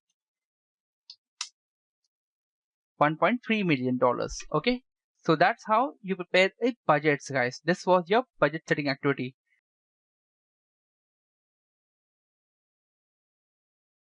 Now we're going to see how we compute the variance out of this budget over here.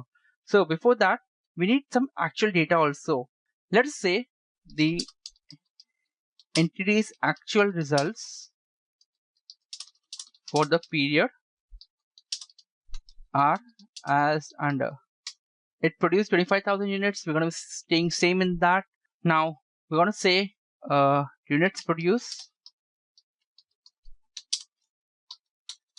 1,000 units. Okay.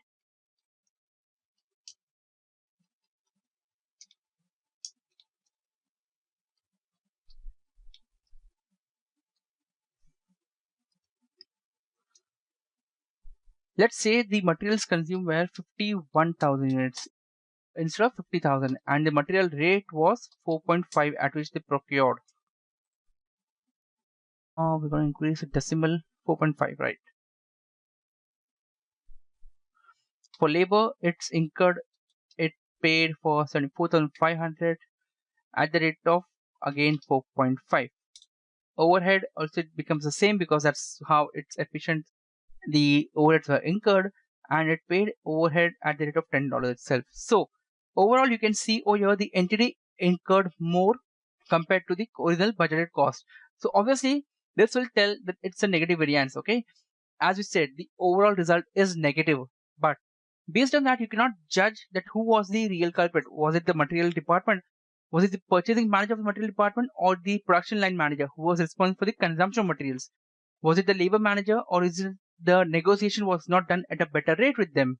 Who was the real culprits and all? That can be figured out only when we actually dive deep into each and every single variances. Just a second, guys. I just want to make sure this is reflecting true scenario. Okay. First, we'll go ahead and compute the material variances. Now, remember this thing, in the cost accounting and management accounting, there's a whole session devoted to the material or to the variance analysis, but that's at a very high level. I'm not going to be taking you to that level. I just wanted to give give an introduction to the variance analysis, so you're at least aware how you're going to compute it on your own. We're not going to go through any formula. We're just going to try to solve it logically over here. So first we'll see material variances. So quantity consumed, or you can say just simply put it as a quantity variance. What's the standard quantity for 25,000 units? It's supposed to be 25,000 units. That's supposed to be 50,000, right?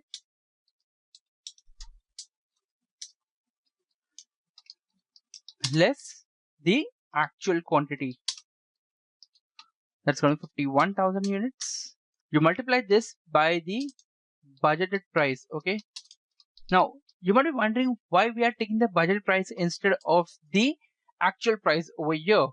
The logic being that the difference in the price variances will be taken care by the price variance which is going to come next.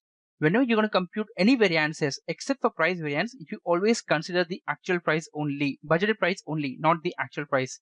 However, in case of price variance, you compute using the actual price. It's going to come up in a while. Have some patience for it. That's it. So your variance is going to be how much? Be 1000 negative.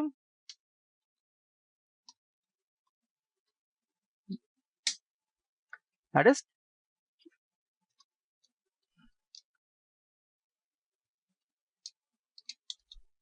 5000 unfavorable variance. It's going to be unfavorable. Now we're going to compute the price variance for it now.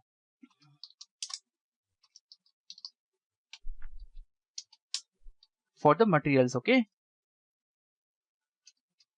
I'm using the same template over here. Kind of makes easy. Now standard price for, okay, standard price for 1 unit, that was supposed to be $5. Actual price,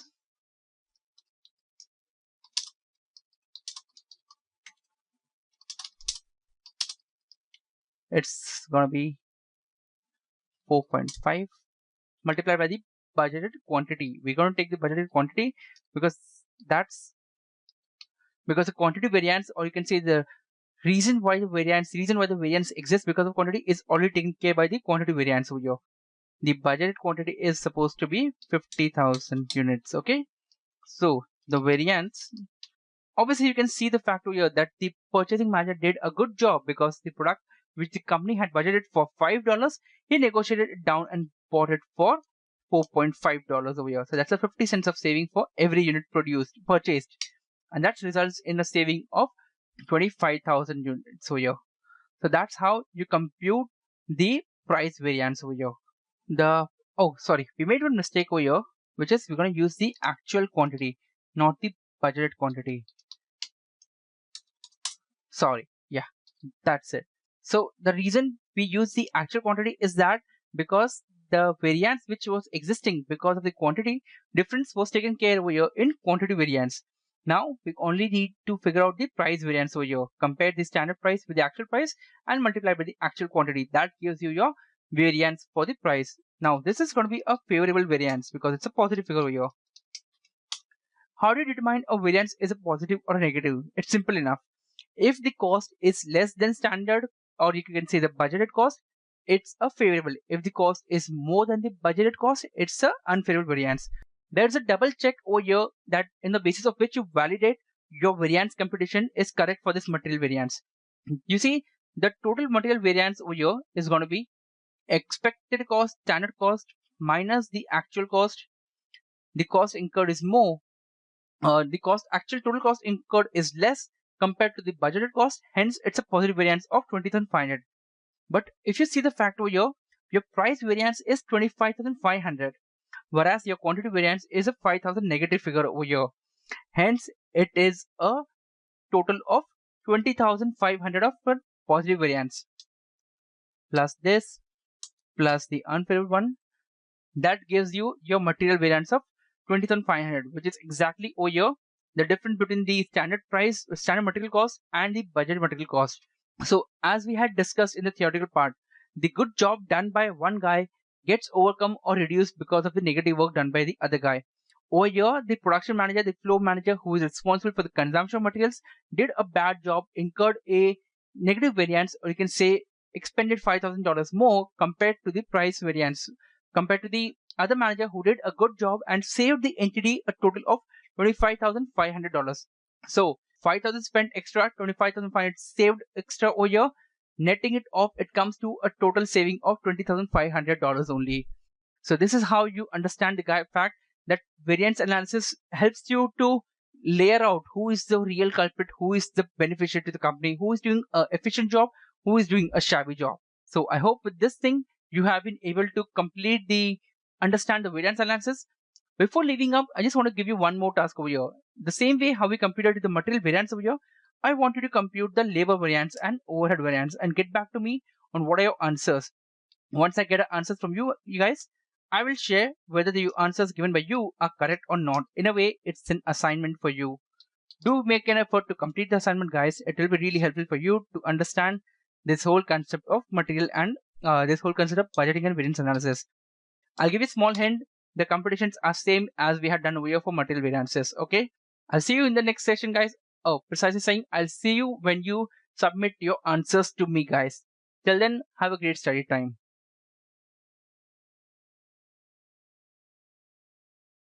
Hi all. Let's start with the expert project management course. First of all, before moving into the details, what is an expert project management and about the whole course which we are going to have. It's a big course where we can have case study. We will see the numerous case studies to become an expert project manager, and also we will see what are the traits of expert project manager. So before all that, first of all, I want to make the session interactive, and I'm sure that you will have an experience as a project manager because that's how you have enrolled for this course of expert project manager. So I'm sure all of you have worked in the capacity of a project manager, handling maybe small or big team. It doesn't matter. You have managed a project. So when it comes to project management, the expert project management deals with, it's not for we are dealing as a project manager, we are not dealing only with materials or just resources and software, etc. We are dealing with people. So people are different, and people are definitely have huge emotional difference, technical difference. So we are managing as a group. We have to build a team, and we have to focus on a project goal. And when it comes to expert project management, it's regarding our course. We'll see the main areas like balancing time scope, all those things, which is the basic duty of a project management. But apart from that, what is there in for you for as a learner in this course is we will see numerous case studies, and for example for McKinsey and all those people as an Accenture, like how they have as in a company, how what are the what do the project managers do and how they treat their client, and also what is there what is distinct in this course is we'll see the details. We will see from a from just a project management and how you become an expert project management, because when you call a person expert, that means he has to have so many details. You are making good judgments so that your projects are not failing, and also you are managing your team well.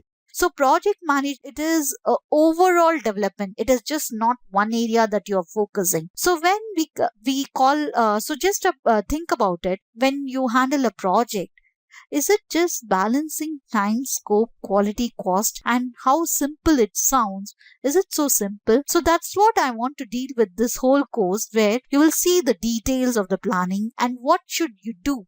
Because definitely I'm sure that as a general project manager, we are all aware because we will track of things and all. But how to have that discipline so that we become expert? I'm very sure that when we say an expert, that means the expert should have knowledge, immense knowledge, to make good informed decision. He should make, when he or she as a project manager should make his or her team happy. So that's how it is a balance. It's just not the balance scorecard. It is about overall the higher level, that you are aligned with your organizational goals, and also you are you have a balance with your team where you are aware of their personal goals also. So when we come to about the project management, so what is a project management?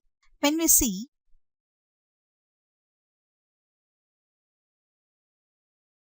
what is a project management, let's start with the basic.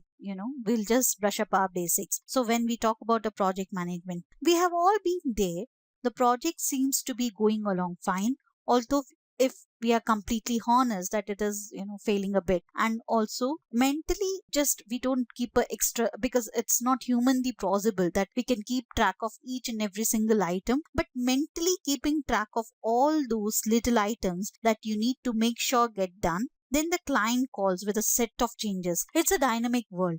So project management becomes very heavy because of these changes. Because if it is just a straight set of requirement, project management is very easy. You're excited as you think they are getting it, and so you get stuck in straight away. A week later, you're dreading that how it's going. You call because you have no idea anymore. You're lost amid or in this whole delivery. You need project management. So basically, why we need this whole field project management?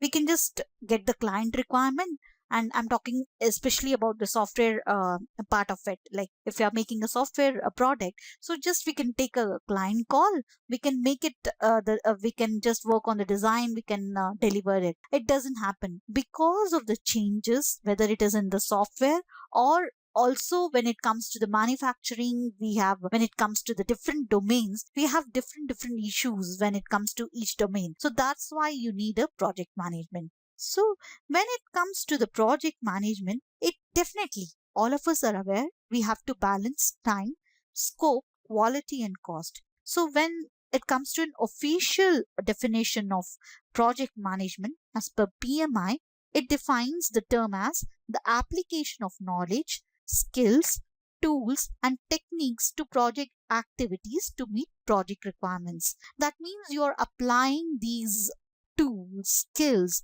and to achieve your project goals. That's what a project manager does. A more tangible description is that project management is everything you need to make a project happen on time and within budget, within the and also deliver within the scope and the needed scope and quality. So when it comes to time and budget, so and also the scope and the quality, the time and budget, I'm sure all of you are aware what is the time and budget, right? The time and budget, like let's use this arrow. So time, when we can't talk about the time, that means the client says that you deliver within this time, you deliver, you have to deliver.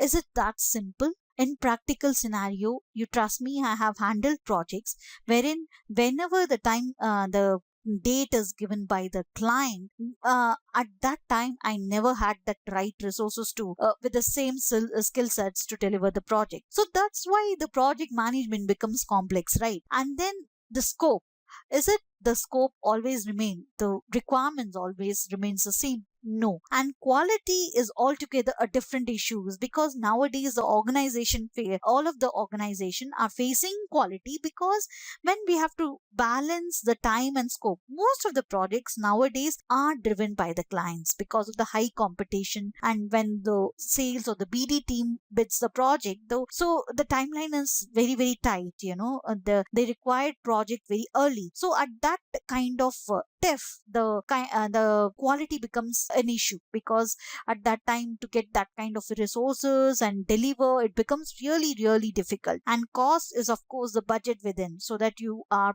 delivering a profitable project to your organization gets profit out of it. So when we talk about the scope, it refers to the list of deliverables or features that have been agreed. These are the features. For example, you are delivering a ERP program. Then the client can agree that I need these transaction, I need these transaction screen, I need these kind of features in the interface, so which is helpful for the user.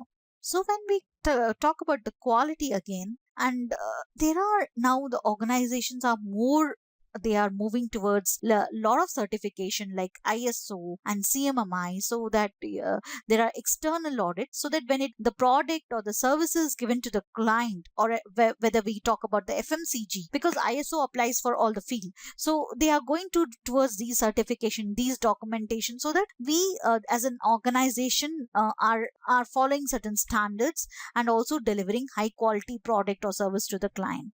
So when we talk about the four different parameters, the balance is must. There are an relationship we should know as a project manager, and the balance is a must. But when it comes to the actual implementation part of it, I know the balance becomes very, very difficult, because either I can give you a case study from my example. Like, I have handled a project, ERP project, where it has been a complete, it has to, we have to just scrap up the old framework which was in the obsolete technology as an IT project manager, and I have to build a new framework and deliver the whole complete application. So the problem with that was that the deadline was given by the client. So in this situation, the time was fixed, and delivering that kind of quality, cost, and all those parameters becomes very difficult, because in that particular time you have to just find out a right team, and then work upon it, and also you have to see that you're not overshooting the budget of the project. So these constraints that I am sure all of us would have faced in some or the other projects, we'll see how to handle these with expert project management. Then comes the understanding the project life cycle. The generic project life cycle is fairly simple. When we say that we are following the SDLC, it is planning, then there is part of it's just, I'm just keeping it simple, it's not yeah, PMI has different phases, but here as a general project life cycle which is followed in every company or any small companies, if we follow CMI or not, if we follow ISO or not, it has a three phases. One is you plan, then you definitely execute it, and the controlling is kind of, if it is moved to a support or execution, the controlling comes into place. So basically it starts with an initiating, then planning, then executing, then controlling, and then it goes to the closing phase. Most people spend most of the time working in the executing and controlling phases, actually doing the task, building the product, and making sure everything is on track. Because if you execution is very, very important, that we will see later, where that's how in execution, as a project manager, in the execution, you have to when it comes to the expert project management, if you see all the successful project managers who have delivered good amount of successful project, definitely they will have one or two failure projects, but when we see about a successful project managers in any organization, then they definitely know how well to execute a project, because there only your major times goes in, and in those phases you are no more an expert project manager knows that he or she has to display the leadership abilities. It is no more just you just call somebody and just assign the work and it gets executed. It never happens, because trust me, we are dealing with people, we are not just dealing with the stationary resources. So when it comes to the, we need to understand the project life cycle. Why? Because where we are going to be, because many organization have many project managers in one project, so they may not involve you in execution, they may ask you to control track the project. So you need to understand in the project life cycle, what is the project life cycle of your project, and where your contribution is, and where you want to where you are going to spend most of your time. And then comes identifying stakeholders and getting things done. It is really a very, very important part. I won't say that it is a basic of project management. I will say that these are the these two parameters are the building blocks of the project management, because you are managing a project, and definitely if you are managing a project, right, so you think about, I'm just giving you an example. Whatever organization you are in a bigger organization, you are in a smaller organization, you are handling a small project or big project, you just think about it. I'll just ask you a question and think about just do a mind map that, like, when we come to definitely when it comes to project management, at some point of time maybe you have lot listed in the Excel, but at some point of time you would have been identifying stakeholders, because here's what the main job of a project manager is. Like, you need to see, there are you might, if it is a big project, it becomes a very complicated situation, because you will have many stakeholders. Then you have to prioritize, you have to section, like, this is how the communication will flow. Like, I will talk to these top peoples, where I will, you have certain set of conversation, and also you will gauge their expectations. And maybe your team members, your team leads will talk to certain set of clients. So these kind of identifying stakeholders. And also I'm saying it is very important, because as a project manager, nowadays all the organization, whether small or big, they want you to get more business to the company through the project you are handling. So it can happen that you are dealing with one client, and in the same organization, they have the potential, if you are delivering very good quality product, that they will give you more project. So that's why the identifying stakeholders and managing the stakeholders are definitely the basic and building blocks of the project management. And definitely then comes getting things done.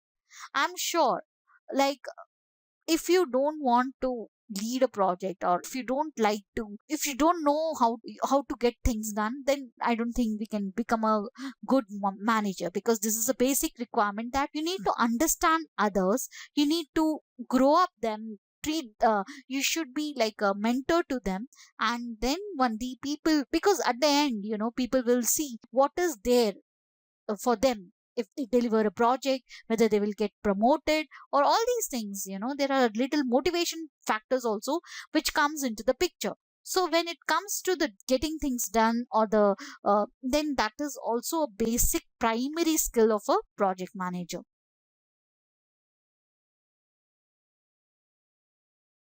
I want to give you an example in identifying stakeholders and basically knowing your stakeholders. I once worked on a project that was meant to deliver a new software program to a team that collected data from different supermarket and turned into reports. So I think you can imagine the amount of interactions are involved in such projects. The designer was intent on making the program as user friendly as possible, which was definitely a big aim, but sad, a good aim. Definitely, all the clients want it to be very. Even the client wants the interfaces to be the user friendly. So we should also aim as a good product. We should talking about the software. We should make our screens very user friendly. But sadly, his definition of usable was significantly different from that of the actual users. So many a times, I'm very sure that this is a practical issue faced by all of us as a project manager in some point of time, where we will have a interface in the client's organization, and sometimes there is a disconnect between them and their end users. Usually what happens, the person will be in IT projects, the persons are always from the IT department of the client organization. So it can happen that they themselves have a disconnect with the users, or they are new to the organization, they don't know the business of their company. So it becomes a disconnect, because for you can't talk to the end users directly, because that's how the protocol in most of the organizations are followed. You usually have an interface, they talk to their end users, and then you get the requirement from this interface, your client face of the so that's how it happens. So the designer had focused on making the software so simple that anyone could use it, even a no voice, when in fact only a very limited number of data entry clerks were going to use it. They were rather upset, discover they weren't to be consulted, and quite disgruntled when they were presented with a system that it appeared would make their work take 4 times longer than before. So basically it turned out to be opposite. The reality was that for them, Speed was the most important factor. Ignoring these stakeholders led to disastrous consequences for the project. The entire design was scrapped and 6 months' work had to be redone. So that you can imagine the amount of the rework, the amount of the cost which has been impacted. So this story, what it tells, that basically sometimes the end users, because at the end of for a IT project, the end users give you the approval because they are going to the use the system, and that's how the IT or the technology makes their life easy. But sometimes what happens, the end user is never in the picture while developing the whole software. Then it turns out to be very, very disastrous because they may have certain primary requirements, for example, the speed. So, but while designing, the client interface would have told you something else. We need to design it simple. So it turns out to be disastrous because the design is not on the speed, the design on the looks of the interface, or make it on the usability part of it. So it happens, it shows a very clear requirement mismatch and a communication problem. So that's why identifying the stakeholders and knowing your stakeholders, that's why many company, they usually they send some people for the on-site to the client's place, sit with the end users, they just collaborate for the that's how the agile project management has come into the picture, like wherein the it's more about the collaborative approach, which mostly gives you success because you're aware of the user expectation. And one more thing is, failing in the planning phase can be equally disastrous for your project. I'm sure these are the basic project management thing. One is failing because you are, as a project management manager, should be aware of what is to be done, what is priority, what is not the priority. If you don't plan at all, how will you know what you should be doing next? Similarly, planning once the beginning of the project and expecting just be able to follow that is really dangerous because things are not always the same. So that brings up to the our next, we'll see that into the in the next session, where we'll see what to plan, why to plan, and how to plan.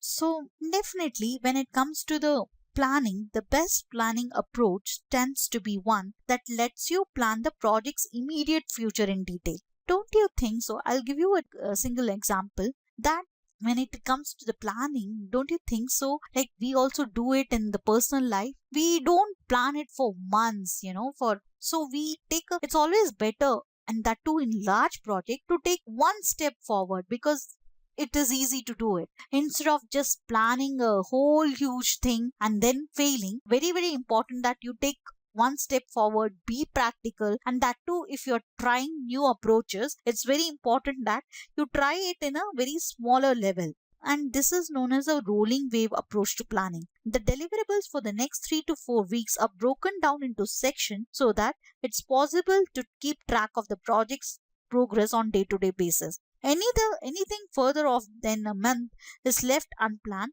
as a high level deliverable so that you can keep an eye on what lies ahead without become overly focused on the minute details. Not paying proper attention to the closure of your project can be just as problematic as poor initiating or planning. If you think your project is finished when you finish the building the product, then you are definitely, it has to be, proper closure, proper initiation, and then proper planning. All these comes as a on the basic project management. But what is an expert project management, that we will see later. Like it is about detailed planning, focus on details, and motivating the team, because it's more the execution is major part. So for the execution, you definitely need how to motivate your team and also make them as a, and definitely use all those principles of team building, and you enhance your teamwork, and you have to build that feeling in your team that it has to be a teamwork, because any project, whether it is in manufacturing, it is any project, it can't be just one single person can just complete it. Even it comes to sales and marketing, it's a team effort. Your team is going to put those efforts to get the project closure with the success rate high. So that's how this goes in. Now we will see what are the perceptions, negative perceptions about management. Some perceptions are like it is boring. The first misperception is that project management is an incredible boring distraction from real work. I'm sure the technical people, the core technical people, they can. I have always met those people where they say that it's boring because it is better to just do alone the technical design than just managing people. Whatever your current vocation, you are probably engaged in it because you enjoy it and are good at it. Taking time away from what you normally do to focus on a project management just doesn't feel right. I'm sure all of you can connect because we have some or the other team members, or in some point of time, at some point of time, we ourselves would have thought, what is this? You have to, in the initial stages, you have to just deal with this Excel data. That's it. So, at the very worst, we should agree that and the project management is sometimes many people, I have seen, they think that project management is just Excel. Yeah, it's just data. It does nothing creative. There is nothing creative. There is nothing new, innovative. But I'm sure, like, it is much more than that. And all of us, when we become an expert, when we spend some time in managing projects, that different projects, I'm sure all of us will agree that it is an art. It's not easy to balance the four parameters so easily and make a project success. It takes huge amount of time to become an expert project management. But trust me, like, there are certain skills. If you master those skills, then it doesn't make. I have seen people who have three in IT industry, people who have 3 to 4 years of experience, they have also become an expert project management manager. So it's not about just time, or it take 14 to 15 years to become a project management. Personally, I believe that anyone can pick up project management skills and apply them in a useful manner. You know why? Because I can justify you with an example. Don't you think all of us, in some part of the other, if you're at in the personal life also, we are managing some or the other projects. It does need not to be a normal corporate project from IT or manufacturing. That in some most of the cases, like if we are managing our finances, it's also a kind of mini project. If we are managing our kids school and other activities, daily routines, it's also it also have a goal, and it is also a kind of management. So in some or the other, we are using, as a person, we are using our management skill. Then why then this project management is scary? Have you ever thought about it? I just want to note, it's just to make it more interactive and interesting. I want you to make a note of initial, when you were handling the projects initially, what were your negative perceptions about this field management? And I'm sure that I'll ask you this question again after you have gone through these recordings and these trainings, like, because it's you will realize that it is not that difficult and it's not that boring once you know the practical sides of it. And also, I think, I don't know, it is a very very practical perception people, I don't know, not practical, basically a person people have is that it is just a project managers just deal with Microsoft Office, like Excel, PowerPoint presentation. So I think it is, I'm sure we as a project manager know that it requires much more effort than that. Then definitely there are another negative perception that it is too hard, because it's about the responsibility. It is about the dynamics of the project, because one day the client will come to one change, the other day the clients will come with other changes.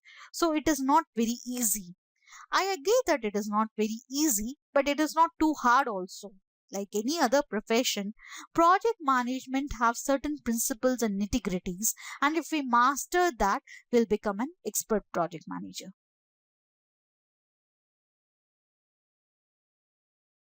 We have seen the basic project management. What are the negative perceptions of the project management? And I'm sure as project managers, you're aware, because every in worldwide, every company is different, and every people have their own perception about the management field. And I'm going to tell you that even as an experienced project manager, I just wonder, initially in the beginning, usually I used to also have, because I'm in the I'm in the software field, and when I was like a team leader, and I used to have a lot of perceptions which were not true in practical sense. And now the world is going digital, and so there are a lot of changes in this field. There is a lot of changes which will come in future. So but there are few basic things which is which leads to a expert project management. So when we talk about the basic foundations, again, I'm stressing on this because the planning, the estimation, and all these things you can definitely get from other courses. But when it comes to the people management, and when it, because at the end, whether whatever domain you are handling, whether it is a manufacturing domain or whether it is a real estate or any domain, at the end you are managing people. And I'm sure people are totally different. And when you want to work as a team and you are the leader of the team and you have a specific goal, any project you take, then the expert project management means you are getting the team along with you with your project goals. That's the basis of the expert project management. And definitely there are, I'm sure you might have templates in your organization. You can learn about the nitty gritties of the project management through various tools. But there is something with the experience comes is the detail, because you need to understand what are the details which is very specific to each project. So one is detailed and careful planning, another one is leadership skills. I'm definitely saying about this. One is detailed planning and another one is leadership skills. I think all of us will agree when we handle people and just acting. And I'm just giving you an example. If you are going to handle the project, and I can just give you an example in software field, for years, like some projects run for 4 years, 5 years, then just having a task oriented approach, you just call people. Just think about it. You just call people and just give a daily routine task. Is it going to help? I don't think it is going to help, because the dynamics of the project is such that, and in reality, people leave your project and leave the organization. So there are a lot of things which comes in, and there are typical behavioral styles of the people, and then you need a leadership skills. Then only you can promote to the next higher level in your organization. You can gain a experience in the project management field, because at the end, just maintaining excel, just maintaining the data is not a project management job. If you're maintaining, then yeah, in some projects you will be successful, but you need expert judgment for decision making. You need an experience, definitely a leadership skills to handle different type of projects and project teams. Basically, in some teams, the behavior of the people of the team will be totally different. So all these things we'll see in detail.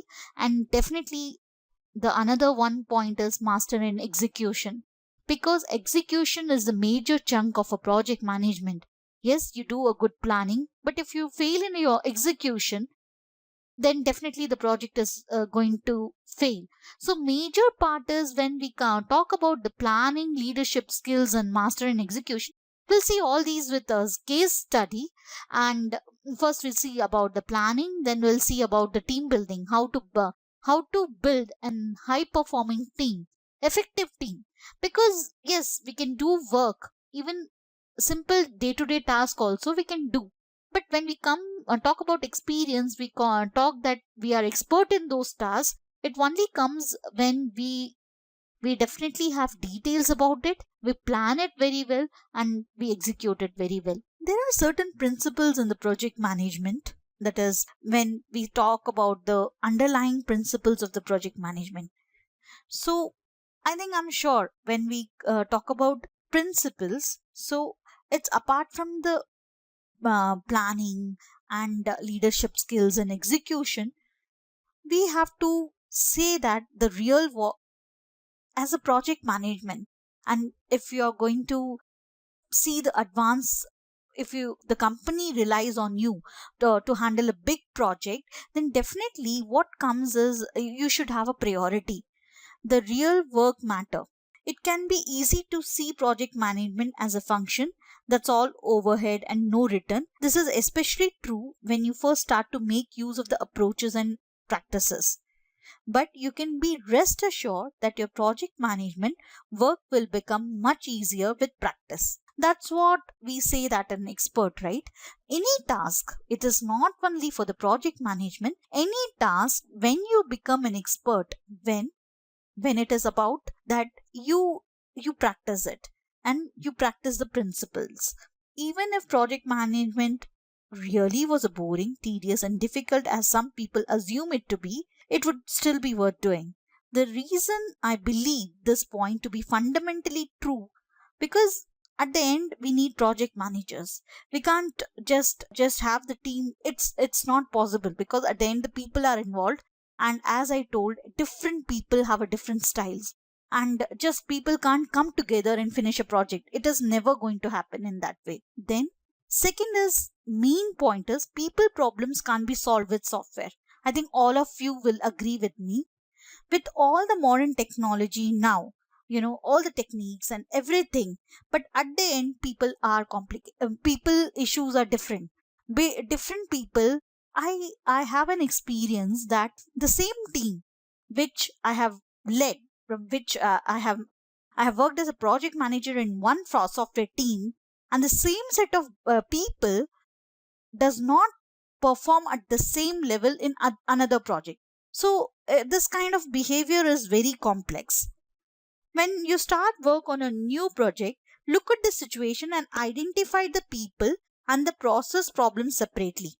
This is the where I think when we come to the expert project management, I want to again and again emphasize that yes, basic project management we all do. Like we make an Excel, we define a to-do list, we have issues identify.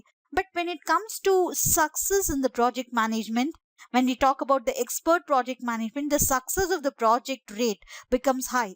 That is why, because we are aware of the people's behavior, and we motivate them and enhance the team building, teamwork processes. So first of all, when you come, you are being given a big project or a small team or a big team. First of all, you need to identify the people issues. I really believe it, and it has to be separate. For example, I had a team where initially I've been given freshers. Again, I'm talking about the software product to be built within a given time from the client, and the freshers, they were not very confident, so there were a lot of issues. So first of all, we need to identify. Sometimes it could be a technical issues, like they are not confident about the technology and all those things. Sometimes it could be really conflicts. So these are the things which we definitely deal in detail, and I'm sure that you are going to enjoy this whole thing, because you will learn a lot of things which which can be practically applied. It is not about the technicality. I'm sure that as a project manager, as a basic level of we all do a scheduling, we all do a prioritization. But there are I even believe in day to day life, there are certain details. If we miss out that, our whole, it can become not so organized. So same applies to the project also. If you're not organized, if you're not disciplined, and if you overlook certain issues, your project will definitely will be a failure.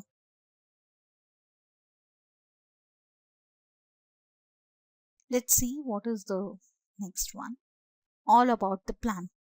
Before moving into the planning part, I would like to understand that definitely as a project manager, we are all aware that what is to be done, what is not to be done. But there is one simple point. If it doesn't add value to your project, then you should not do it. You should not plan it. That's what the basic step of the planning is. As you become more of a project manager, you will find you have a long list.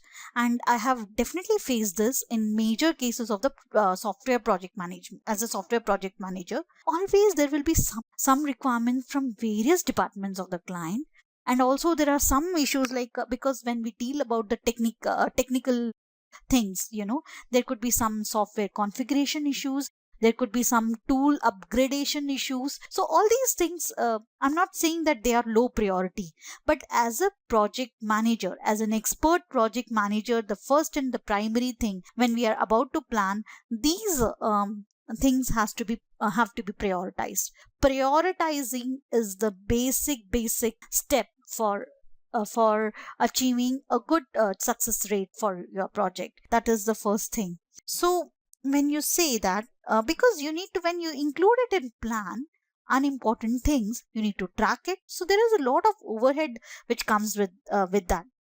Because when we say, so when track exactly how much time team members spend coding each new feature, detail exactly which budget element. So there are a lot of budget element is included, or it needs to be put in the costing of the project. So all these things matters. There are n number of example. I'm sure you will also have an example. For example, I can say that in practical sense, there are a huge project I used to handle, the redesigning of a framework, of the old framework to a new framework. In those cases, there are n number of things which comes as like, for example, whether we should first document all. Yes, documentation is important, but when the client has given you deadline and your team doesn't know the technology, so what you will prioritize first? So these angles, these things definitely need to be analyzed as a project manager. And I want to, just as an exercise, first think about your project, and have you ever prioritized which are adding a value to your project and which items are not adding value to your project, and see your plan, and you can definitely be more efficient than ever. And one more thing is, the best tool is the one that works and gets used. I have always seen that when because various project, when we talk about the software or any other, because now the automation is everywhere, that IT department is running everywhere. So first of all, we come the organization spends a lot of money in investing on those tools, so that the life of the users become easy and the work is more efficient, so you have more return on investment.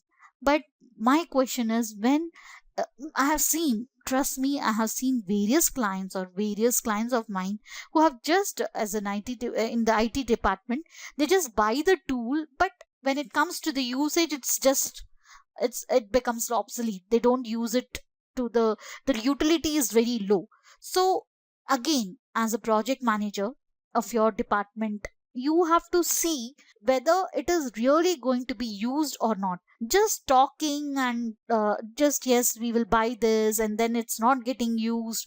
So basically, like the lean principles of that states that we have to reduce waste, like that we have to eliminate all these kind of cost which can occur to the company because we are not going to use it. So there are many organization which they spend lot of amount in the name of productivity increase and buy some tool which are never going to be used. Again, there is one another point when we talk about planning, and definitely these planning and a lot of things which, because just planning, I have seen many project managers, they plan very well, and definitely they plan to the detail. And but when it comes to the communication to the team, they don't communicate. So they really definitely, I know, you can imagine the results. Because see, most of the time it is not intentional, because we don't as a project manager, there are n number of tasks in our task to be handled. But communication is the key, because many project managers fail in that. So as a expert, if you want to become an expert project manager, the best way is to communicate that, so that, or in an effective way, so that it gets you heard. Because I've seen many project managers, they don't have a effective communication. So the team won't understand it, and then it becomes really in day to day routine, it is very difficult. Choosing the right form, method, and content for your communication is hugely important to your project success. Communication is an area in which it's particularly important to understand organizational culture. Which statement is really just management speak for the saying, or it is all having a what kind of jargon you will use when you will have meetings, and what kind of email structure you have, because everything is dependent upon your organization culture also. I have seen, I will tell you one instance which has happened to me in a project. I have taken a vacation for 5 to 10 days due to some personal reason in my project. My project leader, then she has to handle that whole project. But what happened that she was really planning very well, and she was technically very good. But the major failure happened and the client has escalated is that the communication was not happening. The client was not knowing that we were really doing work. So this one part is very important, because when it comes to project manager, the whole entire team, there are a lot of dependencies created day by day. So it is very important that you need to analyze and you need to groom your next level also on the, because it can happen, right? Like you can move, you can be transferred to different project, different department. So then what you will do, so these are the minute level of details that matters for the project success. Then again, the last, which is definitely a very important point, that you have to choose your tools and the processes right. That is the primary. Like for planning, some because if you are having if you are going to handle a large team of 50 to 100 team members, then the planning just in Excel won't help. And I'm sure again it is also dependent on the organization structure. For example, in some companies they have inbuilt a software tool which tracks also, like you plan in a Microsoft project, and the people put their time on the WBS, on actually how much hours they have worked in each task. Then you can generate reports, and accordingly it also can generate the budgeted, the cost of the project. So all these things you can do it in a tool. So when you it comes to the tool, sometimes I have taken tools. For example, the client, it depends on the client also, like if they were not understanding our requirement in a just word doc format. Again, I'm talking about the software project. So in that sense, what happens, just you give the they won't come back that we don't understand. So the it was delaying the whole process of requirement sign off. So we just approached the client and understood the problem.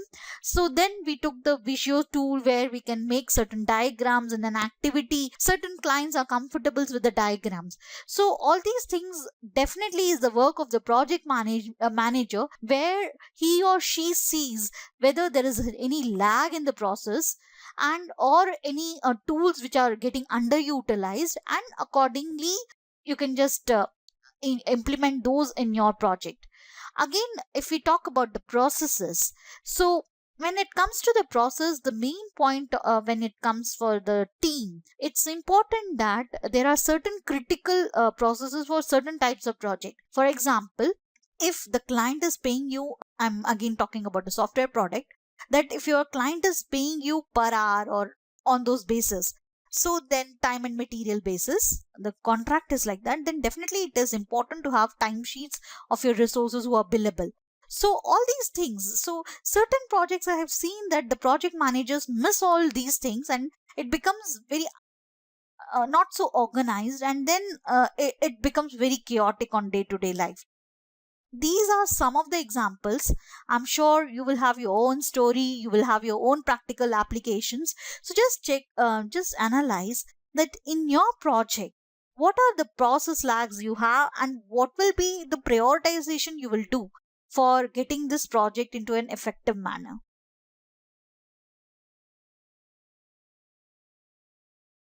Now I will ask you a question, and you have to answer it diligently and analyze.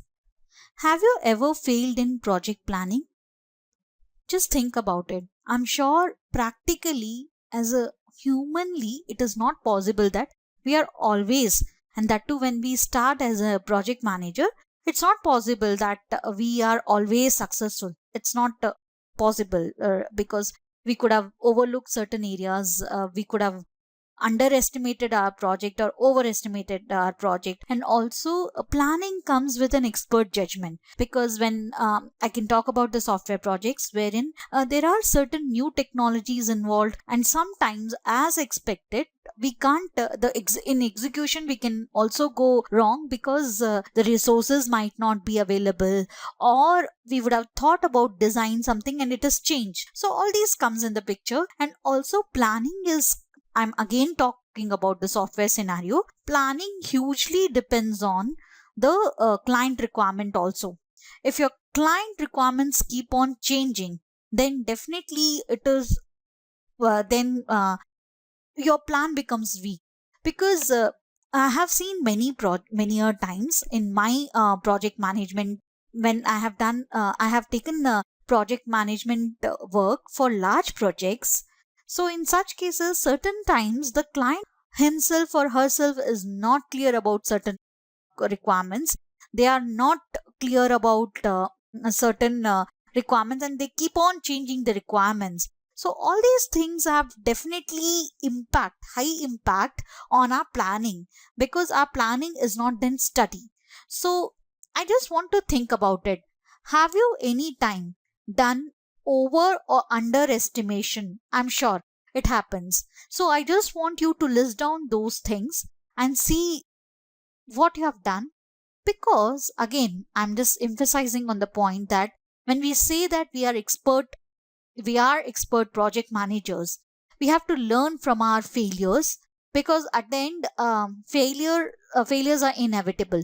And like all the successful people say that we have to learn from the failures, then how that's how we become an expert or successful, right? So if you have failed in the project planning, please analyze whether you have overestimated or underestimated.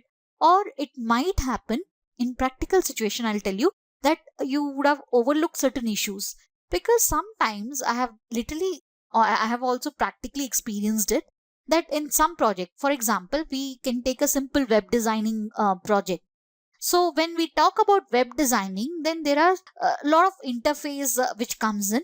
And now the world is moving into the digital world, right? Like everybody is online, and definitely the companies are more focusing on their website more than ever before, because to reach out to millions of people across the world, across the globe.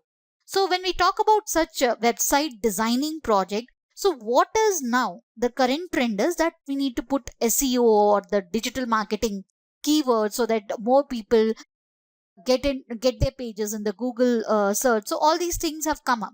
So when we talk about it, so definitely when we talk about the content, I'm sure there are project managers who have dealt digital marketing projects, so online projects. So when we talk about the website designing, one is the interface, and nowadays the content becomes very important, because the website is the face of the company digitally online. So it has to be represented very well, so that even you get more clients on the basis of your website content, your B log, what products you're offering, and what services you can give. And at the end, it is about, because they are new to your company's name. If you're a startup, then these things definitely have an impact. So what I'm saying is, in those kind of, when we are building website for a startup, if you say, the brand becomes very important, because many companies don't know the company name. So in those places, you need to know how to present the content. So project planning can fail in those areas if we have not properly planned the content well, or the user is expecting, your client is expecting something else. Because startups usually, because they have just started, so they don't have a clear vision, depends on the client to client basis. Again, it is according to your own personal basis, what experience you have project to project. But certain times we can fail in the planning if the client does not know what exactly the website content should be, or he's not clear about he or she is not clear about the digital, how it should we should go online. So in those cases, we need not to worry. We can collaboratively work with the client, and yeah, we can work on an agile model where we can try prototypes and then just release it out and see the responses, and then you can make changes. So don't worry. Yes, I'm talking about this as a simple scenario. In website design also, if the interface, regarding the interface, some people like it very flashy or the design perspective. Some people will like it very subtle, very professional. It also depends on the domain the client is in, right? If it is an entertainment industry, it is a different design people will prefer. And if it is another professional side, so it all depends on the client, which domain they are in. So when we talk about failure in project planning, it mainly occurs due to frequent changes, requirement changes. And if there is no clarity in the requirement itself, then how can you plan? If because the planning fits can occur only if proper planning can occur only if the scope is very well defined. You are very clear what you want to deliver. So and that is one thing.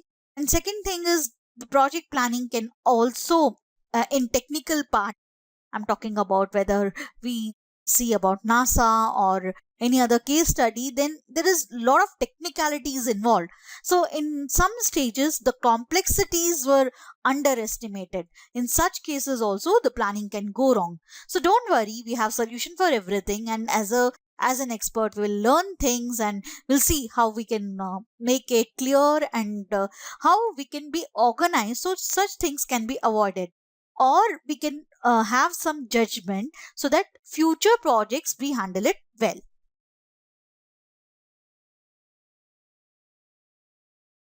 I'm sure you would have got good points and also analyzed yourself in the situation. And don't worry, because failure is necessary to have a experienced judgment as a project manager. Let's move on to the next. Now, as a project manager, what is the main thing? It is, of course, getting things done from your team, right? So, when we say about getting things done, there are certain principles in project management, like identifying your constraints of the project, how you plan, and why the planning is needed, what to plan. There are a number of things which comes into the mind. Definitely, planning is very important. We all will agree. Planning is the important phase of your project. And the whole thing, if you plan or not plan properly, then the whole project will fail. So the first step is to plan well. So there are multiple things. We'll see why to plan, what to plan, and how to plan. Then comes the identifying dependencies of the project. So when we talk about the project, I'm sure in certain organizations they have the template wherein the project managers have to create planning, and there is certain sections called there is any dependency. I can give you an example for this dependency. What is the for example, you take your project. For example, I have a project which has to be built from the scratch. It is a software product, ERP, with the huge user base. 500 users are using it across my country, across various regions.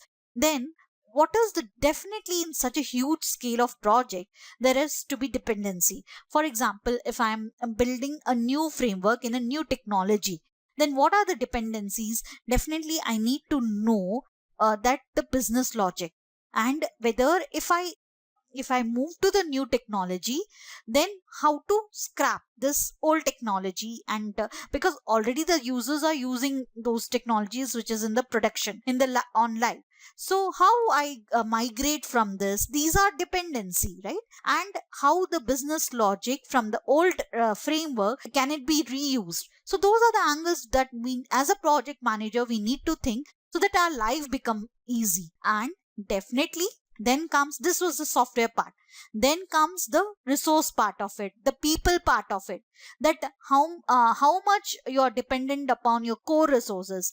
What happens many a times in various project in various domains, we have certain experts because they have become experts in your team, because they have spent so much of time in your project.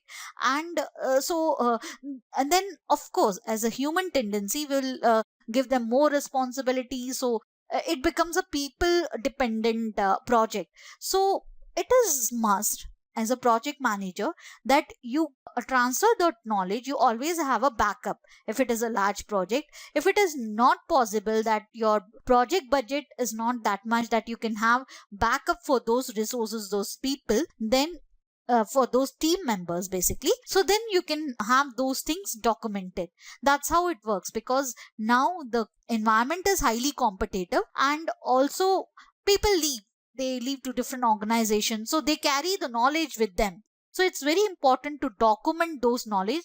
And that's how it goes in large project and complex projects, and even small projects you can you need to have documentation. Then comes the major part of it is estimating time. I'm sure all of you are aware of estimation, but there are certain things that we need to consider while estimating. That's how the expert project management comes into the picture. That what are the dependency, and have you underestimated or overestimated the project, and adding contingencies. This is the basic, because sometimes under pressure of the client or somewhere we are always, because we have to handle n number of things, like whether it's client pressure or team pressure, we sometimes forget all these kind of details. You will be adding contingencies, but it is important to see the practical contingency. Sometimes we overlook issues, that's how the project fail. So these are the main pointers that comes into the planning, identifying dependency, and estimating time. Why should we plan? That's the first basic question, right? Why should we plan? We could just get the requirements. If your client is very clear about the requirements, we can just start working. It's very important that we need to plan, because there are good reasons. First is to understand your project better, because if you don't plan anything, even in day to day life, if you're not organized, already speaking and theoretically it looks very simple, but when it comes to the actual implementation and execution part of it, I have dealt with the bigger projects, with bigger maintenance projects, and especially in financial sectors like insurance, they always come up, because it's not their fault, because the rules keep changing, or the financial, the market is so dynamic. So making those changes in the product, it's important to first of all know what is your project about as a project manager. Then only you can make those changes and argue with the client that it is going to be correct or it is not going to be correct. So that is one part of it. There are certain situation, it's always not that you're involved in that project for from the beginning. I have seen projects, software projects running for years, and certain time people, the project managers come, those who were in the initial phase, they were not in the support phase. So in such cases, to know the client better, to know the project better, it is important to plan that. Then it is definitely to work out the best way to approach things, to communicate to both your team and the client or customer exactly how the project is going to be approached. So at the end, it is about the communication. If I have seen many project managers, I think definitely where they were very good managers, they plan everything in their head, but they don't communicate to the team. And I have seen many people like that who are potential project managers, but since due to this part that they don't communicate to both client and team, they they were not able to, yeah, then it's they're not able to perform in the capacity of project manager. So the basic thing is, yes, you plan it, but if unless and until you communicate to the customer and the team, then how they will understand what you're doing? And especially in software projects where the deliverable comes after you have tested, after your team has worked it technically, coding take place, then after some time only the end product the reaches to in the hands of customer. So it's very important to plan, so that you take the client also in confidence. Yes, see, we are doing something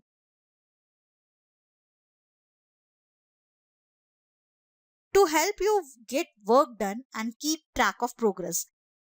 And again, it is to work out the best way to approach things and to track things very clearly.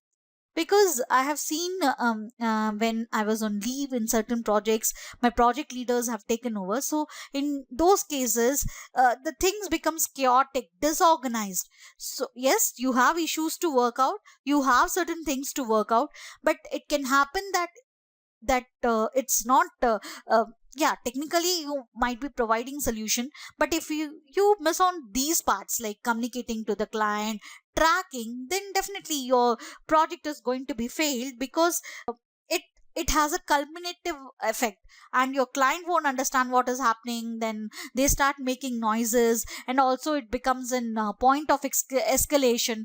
You trust me, I have seen such projects where the project managers have planned very well, and they were executing, they were doing the work behind, back of the project. But since they have not communicated to the customer, it becomes a very big issues. I have seen such projects getting failure because customer felt that we are not updating them properly, so these comes. So what, again I'm stressing that as a expert project manager, first you need to understand why we need a plan in place, so that we can track it better and to communicate to the customer better, and to provide direction to the team. Because if you don't have a clarity, then definitely your team won't have the clarity. Sometimes planning is just as about the process as the eventual end result. Planning can be useful simply because it allows you to allocate time to really thinking about how the project will be achieved. And again, it is kind of lean principles that planning helps you to focus on the priority things and leave behind the non, because that's how day to day I usually sit with a plan on daily basis. Because it's important, there are projects I have handled where the client changes, they themselves are not clear, they change the requirements so quickly, so it becomes important to maintain the track. This process will help you understand your project better. You will have outlined the biggest chunk of work, you will understand what needs to be delivered, and you will note any dependency to play in the project. Likewise, a better understanding of the project will entail can it can help you identify the best approach of tackling it. Are you going to be able to give estimates because you have done similar projects in the past, or in this project as a whole world of unknown complexities are there? So again, it can happen that you have a plan, then all these comes into the picture first of all internally to you, because it can happen that you have dealt such projects before, so you can take the experience ahead and make those estimations and use those judgments. Or I have handled a completely new project wherein I was not aware of anything, and I have not handled similar project. In those cases, then the planning will help you to ask for the external support, not external, basically external from your project. Actually, in the same company you can reach out to your PMOs. In many organizations, there are PMOs who are coming, and they can help you in planning, because that's how it is. Because project management is nothing that you can just sit alone and just plan, it's not going to work out. Plans are often most valuable as a shared understanding how the project is going to be approached. Once you move on from tiny project from which you and your laptop are the only resources required, you will realize how valuable plans can be. So once you have made that, I know initially the people who are in the basic project management, they might be thinking is it worthwhile? I know in my mind what is to be done. But trust me, there are a lot of there are a lot of companies who are coming up with like I mentioned earlier, who are coming with ideas that they have tools, software tools, project management tools, which helps in end to end tracking. Like first you can plan, keep the plan ready in those tools, and then you can track those with your team, so it becomes a traceability kind of thing. And then you can also even see whether you're on, but you're operating within the budget of the project. So that's how it is. Of course, again, there is thing we need to have a balance as a project management. It doesn't mean that the plan should be full of minute detail. It isn't a replacement for your personal to-do list. First of all, many project managers, they misunderstand plan. They overdo things. That also becomes overwhelming. Because imagine on day-to-day basis, I can just ask you a question, like in on day to day basis, if you start planning in so detail how your life will be, because there are a lot of dynamics, there are a lot of unpredictability in the world, and in the client's world they will keep on coming and changing the requirement. Then if you start changing it, that is also not practical, that is not humanly plausible. So nor should you spend more time updating the percentage complete figures on the plan than doing actual work. So again, there is a balance about everything. So it's not like you should just keep on updating, then you will be doing just that. You will be only planning. And I have seen many project managers, they are failing because they are not having connection with the ground level. I have read in once Jack Wells and the big leaders autobiography and books, where they have uh, told about how the leadership is. So always in those companies like GE and the bigger companies which are very successful, what they have done is they have a connection. The leaders have a connection with the ground level reality, because that's how. So if you keep planning and just keep updating it, you will lose your touch with the team and don't know what actually is happening. Then you become just a high level planner. So that's also we don't need, right? So it is important to keep a balance. And basically you need to understand the planning is to have to basically provide your team a direction, and so that you also identify what are the constraints in the project, what is the direction you will be going.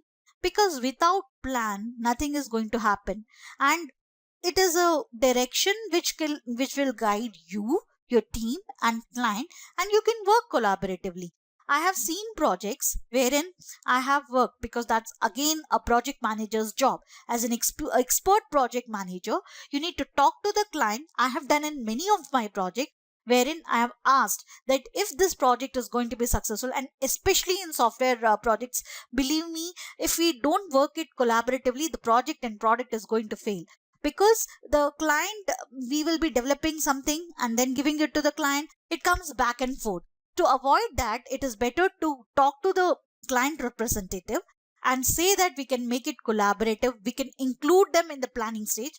Again, it depends on the situation you are in, whether your client is cooperative and you have that kind of a relationship with the customer, and also whether the client himself or herself is very clear about the requirement.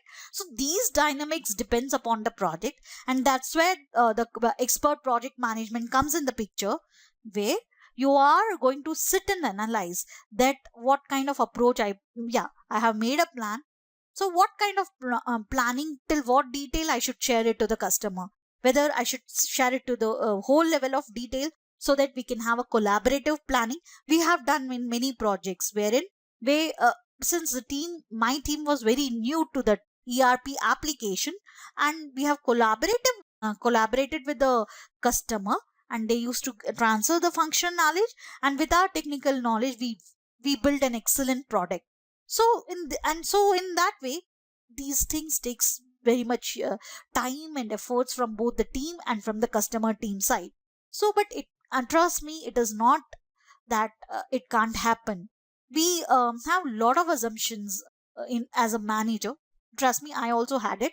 So we should forgo those things, and just if we keep an open mind, because of the day to day issues as a project manager we face, we always lose this upper, the higher level thing which actually needs to be done. So once we focus on these as an expert manager, our plans and our project will be successful.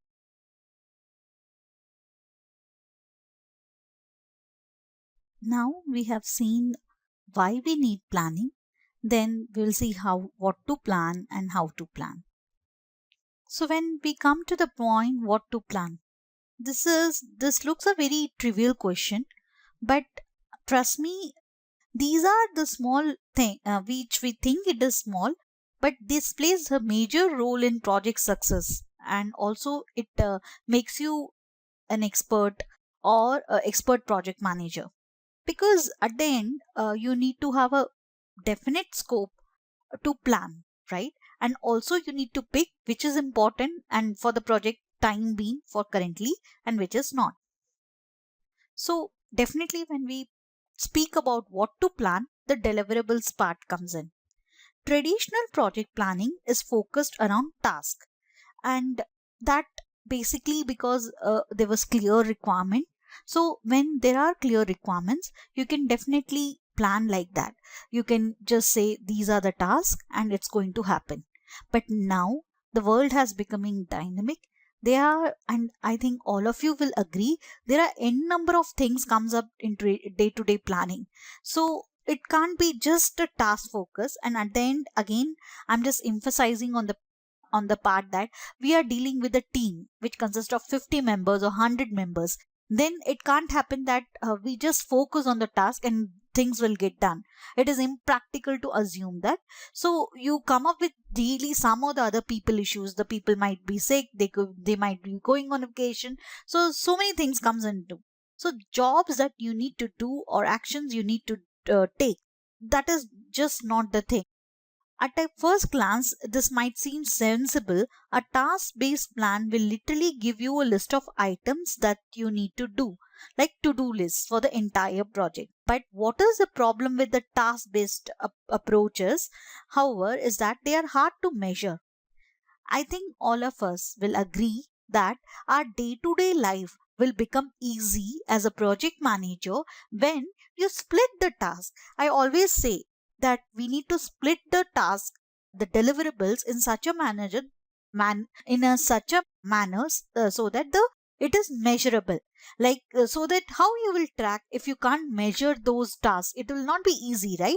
Like how when you ask a team member, like have you completed this work or not, that the task should be measurable so that they can say yes, this is 80% complete, this is 100% complete, likewise. So if you have a, because these helps in the tracking. If you have a measurable task, if you have completed 80% of your task, does that mean that 80% of the project is complete? How can you measure whether a task is 10% complete or 90% complete? This problem is particularly common in knowledge work, where there are lot of there are difficulties in sometimes in developing algorithm or designing the right layout, which can take much more time than we expected. So I agree completely to this, that when we break down the deliverables, when we are planning the deliverables, then it is very important. Again, this all depends on the type of the project. There can be a situation where you are handling a project which is very simple, like you know the project very well, you know the client's business very well, and it is just a simple change request, the project, small project where it scope is well defined. Then okay, the task base would really fit in, and also here the team also knows the job well, then it is fine. But when it comes to a large project, when it comes to a highly complicated project where you have to build in from the scratch in the software area, or if you take any other real time project in construction business or something like that, then definitely the task base, yes, this is to be done, and it is not going to be useful because the world has become agile. So you have daily some or the other issues coming up.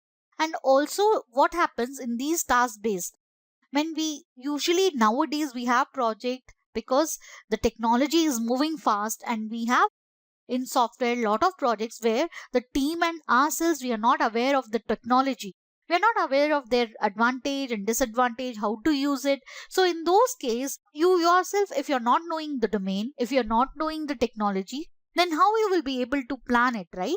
And because you're yourself not sure, so if the team is telling it has completed the work or not, you will not be able to gauge it. The similar problem I have faced when I was planning a new project. I was building from the scratch an ERP project, which has to have, first of all, we need to study the old framework, and we need to come up with the disadvantage and provide a solution.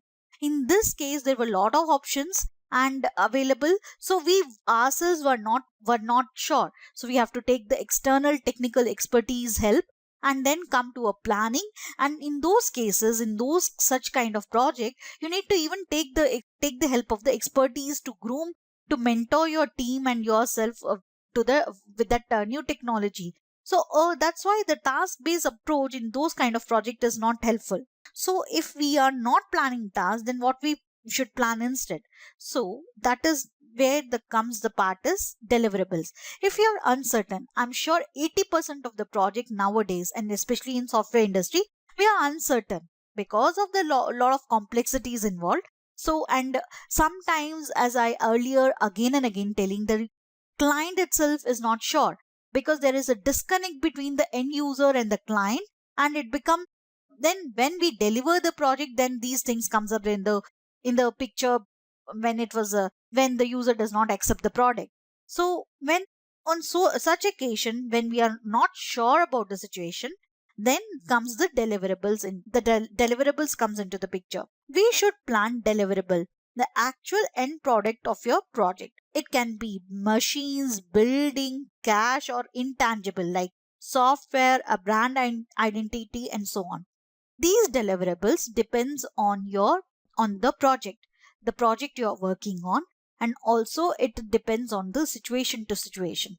As an expert project manager, it is your duty to identify deliverables. When we say deliverables, again, to avoid unnecessary headache and overhead, and it becomes, the planning becomes an overhead. It should not come to a situation where the planning itself becomes an overhead.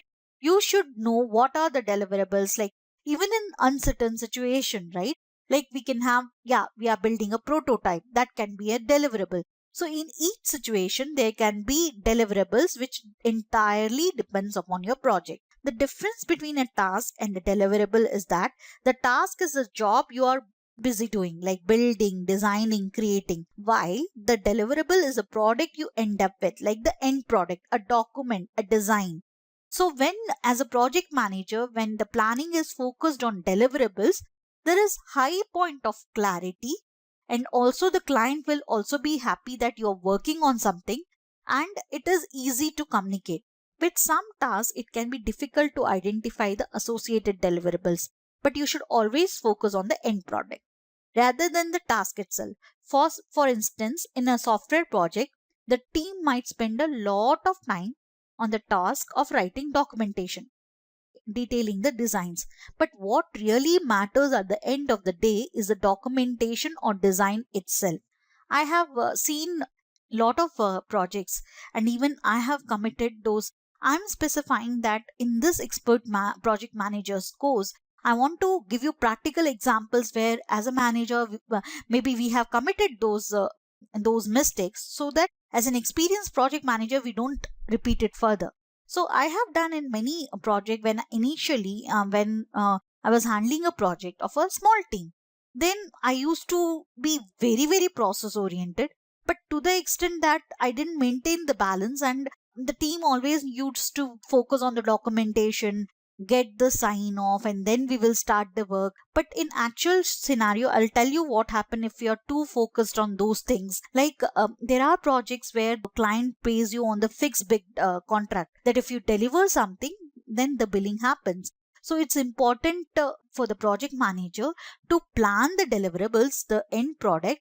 And if you start focusing too much on documentation also, it's very bad, because in client side also, it's not the only project they are handling. So then it becomes that your team will give the documentation and then they will sign off. Sometimes the rigidity is not possible practically, right? So that's why it is important that we should know how much percentage of our time, team's time, should go in the in the documentation writing, and these things we can plan accordingly. The perils of the percentage complete measuring, if you see the perils of the percentage complete, because when your senior management asks what okay, for a deliverable, which stage you are in, because always you can't, especially in the software products, you can't show them a product because it takes certain time, and if it is a new technology, it takes more time. So in those cases, what you will do, then you will say, yes, this requirement phases this much complete, this much percentage complete. Measuring the percentage of task complete or similar technique is an extremely dangerous practice sometimes. The biggest problem that it is very subjective meaning, that if I say 10% complete, 90% complete, so why is this a problem? It is again, it I'm saying the percentage complete could be definitely problematic in some stages, because it is, when we say 10% complete, it is on a very high level. We are not detailing out. So if we are planning the deliverables, so we can show to our senior management also, I'm sure they will agree that yes, we have completed the prototyping, we have complete. So that become that is more sensible in say than saying yes, the project is completed 10%. That doesn't define anything. The problem of percentage complete is people are over optimistic. How often have you thought something would take half the amount time that it actually took? And sometimes it's not honest, and sometimes when the senior, I've seen in senior management review and even in your own review, when you are asking your team, I have seen, I'm giving these tips so that we don't make these mistakes again and we learn from these mistakes. Is I have seen in many of the projects, in when I used to handle initially, I used to ask the team, okay, this task and the general task, how much is complete? This is especially it happens in the software project team, where they'll say, yes, this product is 50% complete, this product is 60% complete. But that doesn't, because you can't discuss those, it becomes very very higher level. So when we talk about the deliverables, then the tracking becomes easier, then we won't have last moment surprises. And actually your project, in myself I have handled such team where then the people come to you and say that yes ma'am, this is completed, and then again the project has not been completed, or then we have to face the deadline has not been achieved. So all these things we have faced. Then works up expands to fill the available item. Even if a task seems to be half done after 2 days, if you have allocated 6 days to it, there's a good chance that it will take 6 days to achieve. Because when we say percentage complete, it becomes very difficult, and yeah, we will be assuming something, so the tracking becomes very higher level. So we have seen, and definitely the next point will be not to be over optimistic.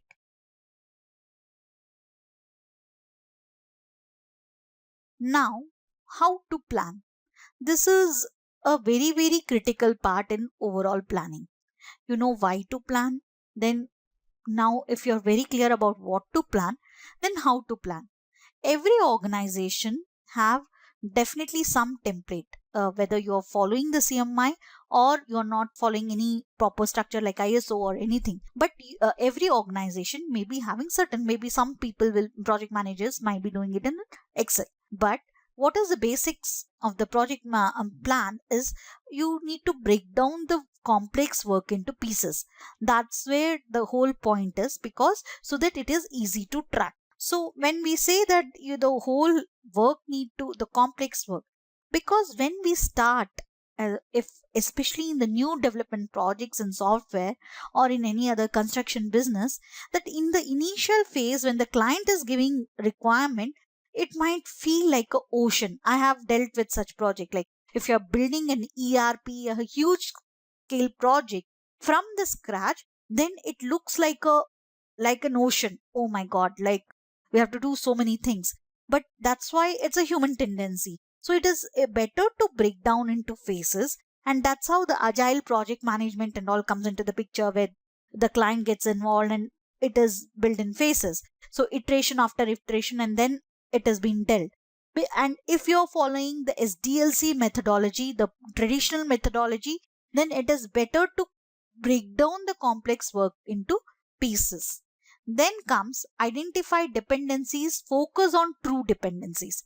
See, in a project, there could be n number of dependencies, because when it comes to the real time project, when you're handling a large project, so there could be dependencies on resources, there could be dependencies core, sometimes it is also dependent on the clients, because the client will have the major functional knowledge and they will dictate your direction of the project. So there could be n number of dependencies. But what are your true dependencies, where if those are not, it is actually, if those are not identified, your project could fail. Here this is a focus point, because in expert project management, if you see the project managers who are mostly successful, they do all these things methodologically. They are organized. When a project comes, they will try to break down the complex work into pieces, because simple tracking makes your life easy as a project manager. Then identify the dependencies and the constraints, and estimate how long each piece will take. The estimation plays a very major role, because if in majorly software projects, the estimation, not even software project, like any other project, the estimation tells you how much time you are going to take, how much cost is involved in the project, whether you will be within the budget or not. So all these things depends on estimation. And I'm sure in practical situation, the estimation never, it cannot be never perfect, because the initial, when we are when in the bidding stage of the project, the client would have given an overall high level requirement. Then comes one estimation, and then comes the next estimation. When you come to know the detailed requirement, then your estimation kind of keep changing. So always you should have a process of convincing your customer that this estimation can change, and the re-estimation needs to be approved if it is logical. Then comes adding, so it, these all has to be mentioned in the scope of the work when the contract is given, because many a client, they don't feel that they will be estimating, and they have illogical demands that yes, one shot estimation is enough. It's never possible, because estimation keeps changing, because your requirements keep changing, so it all happens. Then adding contingency, it is definitely required for budgeting. Then definitely considering the risk. Why considering the risk is the major part. And yeah, when I started as a project manager at the very fresher level, then definitely I was not able to find risk that much, because I was we overlook certain things. Sometimes the risk comes in many forms, we would think, because sometimes the risk, like for example, I can give you an example that we have identified the risk, but sometimes the risk takes more prioritization, because it needs to be handled currently. We need to prioritize this risk and have the mitigation plan accordingly. For example, in software cases itself, sometimes the team, when in the initial stage, the configuration tool or certain tools which your project is using, it might not, might not feel, yeah, that tool is required currently. We just say that yeah, we will require it later, in the later phases of the project. But it can happen that without the tool, you can't, your team can't move forward.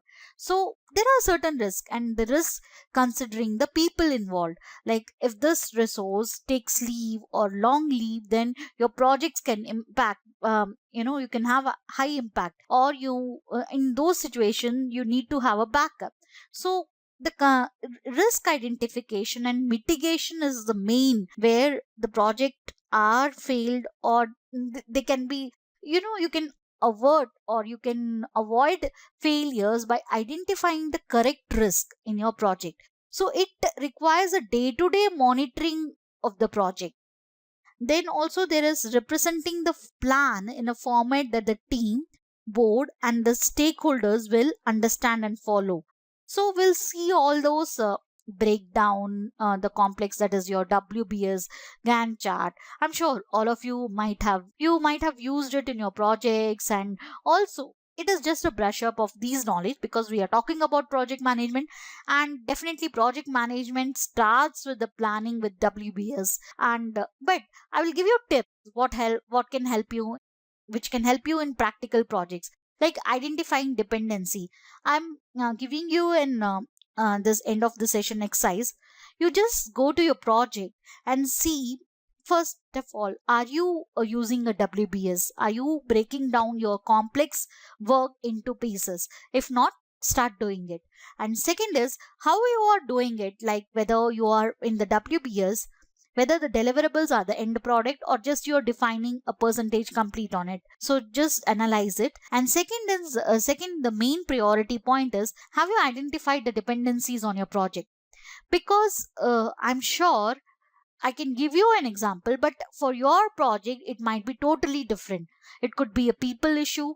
It could sometimes, trust me, it is sometimes the dependency could be the team dynamics, because the project is so knitted that it is codependent on other tasks, and it needs to have a team dynamics. So that could be also a dependency, that one work needs to be, it's a sequential project, that one team, your project itself is subdivided into teams, and one work has to be completed, then only the other can start. So there are complex projects in the world, so you need to identify what are the dependencies on your project, and then come up with whether it is on track. It is because dependencies we should try to remove the dependencies. If not possible, then should be under control. Then estimating time, definitely you need to go back to your project, see how you estimate, and have you added any contingency, and how you do a risk management, how you do risk management for your project.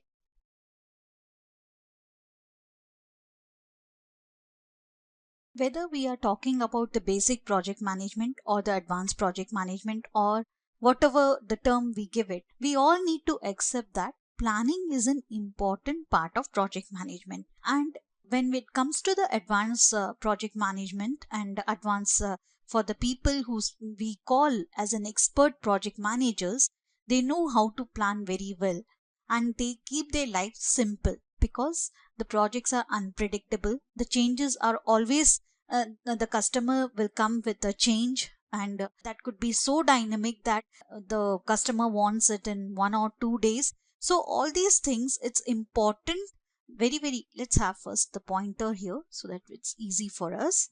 So it's very important to have breaking down the deliverables.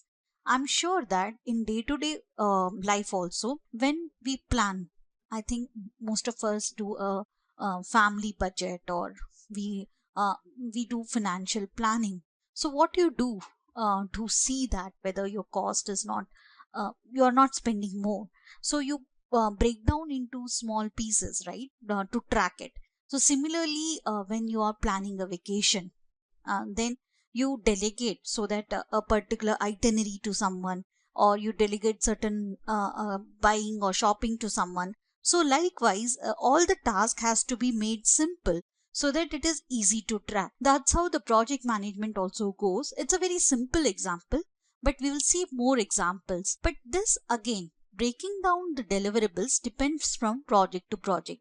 So let's see the first pointer. The items need to be achievable and measurable. Again, I'm saying that the planning, the breaking down the deliverables, it depends from project to project. Let's see a IT scenario, IT project scenario, wherein you have just we'll take two scenarios. One is very simple situation, where you are the project manager for years in that project, and the client comes with a small change, but since it is not that small, you need to convert it to project. So you can just see that how it can be divided into deliverables, right? So that is one situation. So you are in control of the project, you know about the project very well, and you and your team are very well, because if you're working in that project for years, 4 to 5 years is enough to be functional and technical expert for the project, right? So then you're very clear of the requirement also, and you know the client very well. In such situation, the breaking down the deliverables becomes very easy. You know exactly if there is some change in the existing system, it's very easy. Similarly, when you are construction in the construction business or in any domain, the existing to change, so there are some projects which need changes in the existing system.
Then next is definitely the practical and logical deliverables.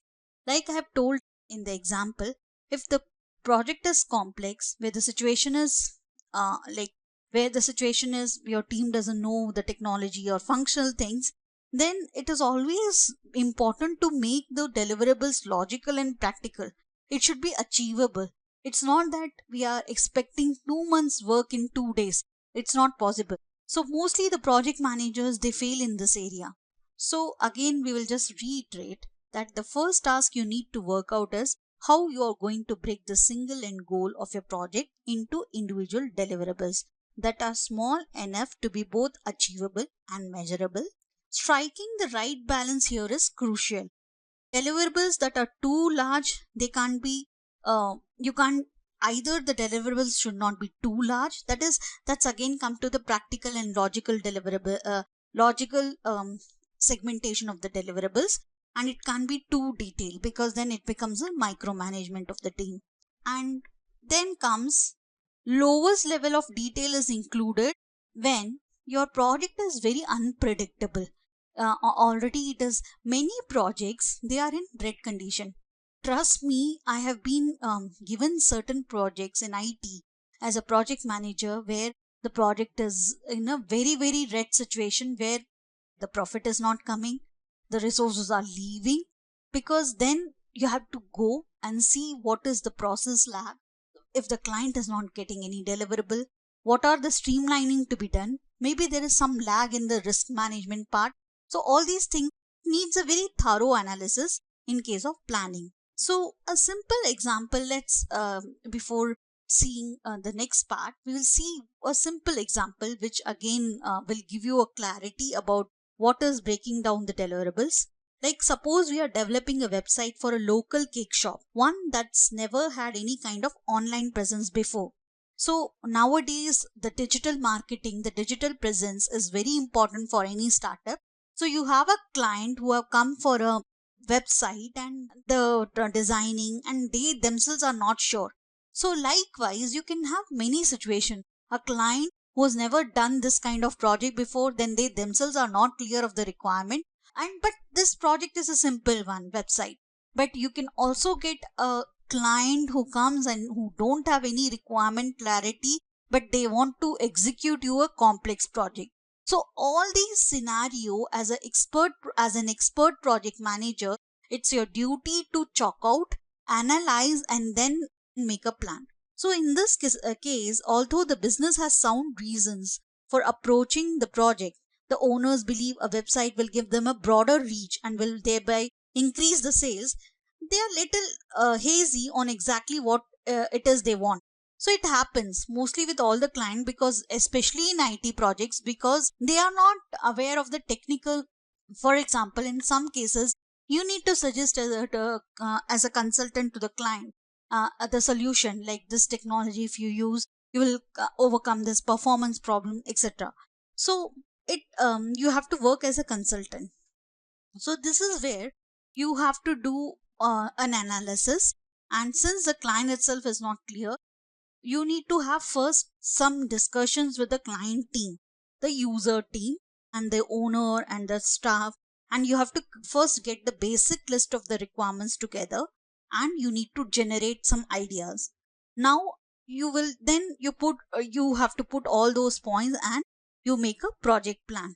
So an initial, just a project plan, or for the website will be like for the cake shop website could be first interface you can have is about the store section, including contact details, how to find them, the cake shop. Then second could be ordering online. It could be your online catalog page or admin interface, like for adding, editing, deleting products.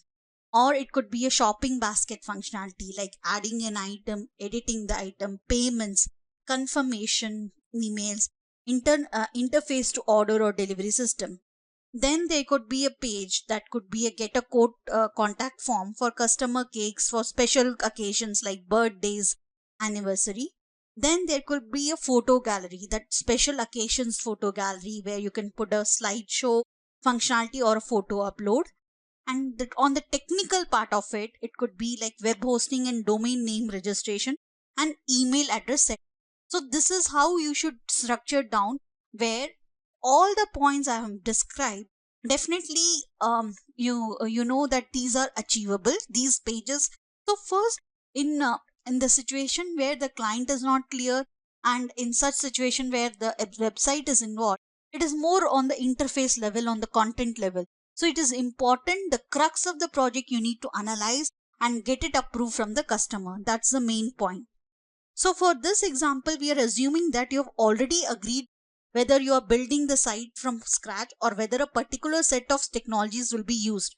So again, as I mentioned, all these things needs a thorough analysis, because as an expert project manager, when the project comes to you, if you need to know whether it is from the scratch or what is that, because many times that we will suggest something but the client restrain from it due to the budget issues. So all these things comes into the picture. At the initial stage, whenever there is so much unpredictability, it is better that you don't need to give some low level of details.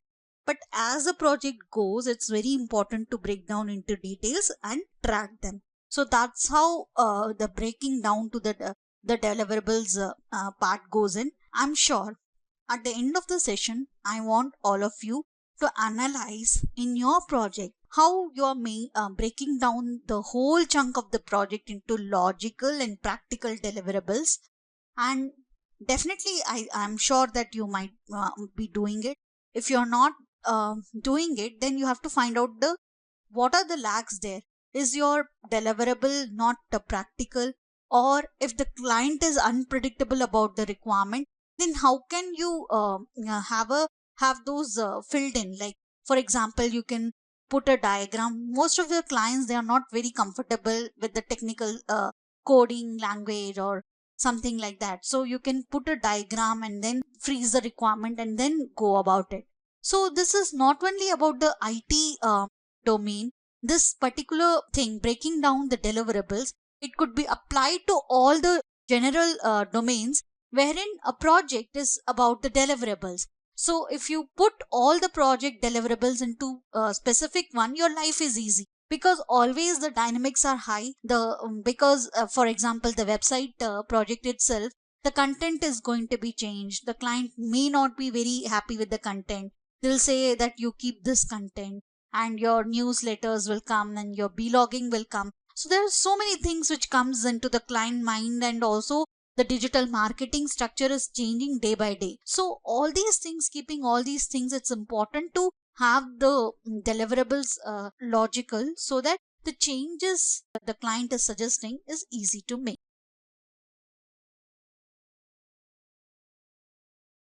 After we have learned about the critical point, breaking down the deliverables, now we will see the next pointer.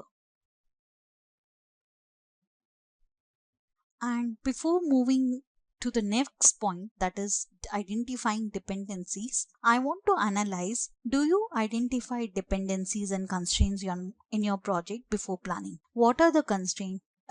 Everything is not perfect. Like, if we take a project, for example, we take a framework, new framework building ERP projects, right? So which is a complex one. ERP itself is huge, so we can't say that it will turn out to be perfect. It is not practical to think like that. So in those projects, you might have certain constraints. For example, there might be certain limit where for the new technology to handle the users. So there could be n number of constraints. And on the people front, on the resources front, you may have mentor the team for in the new technology. That could be another constraint. So every project, some constraints of the projects, trust me, they are like that, that we have to just accept it. We can't have solution for it. For example, the client's VPN for the user testing. So all these things comes under the constraints of a project. So first of all, a very critical, whenever expert project manager gets a project, what they do is they identify the constraints and dependencies in the project. So it's very, very important to identify the constraints and dependency of the project. So when we talk about identifying dependencies, it's very critical that we should know every project. Again, it is different, because when we talk about one project, it is totally different from the other. So it might be a small project or a large project. The constraints and dependency identification is different for different projects. So when we talk about an expert project manager, it's very critical to know an expert project manager knows what to identify the dependency, and they are very practical. Which one we can accept and which one, if it needs a prioritization, it has to be fixed immediately. Now we move on to the next, studying in detail about identifying the dependencies. First is you need to find out true dependencies, because it could happen that some projects, for example, we are talking about the website project. So it could happen that you are some nowadays the projects are very complex. We are handling one part, but due to certain conditions for the cost basis or for the budgeting, the client can give the content part to the another person or another vendor. So since they don't want to give the whole chunk to you, so it can happen. So there could be a dependency that, see, for website the content is important, so certain crucial contents could be given to other vendor. So it's very important to know what are the true dependencies and how it can impact your project. So identifying the true dependency is the first step for a expert project, for the expert project management. So it could be which deliverables depend on other and also in a project identifying dependency is, one is the external dependencies, like for example the other vendor or the third party you are dependent on. In some cases the project organization, they depend on metrics kind of systems. For example, I was handling a project which was an insurance project, IT project, and it was a huge project for 50, of consisting of 50 to 100 members.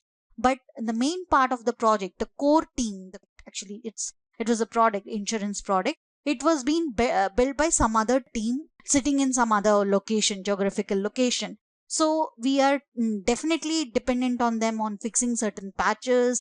Yeah, the interfaces and the customization was done by my team, but still, since if there is anything to be changed in the core logic, we were dependent on the core team.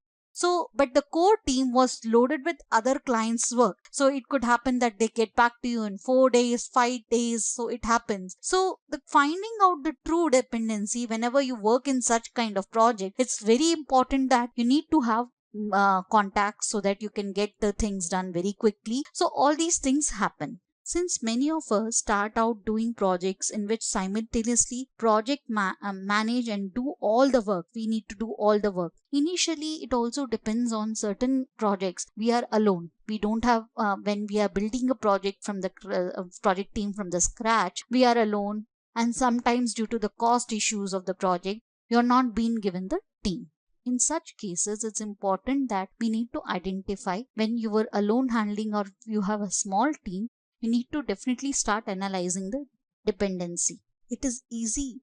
Why the project fails or the project managers fail? Because in such situation, it is easy to assume that there is no dependency and everything will happen sequentially. Initially, I have done the similar mistake when I was a project manager for the first time. I used to think, yes, everything will happen sequentially, like as traditional SDLC. That is, first you will have a requirement gathering, then you will have a coding, and it will fall in place. But trust me, it doesn't happen. So as a project manager, as an expert project manager, the whole skill goes in that how you identify the dependency. For example, one dependency that I have handled in my project was resource dependency.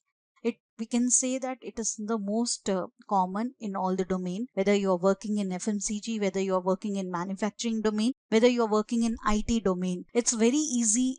Yeah, it is more or less we are very much dependent on the resources to get the work done. But when the project runs for years, the dependency on the resources gets increased.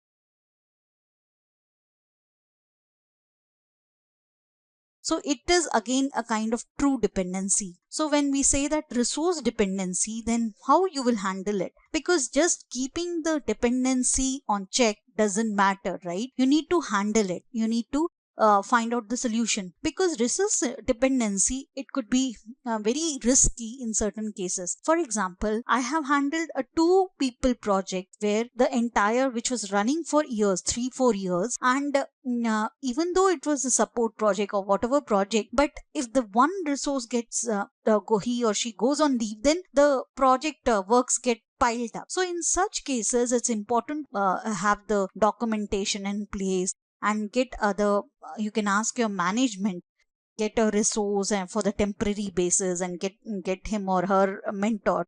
So resource dependency, one another if in large projects, for example, if the reframing of the ERP comes in, so it's always important to divide it, and always important to attach one resource with the core person, so that the knowledge does not go with them, because it's a IT.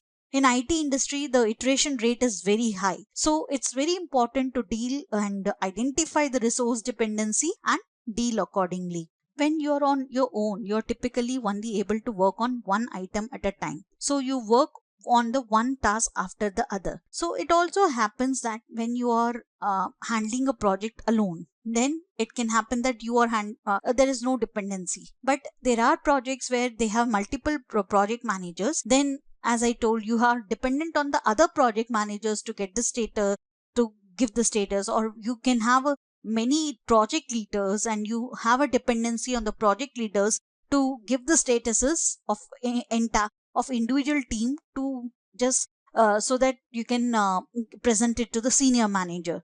So there could be n number of dependency.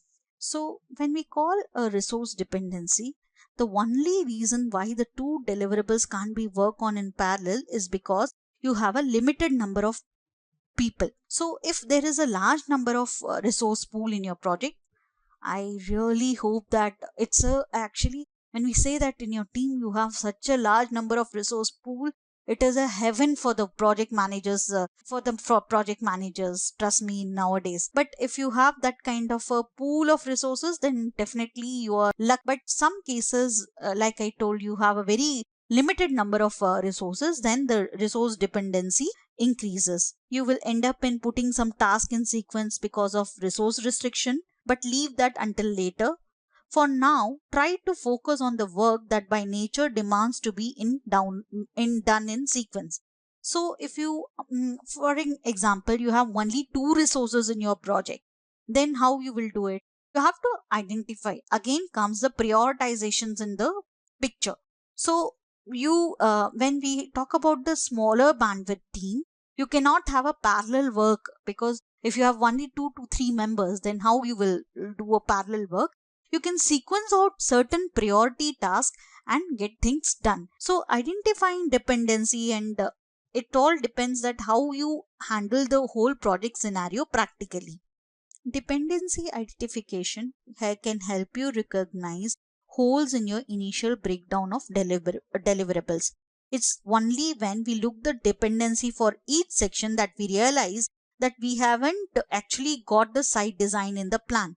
Certain times when we identify the dependency, then it's very important to know, we can just find out the loopholes in our project, because it is human that we have not considered those dependency in the initial plan itself. And it can happen, for example, because we are at the end human, and suddenly the complex structure or the dynamic structure of the project in practical, in real time scenario, project managers are given projects which they have not involved in the during in the initial stages. So you're just being given that project in between, and you're not aware of the client, you're not aware of the, I have handled such project. Then as an expert project manager, it is the first thing you need is to sit with the other project managers who have handled the project and understand the requirement, understand the client, understand, identify the dependencies. For example, I have taken over a project where there was 50 to 100 team members. It was an insurance product, and first I did is to identify the resource dependencies, who are my core team, so that when you're not having that much knowledge about the project initially, it's important that you gain the knowledge from your team members and identify your core member and form a team. So identification of the dependencies helps you to know what are the loopholes. All the sections, like for example, all the sections of the website design that we have seen an example that we were planning to build depend on some agreement on an overall design. So if we talk about the website design, right? So it depends, the whole website design is dependent on the two crucial items, that is, one is content and one is interface. So it all depends whether the whole schedule depends, and you can achieve the timeline only if the client approves the layouts. So likewise, every project has this whole true dependency that needs to be identified. And because before the overall design is being completed, or else you need to uh, kind of redesign the whole thing. And when we talk about parallel work identification, I can give you an example that when we are talking about the large projects, for example, again I'll go back to the example of redesigning the framework in new technology of an ERP. Then in such projects, if the client has given you a deadline, you don't know the new technology, you don't know the old framework very well, then so that you can build those features in the new framework. So what you will do, it is important that first you build a prototype and you identify the parallel work. When you identify the parallel work, when in such large projects the sequencing is not there, then kind of you're able to handle the deadline, and you will save definitely your time from managing sequence work.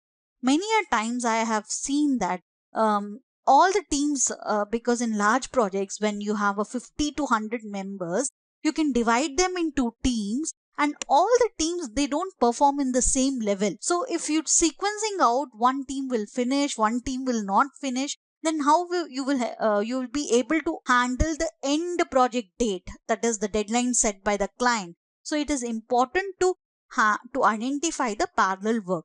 So these are certain tricks and strategies that a expert project manager can make, so that you are able to be on time for the project, you are achieving the time limit, and second is the whole scope is covered, and third is your, if you're, see, it's always like that. For example, if you are going for a vacation, and if you are able to, you have spotted one itinerary, but it could happen that some of them like it, some of your family members like it or not, or there could be a dependence whenever we are traveling. There could be a dependency on the food, that sometimes in the location is exotic but the food is not so good.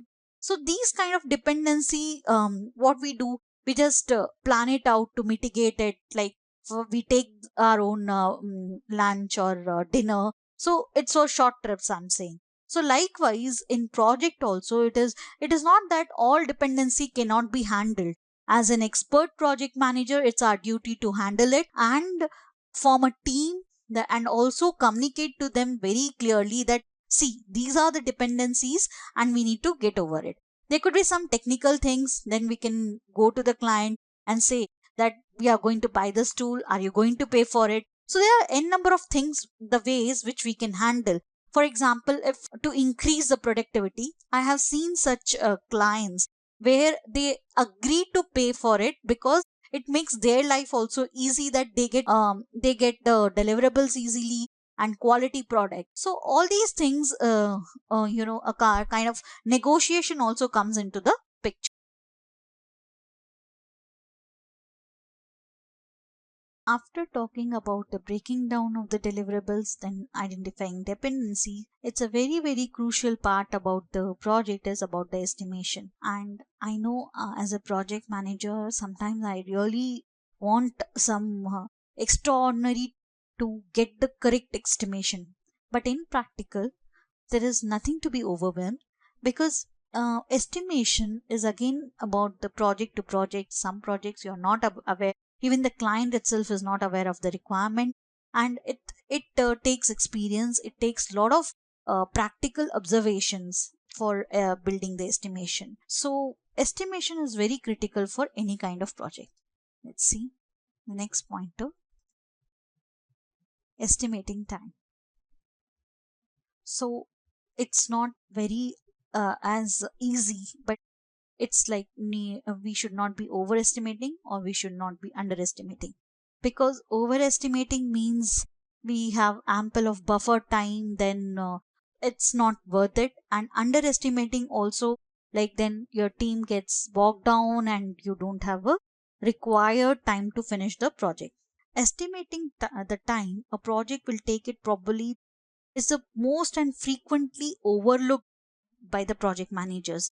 That's why the project fails. So, but an expert project manager, they spend their maximum time in estimating the projects. Why? Because I'll give you a scenario in IT projects. If you are in maintenance project and you're working on change request, then it's one of the estimating time is very important, because in some projects it's very easy because your team is aware of the project, they are maintaining the systems for years, so they know the knowledge, and they have since they know, they have extensive knowledge, functional knowledge about the project, and so they can do a very correct estimation and it will be approved by the client because they know them very well. And so you will have a mutual relationship and they will approve those estimation. But the estimation is very difficult when you are handling a from the scratch product. You're developing a whole big project new. For example, you're developing a ERP system application from the scratch, then estimation is very difficult. If you are just acquired or very new to the client, then it's very difficult, because in those cases what happens is like the functional knowledge is not there, then you will be either underestimating or overestimating. If you don't have an experienced person who is technically sound, then also the estimation goes for a toss. So in such cases it's very important when we talk about estimation. I will talk about project specific, right? So if you are handling a maintenance project, then what is the process you follow? I always give it to the senior people because they know the system better. But it is important that you get validated from the team member who's going to do the work. So in estimation, it's important because most of the project managers, either they will do the estimation or they will give it to some other team members or project leaders who who are expert. So for example, a project leader can take 4 days to finish a work, but same job will not be similar for any average person who was not experienced, who is not technically expert. So you should find a middle path, right? So that's how it goes for the expert estimation in case.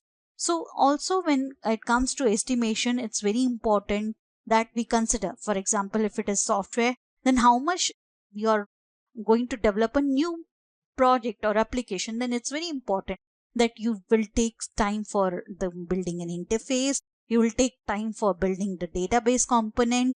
And so when it comes to maintenance kind of project where you have to estimate a change request, it's pretty easy, and usually most of the project will have those processes in place. But let me give you an example for complex project handling. When you have to do from the scratch, you are handling a development project and you have to estimate those. So in those cases, and you're very new to the function knowledge, you don't know about the transactions which run through the application, and you don't know about the technology. In such cases, you have to bring in the experts from your organization and sit and analyze first of all what are the client's requirement. Then you have to do for one particular module and build on those in the phases and then estimate, because in such cases the requirement from the client keep on changing. So it is important to give for a small part. If they ask for a big part, it's not possible. So even though client pressurizes for giving you a big project estimation, it's not going to help you. And again, it's very important to consider the assumption and constraints of the project. So most of the project manager overlook this factor when they are pressed for time for the from the manager, from the senior management or the client. Many projects managers make the mistake of creating them estimate themselves by putting some random numbers, because I feel that it's not appropriate. Because if you put pressure from the customers, and because you need to give some ballpark figure to the customer, it is always, I have done that, trust me. I have given a situation where I have to deal with this client who I know for only 1 month. I was very new and they came up with a whole huge project requirement. Then I told very clearly that we will move in a iterative mode. First, I can give you a prototype, and on that basis, that estimation, and then we will approximately go step by step by building the transaction masters. So it is a sequential process, an iterative process. So it's the time frame. If it is given by the client, then definitely the estimation should be done by you with the internal team, because it is very specific for your project team, and you need to consider the assumptions, you need to consider the constraint of the project. The point of estimating is to predict how long the production of the various deliverables will take so that you can build an initial project schedule. Although schedules are often mistaken for project plans, in fact, a schedule is just the one part of a project plan, because as per PMI, you have various other things which comes in the project plan. You have your scope, you have your quality processes which should come in the project plan. So it is one part. The key rule to remember when estimating time is this: the person who will actually undertake a given piece of work should create the estimates. Again, this situation and circumstances is all dependent on which project you are being given or which project you are going to handle. It can happen that when you are being handling a new development, you have to build a team. At those time, on those time, you don't have a resource, you don't have team. Then how you will go about it? In those cases, I have handled in such a way that I go to the client, I tell them that this is high level estimates, but when the team comes, we'll analyze the requirements further, and then we can give a detailed estimate which could be revisited. So this one clause should be there in the contract, because what happens in, especially in software project, there is this whole time crunch, this pressure on the team, then the team gets demotivated, and all this happen because the estimation is done on a very high level when the project bidding happens, and at that time you are being given a team, and those at that stage they do a technical feasibility study, the technical architects. Some companies the process is differ from client to client, and due to competition the project has been, your sales team get the project and then they are just given to the project manager for their execution. In such cases, I have handled such projects wherein I go to the client and then I request for re-estimations and I request a process to be fair.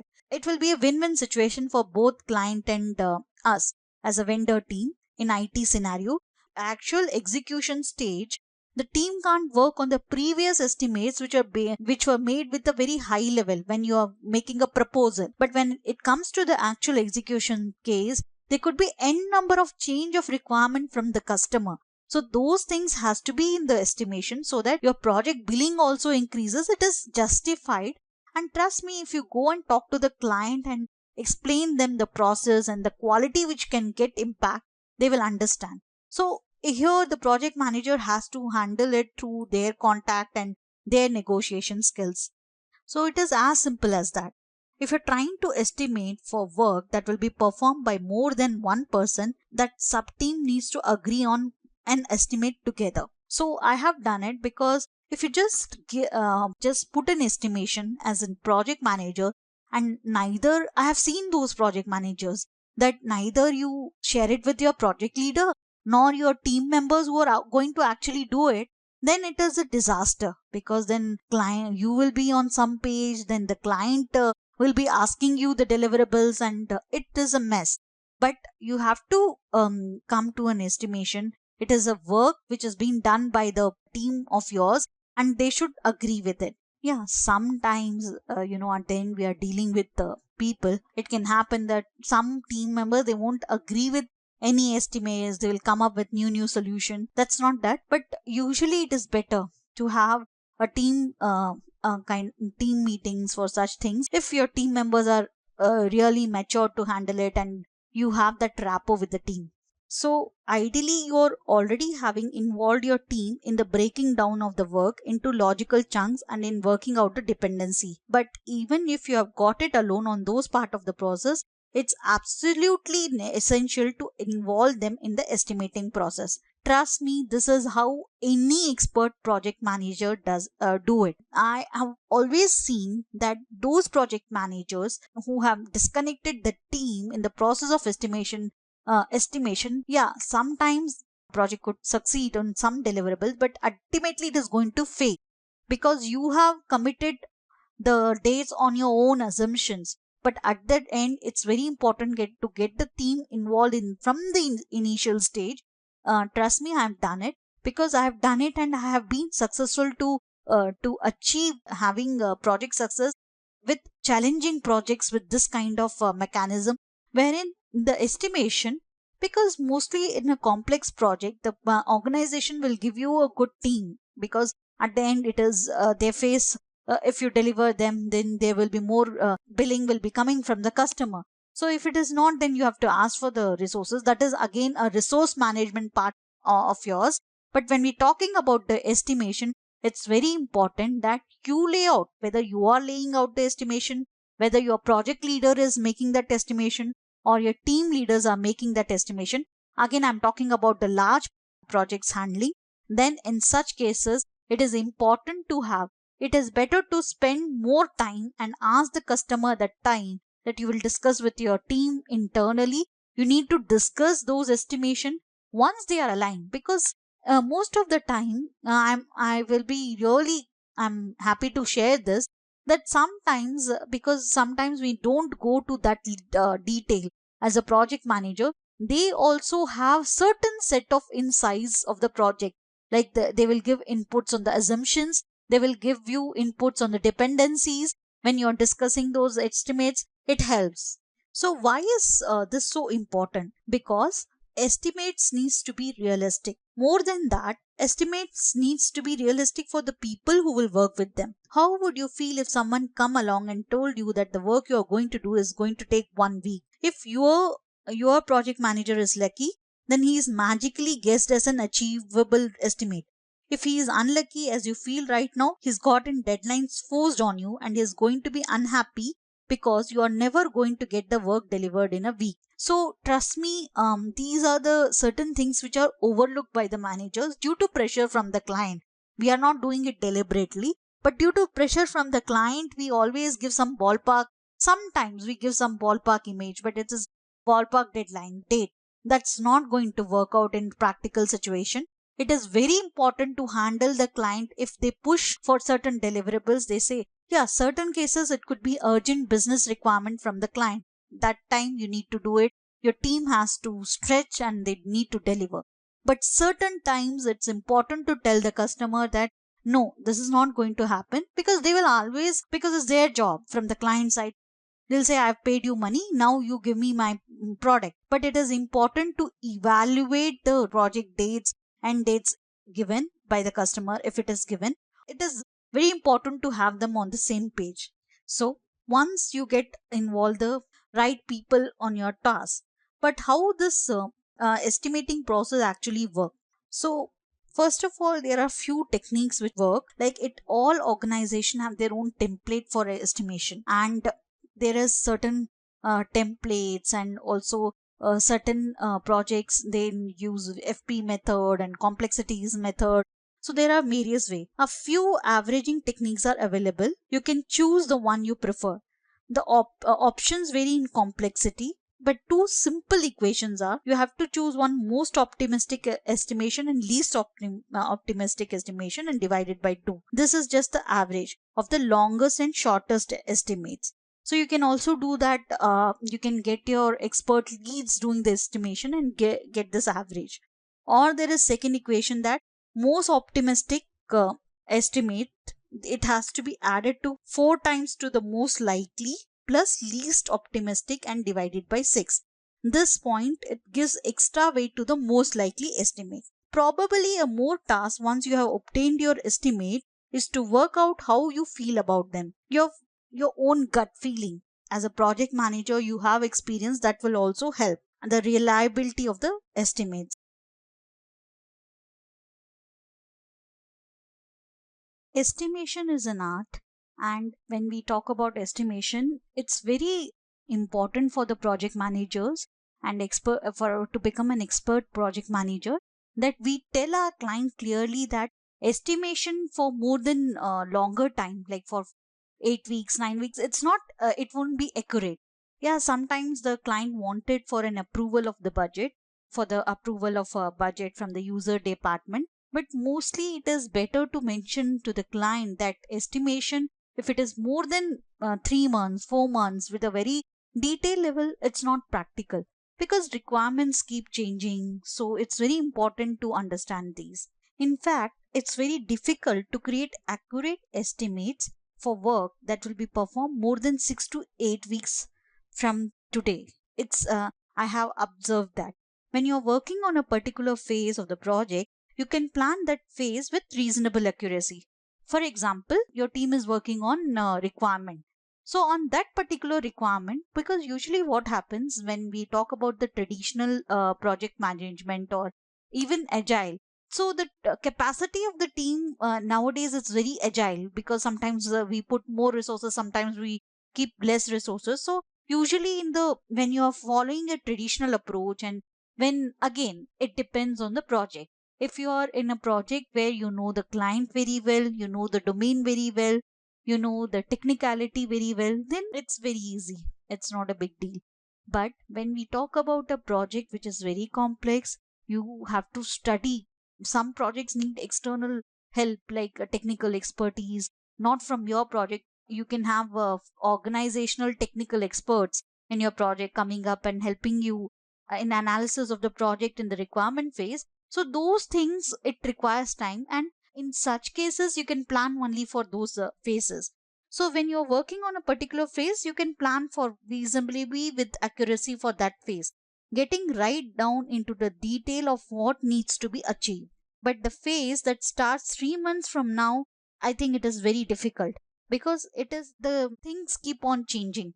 And why I'm saying this, because estimation, when once we do an estimation, again the time. For example, there is a task A, and again I'm talking about the IT project perspective, that can, for a resource for the task A, it can take some time. But for the same task A, the resource B can take more time. So it all depends on the various situation, and sometimes it also dependent on the external dependencies. The tool, you might have to purchase an external tool and it has not arrived. So there are n number of things when it comes to estimation, when it comes to the estimation, and also when actually we get into details and do it. I'll give you an example. I was doing redesigning of certain framework in a project, and in a very large scale application, web application. So initially when my company was in the bidding stage, it has given a very very high level estimation, and also it was totally different when we actually start executing the project, when we sat down with the customer. Because usually when the customer bids a project to the IT, especially IT projects, they, some clients, they themselves have a very lesser idea of the requirements, and as they choose the vendor, as the team starts interacting, this is more about the business logics. Then the team starts interacting with the end users, then they start developing it. So it's a long process, it's not just a one process in one short scenario, it becomes a long process. So it's very important. But usually client pressurizes the project management, and trust me, I have faced this situation where the client pressurizes, when especially if you're in a, if your client is a public sector client, they pressurize you to, because they have lot of approvals. And so it depends on the experience to experience. But as a project expert project manager, it's your very duty to tell the client, and if the client is not agreeing with you, then of course you can push the channels through your senior management and say that, because at the end it is very it will be in good, it will be a win-win situation for your client and yourself, where you have to agree to a process. And once I was handling an insurance project, where IT project, wherein in insurance the dynamic is more, sometimes the rules changes and all. That juncture, if the client is asking an estimate at a very detailed level, it's not possible to plan for 3 months, 4 months, for a support team. I'm talking not for a new development team, support team. So in those cases, it's very important that what is the client, if the client wants an accuracy, and if as a project manager, because we need to balance the parameters, it is not only the requirements, but you need to see the customer's happiness, with also we need to see the project budget. So it is definitely, because many a times the team, if they don't have very well function knowledge, it's not about the IT project or any other project. It happens even in all the phases, whether it is a construction project. In initial stage, when you are just after initiation, when you are collecting the requirement, when you are in a very when you are in the planning phase, so the higher level planning takes place, but it is very important to put a clause to the customer that we will do a requirement gathering stage. We will see the requirement, what are your requirement. It could be in the construction, for example, a painting a particular room. So we need to, once the client start discussing, and here one other important factor is the change, because any customer, I'm very practically speaking, they don't, it is not possible, because sometimes the customer is very clear, but then suddenly the user requirements changes. And I have seen many times in IT projects, the project gets on hold because suddenly the user says we don't want this feature. So all these things comes up, so it's very important to consider these factors affect the estimation. Instead of planning the entire project in one go, you can use a rolling wave approach that gives a very rough broad based estimate for any deliverable. So many a time project managers use this approach. So for any deliverables, you can use a very broad base estimates for any deliverable that's too far out to estimate, and only putting the effort in breaking down the detail and estimating properly the works that comes in the immediate future. So in the rolling wave, usually I will suggest this rolling wave approach for the projects, especially in nowadays the dynamics are very high. The client keep, because they are not having your project as only project, single project, they handle multiple projects. So sometimes I've seen that customer takes weeks to respond back to your requirement queries. So it's important that you plan for the phase you are in, and do a detailing, you prioritize. So if you are in the current phase, you estimate for it. By communicating this approach, you will definitely, it will help you, and it can definitely give more accuracy. And trust me, there are certain conditions, because if you start giving over estimates to your customer, I have seen many project managers doing it under the client pressure, and definitely it is a thing to avoid, because at the end we will give some estimation, and which is yes, we'll say yes, it can be done in 2 days, but we need to consult to the team, we need to give an accurate estimation, because it hits the project. There are certain projects which are fixed bit in the scope, so those project gets highly impacted with this kind of estimation, where if the estimations are not proper, because sometimes looking at the higher details, we will think that yeah, this job can be done in 2 days, but actually when you go in detail, you analyze the requirement, then you will feel that there is loads of work involved in it, and maybe we would have estimated 2 days effort, but it could have been a 10 days effort. So all these things comes in the picture when it is making your life simple. Project management, it's not very complicated if we make it simple. It is including the estimation part.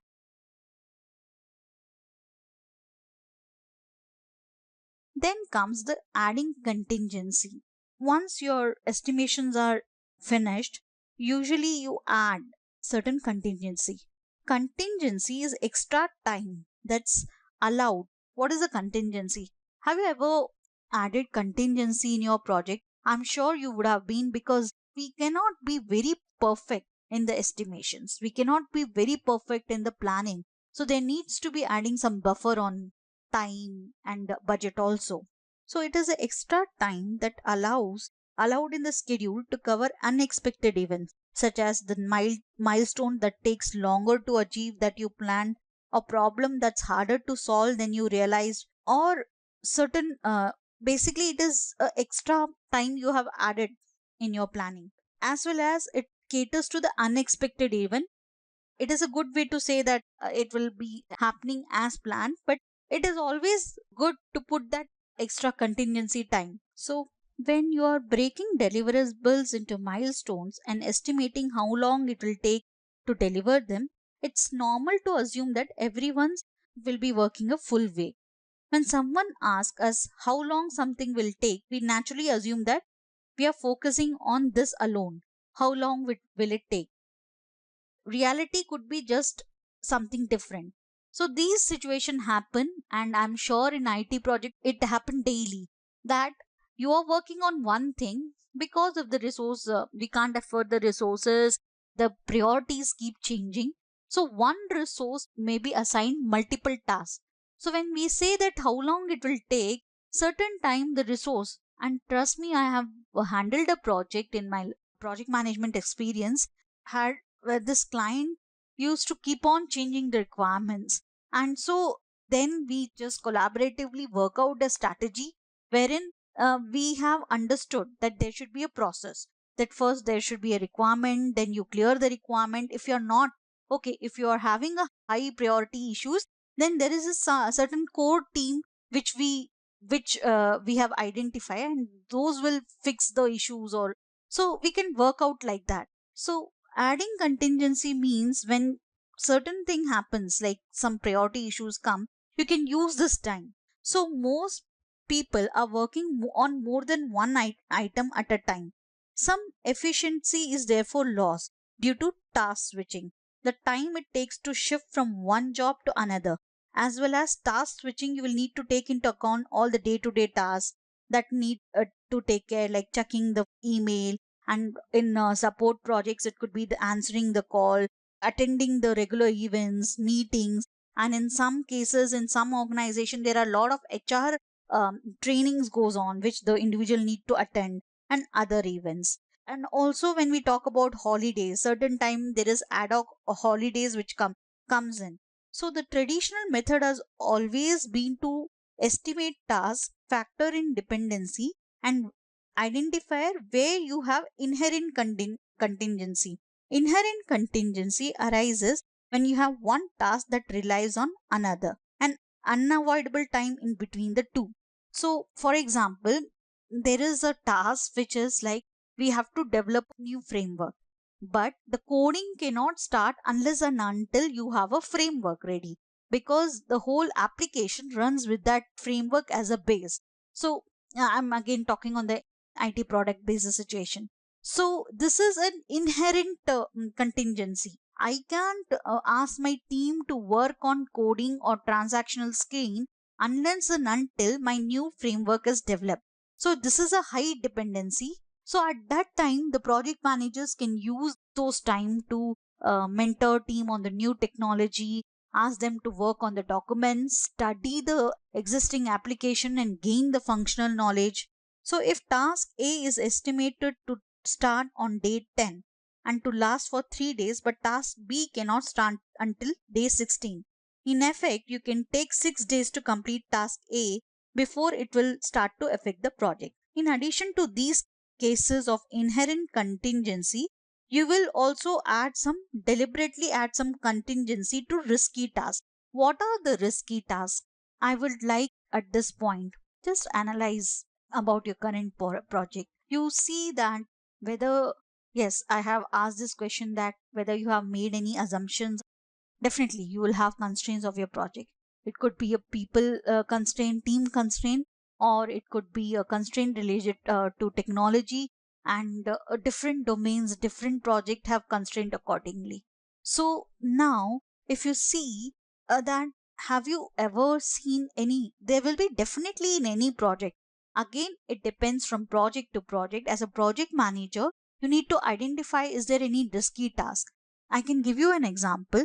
When we were working on, just remember this example of new framework, so which we were talking about in the last previous recordings. So when we talk about that, definitely there is a risky task that the team, because it's a new technology, when you are building a new framework, then definitely all the points which client want, because client will have 50 the features to be included in the new framework. But since to be practical with the given time, also the technology is new and definitely the team would be new, and on those perspective, the new framework will not have the 50 thing at once. So it is a step by step, phase by phase approach. So it could be one of the risk where the client is expecting at least 20 features in the first prototype itself. It happens in many practical ways. So we should identify those risky areas. Or in some cases, sometimes we have resources not that who are not skilled, because there are sometimes resources due to time constraint we won't get that kind of skilled and experienced resources. So in those projects, the area risky task will be mentoring the people and getting experienced people on the board so that they can just review the work of the inexperienced people. So all these things could be a risky task. So another way of adding the contingency is to identify the risky task and add contingency to it. This could either be achieved by increasing the estimate for those tasks or by specifically adding extra contingency in your schedule. Some practitioners suggest automatically adding 40% to any estimate to combat over optimistic tendency and to allow time for things to go wrong. So it all depends. I'm sure in cases of CMI level 5, who the companies who follow CMI level 5 latest version or different versions of the, or some companies follow Six Sigma. So there are certain estimation template from the organization itself. So I want you to analyze your project and see that what are the risk tasks you have, and have you added contingency, and in your organization what is the percentage of the contingency that is considered. So when we talk about planning, so we are very clear, whenever there is a planning, it has to be planned very well and it has to be planned on the deliverable wise, and the estimates has to be accurate. So that's the takeaway from this whole session. So because why deliverable based approach of planning? Because deliverable focuses on the end product. So when we talk about communicating contingency to stakeholders, so, like estimates, contingency is another concept that's often misunderstood by project stakeholders. They want predictability, to know that there is a plan and that it will be followed exact. Usually, I think in practical situation, all the customers want a very neat base plan and they want all the resources on their project so that the work gets completed because they are paying for that. Usually, there are risk tasks which are there in your plans. So often this need we need to say in different style, we need to communicate the contingency to the customer. So there are certain contingency which can be communicated, and you and your, there are certain risk tasks I can say that can be communicated to your customer, where you can sit, basically sometimes it is UAT, the user acceptance of the product you have delivered. But there are certain contingency, there are certain risk tasks that you should keep to yourself, which is internal to your team, because certain times the resources, you can't go and openly discuss the resource problems and all, because at the end client has paid you and you have to work, get things done. So whenever we have a communication of the plan, we have a communication of the dates, so there are certain things that you keep to yourself and there are certain things you present to your customer, that is your stakeholders. We could and talking again about the contingency, choose to add contingency to every milestone and deliverable. Giving an extra day, we can add certain percentage at the end of the estimate. So I want you to analyze that how you have done it for your project. So in certain cases, the kind of contingency gets used up on almost every project is when people tend to deliver a piece of work when it's due, allowing the work to expand to fill the available time rather than trying to meet the original deadline and preserve the contingency. So at the end, yes, we are allocating contingency and all, but when it comes to tracking, there are certain red alert projects where certain times the resources are not available. It is at the end we are dealing with people. Even though I have seen we add contingency, sometimes the project skips certain deadline and it gets 1 or 2 months delay from the actual project end date. So instead of adding contingency at the detail level, it is best to add the contingency at much higher level, like certain percentage. So rather than adding a day or a week in the entire task or something, we can add it on the whole estimate level. These are certain mechanism with which we can be successful, for which the project managers can use, so that we are well organized to prepare for the dynamics. But again, this is all about planning. There are other factors which are getting involved, like communication, and then we are dealing with the people. So there are people issues which project manager handles. So we have talked about the whole estimating time and how we can break down the deliverables. The next session will be on the risk part, which is very very important for today's world because of the dynamics that's involved. And there is high risk when you talk about team members. Today you have a team, tomorrow you have the 2 3 people can leave at once your organization, you don't know. So risk are something which is need to be planned very well. The prioritization of risk keeps on changing, so as a project manager it is very important to update the risk sheet. After estimation, we will see about the project risk. But before going into detail how to handle project risk and how to identify first of all the project risk, first I want you to just analyze this question and write down points. How do you handle risk in your projects? Have you ever identified the high priority risk? And the risk priority keeps on changing, because for example currently you will have certain high priority risk, but that could change over the time if you have mitigated the risk. So for example, I can take two examples here. One is, if you have a 2 member team, then definitely the risk is that there could be high dependency on the resources, because only 2 people are there, you don't have backup resources to handle the task.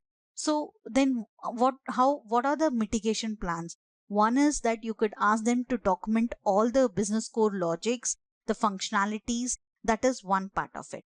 The second part could be that you talk to your senior management and ask your client for billability, and also you form a backup resource. So that is one part. And another example of risk could be that as a project manager you're new to the project and you're forming a team that is also new.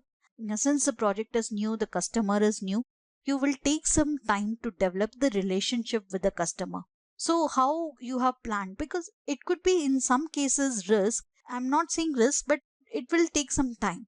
But for the years, if you have spent time in the project for 1 year but you don't have a good relationship with the client, then it could be a risk due to a number of reasons. Practically it can happen the client is not satisfied with the quality of the deliverables, the products that we are delivering to them. So in practical scenarios there could be a number of situations.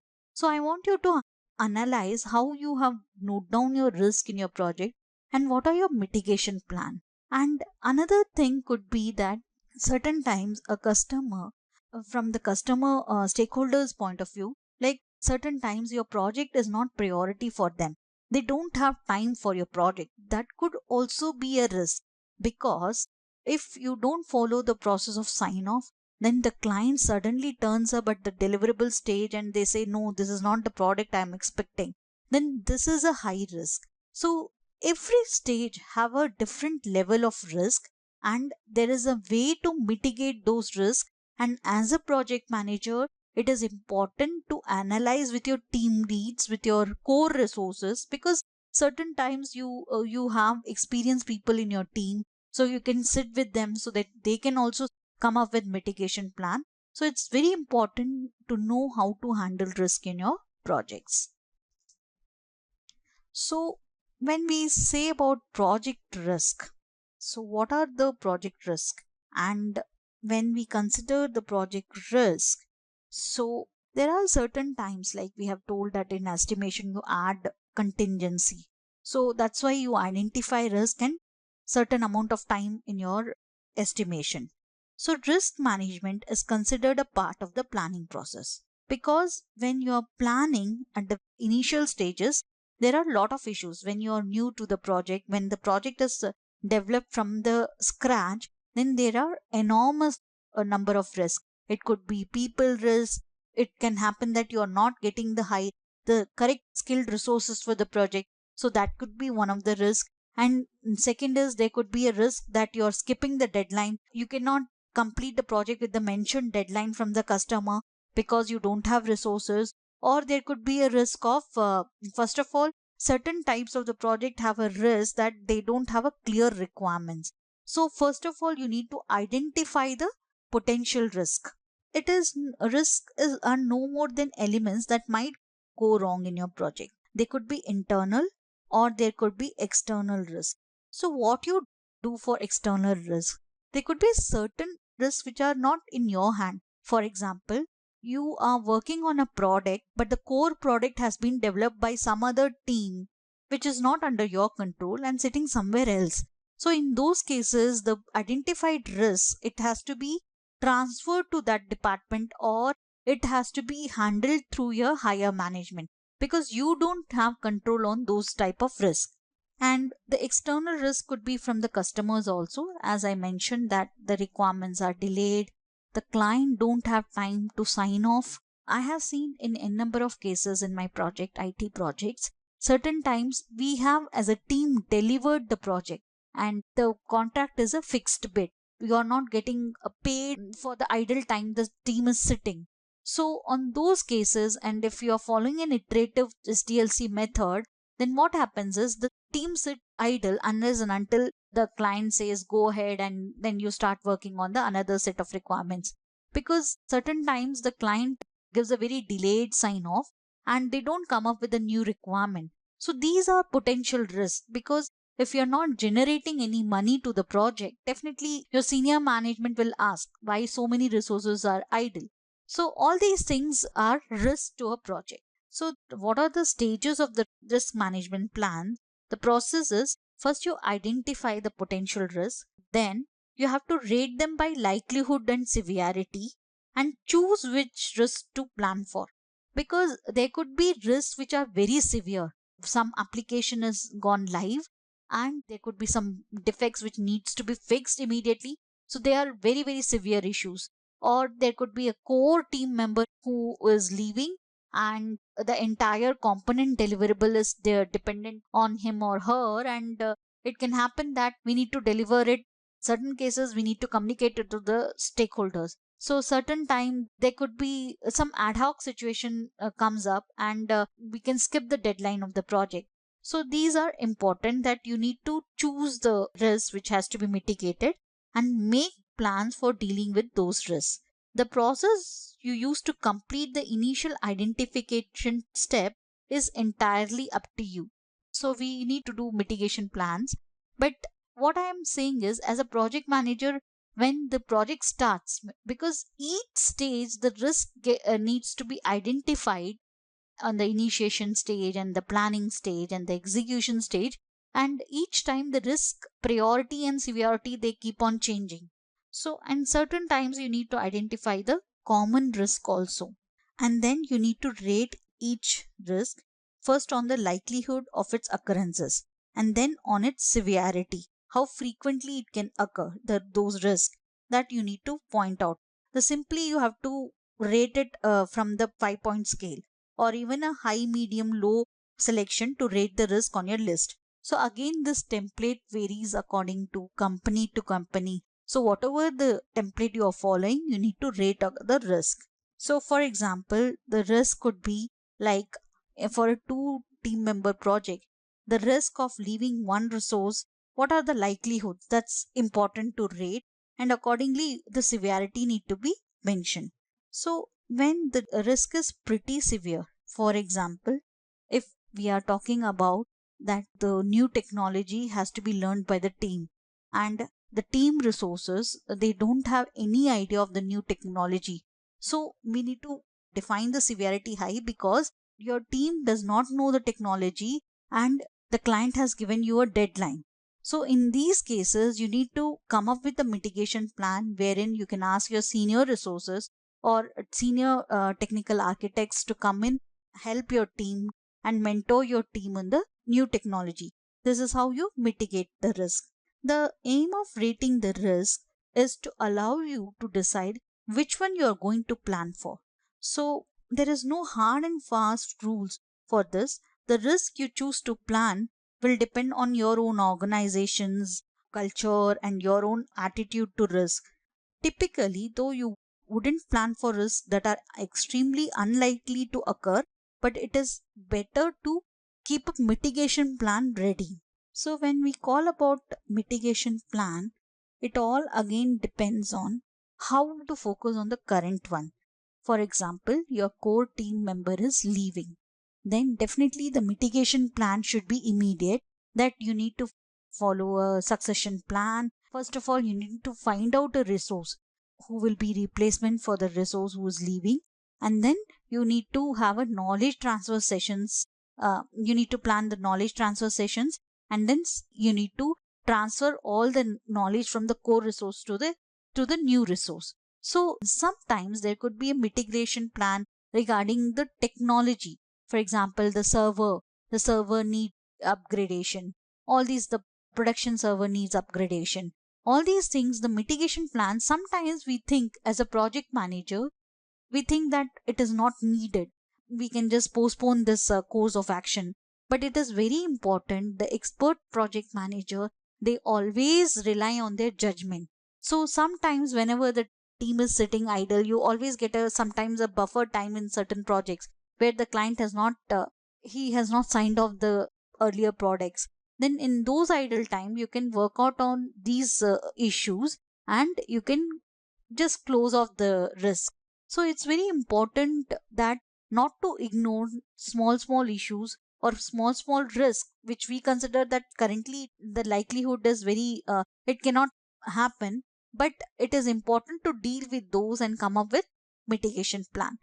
Risk management is very critical for all the projects, and I'm sure that all of us face some or the other risk. Certain projects the resources risk are high. In certain projects the technology is so complex, and the framework is so complex that the technology part is very complex, so that could be one of the risks. In certain projects the team dynamics can be an issue that we will see later, that how a team building can be handled by a project manager. Because yes, planning is necessary, the technical things handling is necessary, the designing and everything is necessary, but at the end we are handling people. So in certain case, trust me, like I have faced those kind of issues where the team members does not gel with each other. There's always a conflict, and yeah, sometimes the conflicts are good, but if it is happening regularly, then as a project manager, to manage the people, it's one of the tasks. So we need to see why they are not doing it sometimes, and these conflicts that can impact the productivity of the team. So this could be one of the risks. So whether it is a people issue or a technical issue or it could be some project specific project issues, as a project manager we need to clearly plan out, prioritize the risk, and according to severity we need to handle the risk and come up with the mitigation plan and close the risk.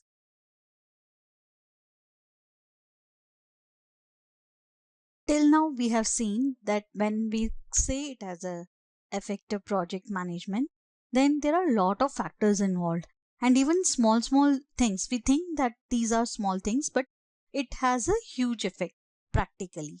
So now we will see what are the certain parameters in that. I will use a laser pointer. The first is good administration.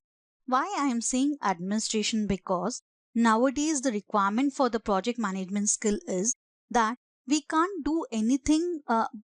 We have to coordinate, we have to make plans, but the major part in many companies, the major part goes as a administration, documentation, getting things done, and also arranging that in the configuration management documentation. So it needs a good administration part, like delegating and all those things. So when we come In practical, when we say that good administration, it is more onto a delegation part as a manager of the team. Because I have seen many managers, they fail because they fail to delegate. It is the truth, because certain times we think we can do it better, but all of the things we can do it better, and certain project manager, they don't know to delegate. They just keep all the work to themselves, delegate a little to the team. What happens as a result is that the project fails, because at the end it is very important to delegate the task very efficiently. And we have to see, because at the end, when we are building a team, then what are the behavioral style of the team? They like technical tasks. Certain behavioral people, they are very energetic, and they like to have certain kind of relationship with the customer. They like front ending jobs where, like, customer representative, and they want to talk to the client and maintain the relationship. So each person is different. At the end, we are handling team, and every person is different, and we need to know how to analyze their behavioral style, that we will see in detail, and how to build a team so that there are no conflicts and we can run. Because already you have client pressures. In software projects, the changes are so dynamic that you need to deal with it day to day. So apart from that, if the team is not efficient, if the teamwork is not there in the team, then the project will definitely fail. So good administration is one of the quality. Then prioritization and lean management. Why prioritization? I can give you an example that when I was handling a project, the team was so big. It was a large team consisting of 50 team members. Sometimes it is due to the domain. It was an insurance domain. It was very dynamic and also mission critical, because huge finances were involved in it. It's about an application. If something goes wrong, then client could lose millions of dollars. So that was the, so in those projects where the prioritization is very important, the project manager or the project leader should know which issues to be fixed. And even though you have 50 team members, trust me, in those kind of project, because huge project, they, we feel that the resources are less. So in those kind of project, it's very important whenever the client comes with an issue, and yeah, certain issues you need to handle immediately, because they can break your system. That is in IT scenario, or in any scenario, like if it is a different domain, there are certain issues, if you don't handle it now, the project will be closed. So those kind of high critically alert issues are there. So the prioritization is very important. And here comes the expert judgment and the decision making, as far as the project manager is concerned. So prioritization. And what is lean management? If you would have seen in many books, the lean management means it is always customer focused. At the end, your project management, all the certification or whatever the learnings you are taking, they are useless unless and until you have a very good relationship with your customer. Because day to the billing comes from the customer, and nowadays customer is the king. So in any company, if you see, they have lots of big companies and who are very successful in their business. If you see, they have a high customer focus. So it, the lean management definitely concentrates on the customer, and what and all is not needed. Because day to day, I have seen as a project manager, as a project, we will be some doing some routine tasks which are not at all needed, which are redundant. So lean management means we need to remove those tasks. We need to identify those tasks which kills the productivity of the team. It is redundant, and it kills the productivity of the team, and it is not required. Trust me, every time and then it keeps on changing. Because prioritization and lean management is something that is we need to keep focus, because it keeps on changing. Because today a particular task could be very efficient, or it could be very useful for the project. Tomorrow it can be, the priority of the task could be very low. So it keeps on changing due to the dynamics of the project, due to n number of reasons. Because somebody from your client management side, they would have changed, or they would have got promotion, and you have to deal with a different customer. And trust me, the customer to customer, in the same organization, they have different focuses and different strategies in their mind. So definitely prioritization, it is a number one area. It's a prioritization is something which every project manager should work. It is whether planning, it is whether you're fixing the issues, or when you're delegating the task. It's very important. And when you're talking to the customer, especially in IT project, support project, customer comes with n number of issues and says this is priority, because sometimes they are not aware of, sometimes they want to get things done in a fast manner. And but as a vendor project management, it is your duty to check those issue lists and whether it is feasible in those time limit, and you ask client to mark the priority. If the client is not able to tell it, then it's better to have a meeting with the business users. So as per the business users, they know what is the requirement of the business currently, so they prioritize the task.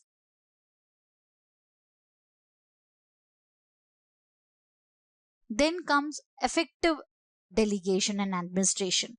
Definitely, it is a part of monitoring and controlling.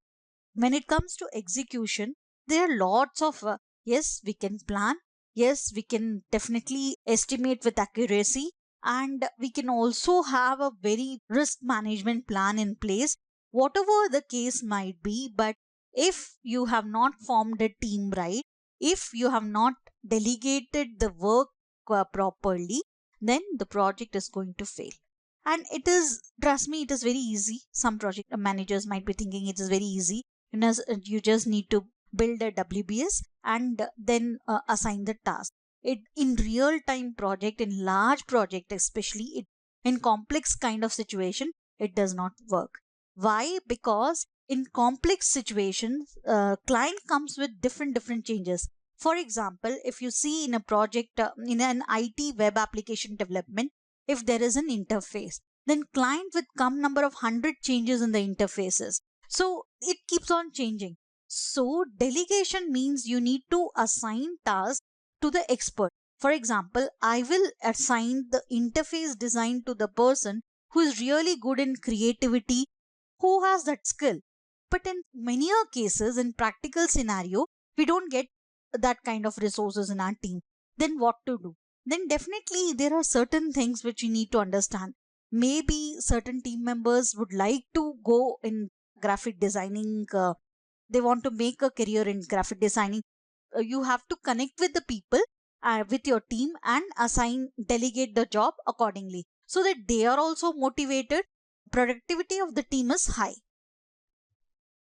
Then definitely effectiveness is the foundation of success. All said and done, if communication of the project manager is not effective, overall plan, whenever if there is a meeting also, it's not effective. I have seen many project managers, even I have done it in the initial stage of my career, like as a project manager.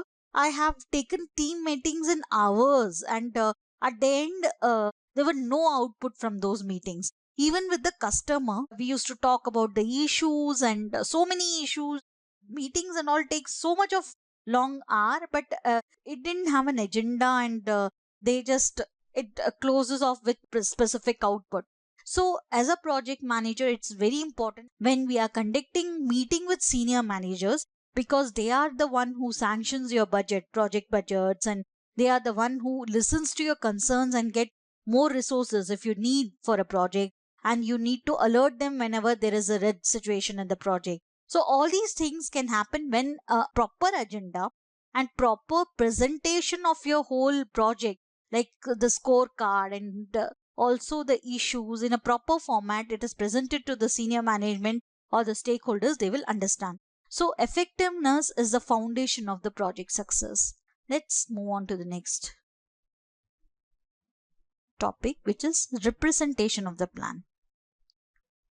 So how you have made a plan, you have made estimates, but how you will represent it, that also matters a lot, because according to the representation, maybe I'm repeating this, and in each domain it is totally different. In each domain, it happens that like whether you are in manufacturing or real estate, the clients sometimes they are not functional, and also they do not understand the technicalities of the project, then this representation of the plan plays a very important role, because for the project, certain project, they have a very long duration.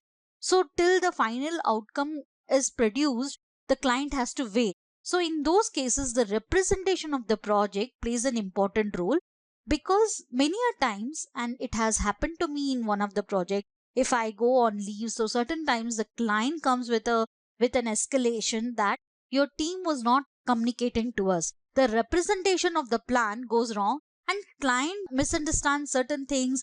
They also have concerns. So the representation of the plan, it should be very proper to the customers and the stakeholders. So with all the work we have done, like estimation and planning, now time is to represent the plan in well formatted way. We need to understand schedule is not the plan. If you go to the PMP certification books, PM book, it's PM project management plan constitutes schedule also and other things also, which is a huge template, and it is organization and project specific. So the schedule represents a group of timings that you are going to, that you have planned for your project. The total project plan comprises literally everything you have done in the project's planning phase. So when we say that, when we are representing a plan, what are the key items? What are the key aspects? So the first one is your deliverables and the milestones. The items you're actually going to deliver, broken down into logical, manageable chunks that we have already spoken about. Then comes the schedule, the goals that will be achieved on given timings based on the estimate you have compiled. Because I'm again reiterating the fact that these are the estimates which are approved by the client, and definitely it will be a baseline. These things, so there are various version of the plan. So as I told, if you are working in a very large project, if you are working in a huge project, then the first step is you will have a baseline. Then it keeps on changing, because trust me, it is not practically possible if you're working on a new development project, and it is not practically possible that you can just give the customer in one shot one plan and the team will stick to it and it will be as planned. The execution will also go. It never happens. So the client also keep on changes the requirement, and sometimes it is our understanding also changes. We might would have thought that task A will take 10 days, but it could be different. So it is always there will be a scope of re-estimation. So that's why in certain terminologies like CMMI and certain methodologies, it is termed as baseline, and the version keeps on changing. Then comes the risk management plan, and risk management plan is the risk you have anticipated that we have seen, and the step you will take to mitigate them if they materialize. And with this, there is one extra item which is about the assumptions and constraints, the circumstances or factors you have assumed to be true and that you have identified as limitations, combined to explicitly state the framework or context you are operating within. I can give you an example of assumption that when we are developing an application, for example, we are developing a website. So certain times the content like newsletter or press releases, the client says they will give you. So these are certain kind of, it's a simple assumption. And there could be another assumption that when I am developing our team is developing an ERP system, then certain times, since we are new to the system and it will take years to understand the system which is already running for 20 years, we are going to upgrade it. It is better to get the knowledge from the customer itself who knows it very well. So in those cases, it is assumed that the knowledge will be transferred, or we will be using certain existing business logic. So these things are the assumptions in a particular project. So when we represent a plan, there are certain items which come from the initiation. And depending on the project, it may well be sensible to reiterate the reasons why you are undertaking the project, because it could be from the contract, like what is the purpose of the project. That's very important. That is called as the project goal. At the end, what this project should achieve.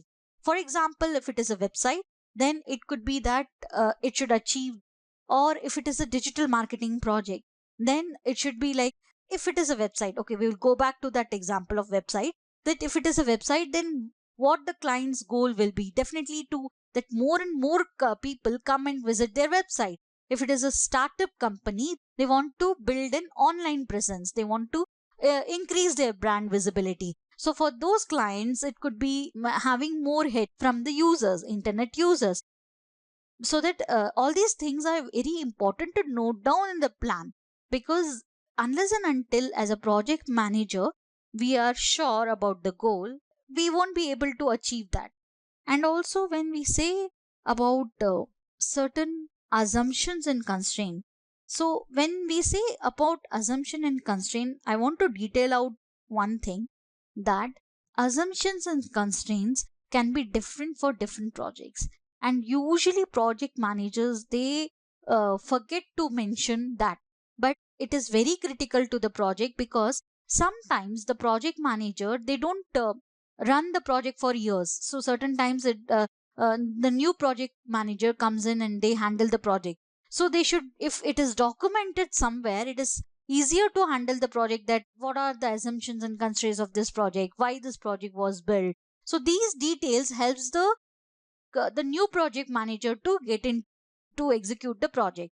So because many a times it's not practical, right? Like you have got the project and you will be there till the end, it's not possible if it is running for years. So these are the reasons. So now we have seen how to represent a plan very effectively, so that it is easily understood by the customer, it is easily understood by the team leaders and the team.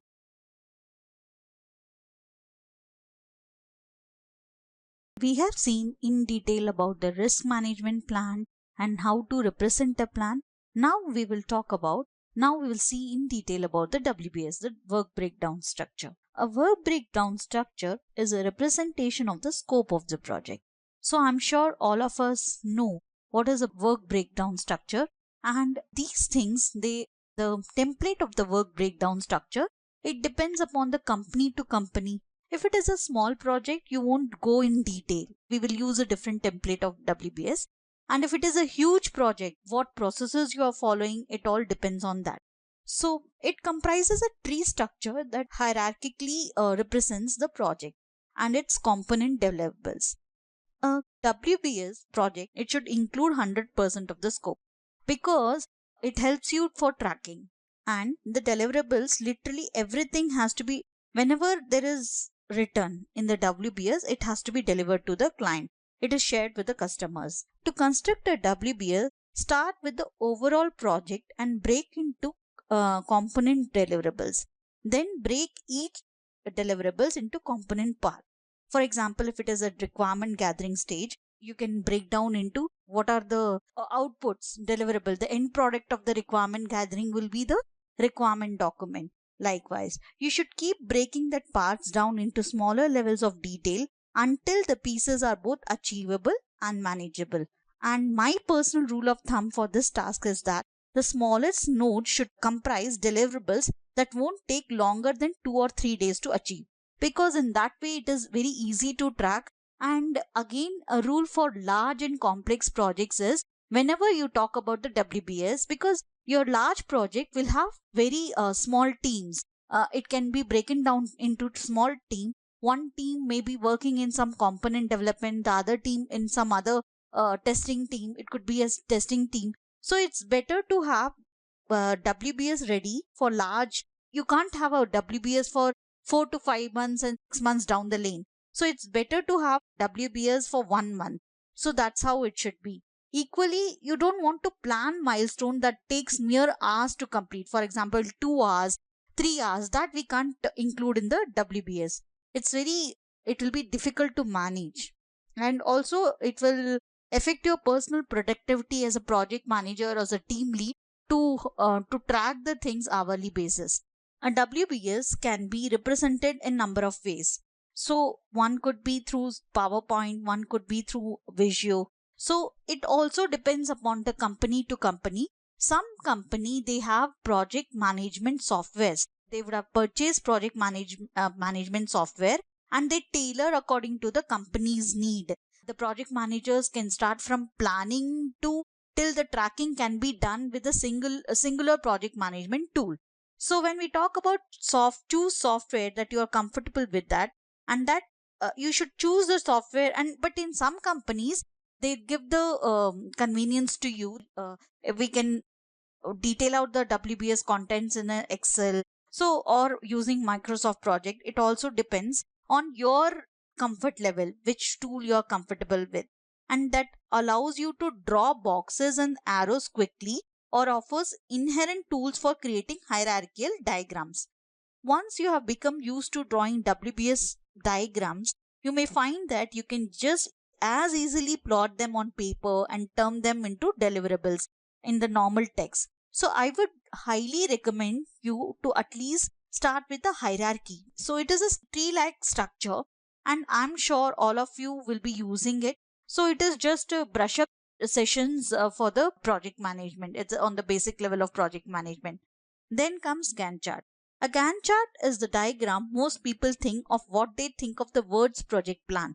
So mostly it is used by all the companies and by most of the project managers. Traditionally, it lists the task involved in the project on the left hand side, with bars representing each task duration overlaid on a calendar to the right. As we know that the things are changing, so nowadays the Gantt chart is available in the Microsoft project software and it can be easily used. Here you can clearly see the dependencies in Microsoft project software. And also when we talk about the Gantt chart, then it will be easy to depict in using software tools like Microsoft project, because you can put various it allows you to put various buffers, so many things you can use, and various view also it provides you. And it is easy to communicate those charts to the customer. It is easy to communicate the project schedule through these Gantt chart to the customer. So it is very visible and it is very easy to use.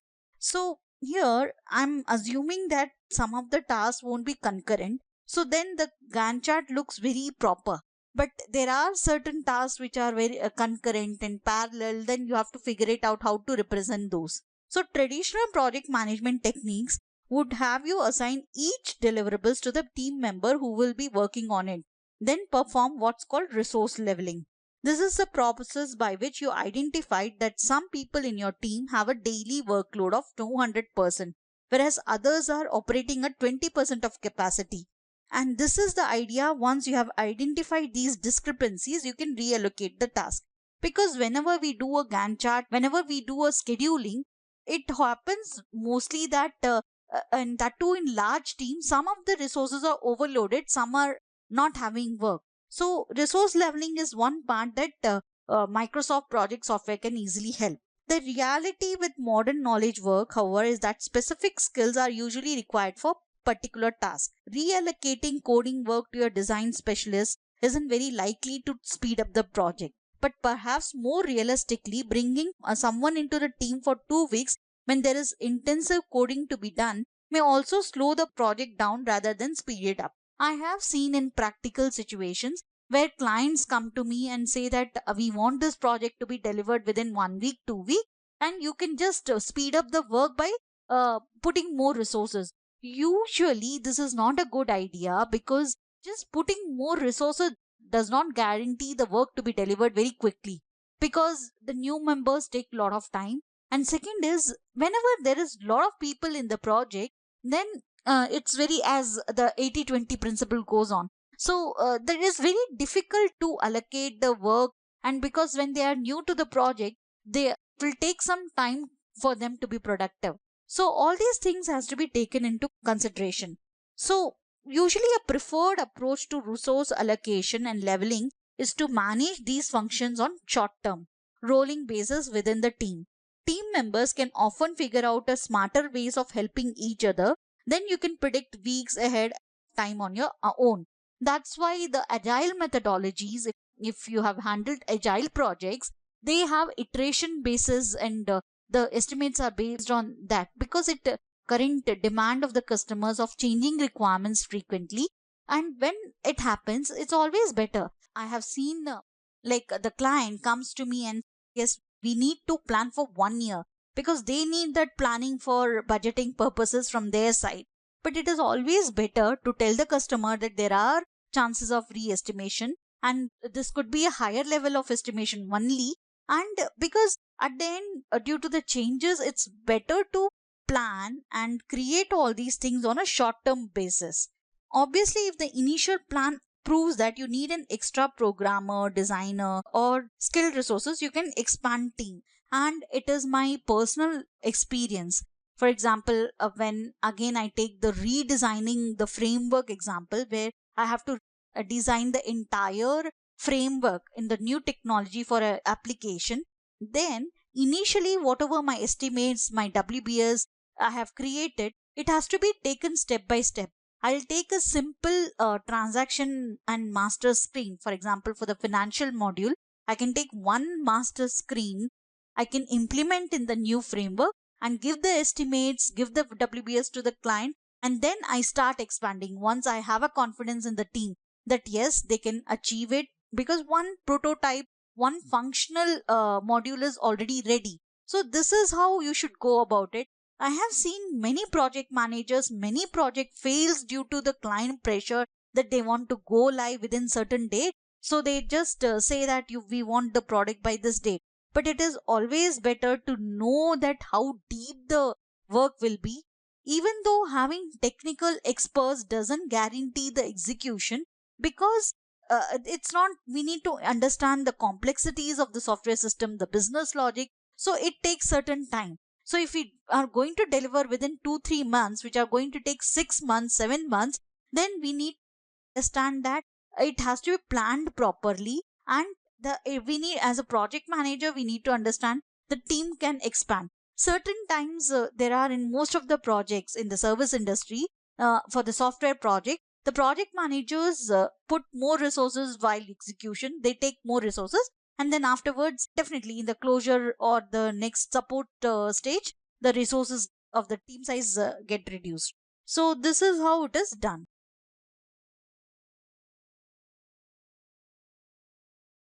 Then comes plan reviews. More a technique than a tool, plan reviews help you to keep your plan alive. A plan review is a short meeting. It should not take more than 30 minutes, in which you review the project plan within a group of people. I always do it because it's very important that your plan, because 1 week before you have made a plan, but it should be in current situation. Certain times it needs replanning, and most of the time in practical scenario it takes that much of replanning.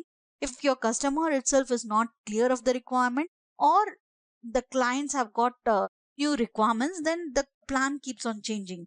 So you can review the plan with a group of people, and I recommend that you conduct separate plan reviews for different group of people. For example, your project team will have different interests from the project's keys holder and from the project board. It is humanly possible that project teams will be definitely looking the whole project on the technical point of view. Yeah, these are the screens, this is what I need to deliver. But when it comes to the stakeholder, they have the overall perspective of the project. They want to make it live to the end user for certain dates. So when we review the plan, it has to be a different meeting. You can't have your stakeholders meeting and stakeholders and team members meeting. This is, I'm talking about the SDLC, if your project is following the traditional approach. A plan review consists of taking people through the plan at a high level and only going into detail that's relevant to them, because at the end the meeting has to be effective. Your key stakeholders, for instance, may predominantly be interested to know when you will want their involvement. I have seen in most of my clients will have a different experience, that some of the clients are so interested to collaborate that they keep on asking, so when you want our in, they want to see the screen. So certain, it all depends on which project you are working on, or on which project you are going to deliver, because certain projects are very highly business critical for the client. So definitely they want to be involved from the requirement stage itself. So all these things also matter, that how visible that project is in the client's organization. So without plan reviews, confusion may arise about when the teams is working on and how the project's progressing. So we need to take advantage of these meetings to clear up the confusion and also building client relationship. I want you to do an exercise that you just jot down a point. You need to analyze that if you are using WBS, then is it aligned with your scope? Then is the WBS you're using, the all the task deliverables are practical and it is measurable and achievable? Then when you go back to your these exercise, you just see the Gantt chart using and how effective it is and how you're representing it for your client. Then definitely I want to just analyze that you review your planning meetings with the customer and how it is going. In some projects it might be in the red condition, so client is not happy with the planning. They are not sometimes happy with the resources, or the sometimes they are not happy with the timelines. So whatever the case is, when the customer is unhappy, because always definitely the customer will demand more. So but the you need to fit in, because as a project manager you need to liaise with the customer, you need to liaise with the team members. So for that, the best part is like you have a separate meeting with the customer, get their requirements, get their expectations, and just align them that this much can you can only achieve, because certain times the client might be expecting more. Then you align the team members and get things going. This is how it works. So I'm definitely I'm sure that you might be doing risk management plan and all these things. Just go through the recordings once more and see how you connect to it to your project. When we talk about expert project management, again I'm just reiterating this phase. This is just not only to make plans. Definitely this planning is one critical point of a project manager. With the current scenario, when you go take any companies like Deloitte or Accenture, what are the big companies, they require the project managers to handle any kind of project, and they require delivery leaders who can motivate the team and to achieve the most and serve the clients as consultant. So yes, the planning and the tools, usage of tools is one part of it, but there is the next part. We see that how to motivate your team, because at the end, one part is the technicality of it, you are planning and estimating, that is one part. But at the end, when it comes to execution, you're dealing with the people. When it comes to the client management, you're dealing with the people. They are different people with different expectation. So here a lot of theory will help you. You want to become an expert project manager, then you definitely need to be expert in all the field on people management, on how to become a leader, how to motivate, how to have goal for your career advancement and also for your team. And next part comes in is the execution excellence, because yes, we have done a planning, but the main project success is mainly dependent on how you execute it. Because if you compromise on quality while execution, or if your team doesn't deliver, then the project will fail. So we'll see all these things. So let's go to the next slide. I want to understand, have you ever failed to achieve the timelines of your project? Just analyze this question. And if you go through my previous recordings where about the estimation. So when it comes to the timelines and estimation, because when we have estimation, then with the resources we have, then we will give the timelines, the schedule of your project. So I want you to analyze why you have failed. That could be various reasons. One, definitely the resources are not skilled or they are not able to perform, the performance is low. Third could be the technical reasons, internal reasons, external reasons. The team does not liaise with the customer taking the requirements properly, and the project the timelines have not been achieved. And or it could be another reasons that the client has put your project on hold or on the back burner, so that they are not giving you requirement on time. So in this cases also the timelines of your project is not achieved. Certain times it could be the technical reason that we are not understanding certain technical issues of the project, so that the timelines are not achieved. So there could be n number of reasons. As a project manager, it is very important as an expert project manager that there should be a proactive approach then to be reactive. Proactive approach in the sense that you need to understand the issues and then provide solution to the client instead of after the issue has occurred then providing solution. In today's environment it's not going to be sufficient. So just analyze what are the failures, why the project has failed on achieving the timelines.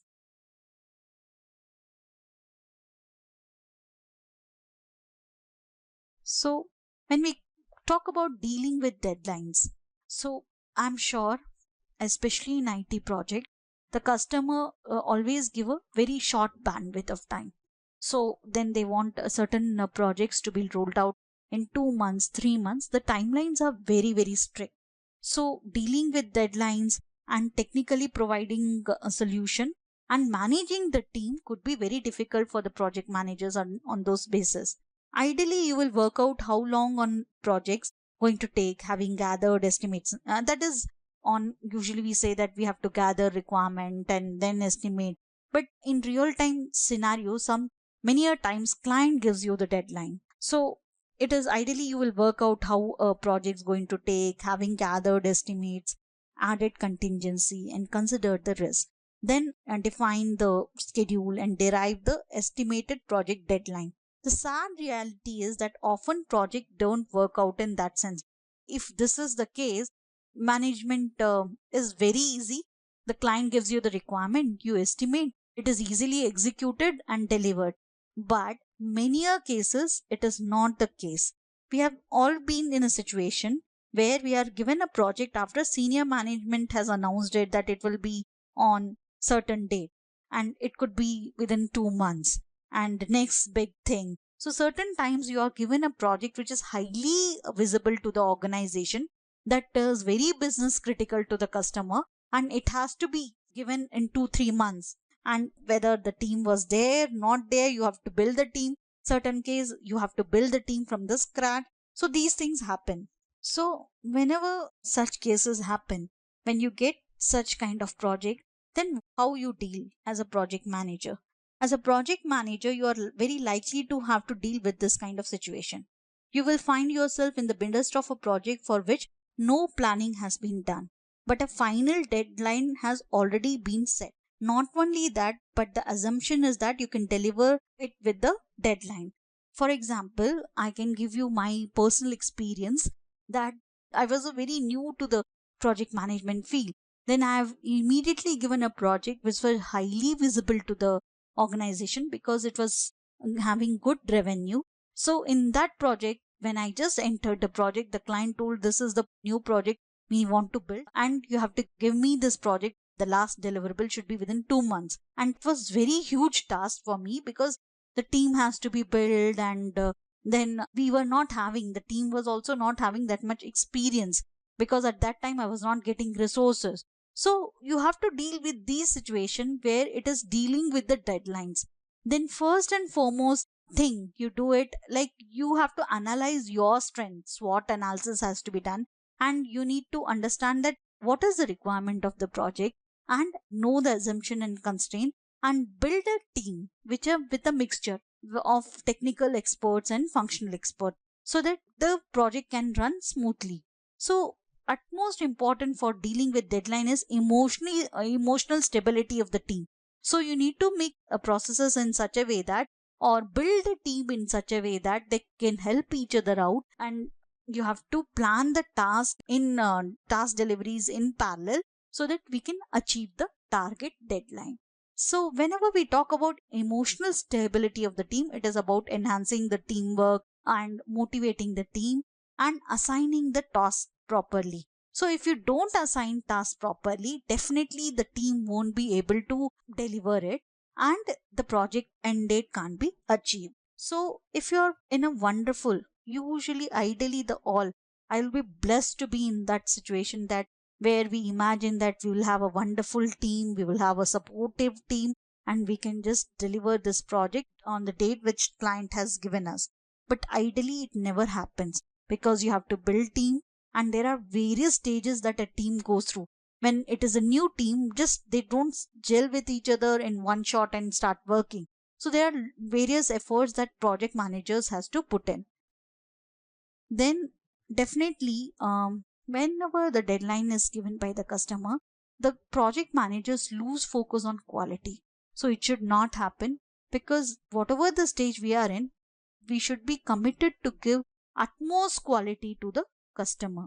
So when we talk about the deadlines, it's the main thing that we need to understand is that whenever the client has given you a deadline, it is better to plan it very well, to set out the clear deliverables and have high amount of teamwork and motivate the team to deliver the product. Certain times, due to the deadline, due to certain team members can't take the pressure, it is the duty of the project manager to motivate the team and get things done. So whenever we have a time constraint, it's very important to have team motivation high, and all these things we'll see in the later sessions, wherein I'll talk about teamwork, team building, and how to create a effectively highly productive team, and so that it is all is aligned, they are aligned towards the project goal.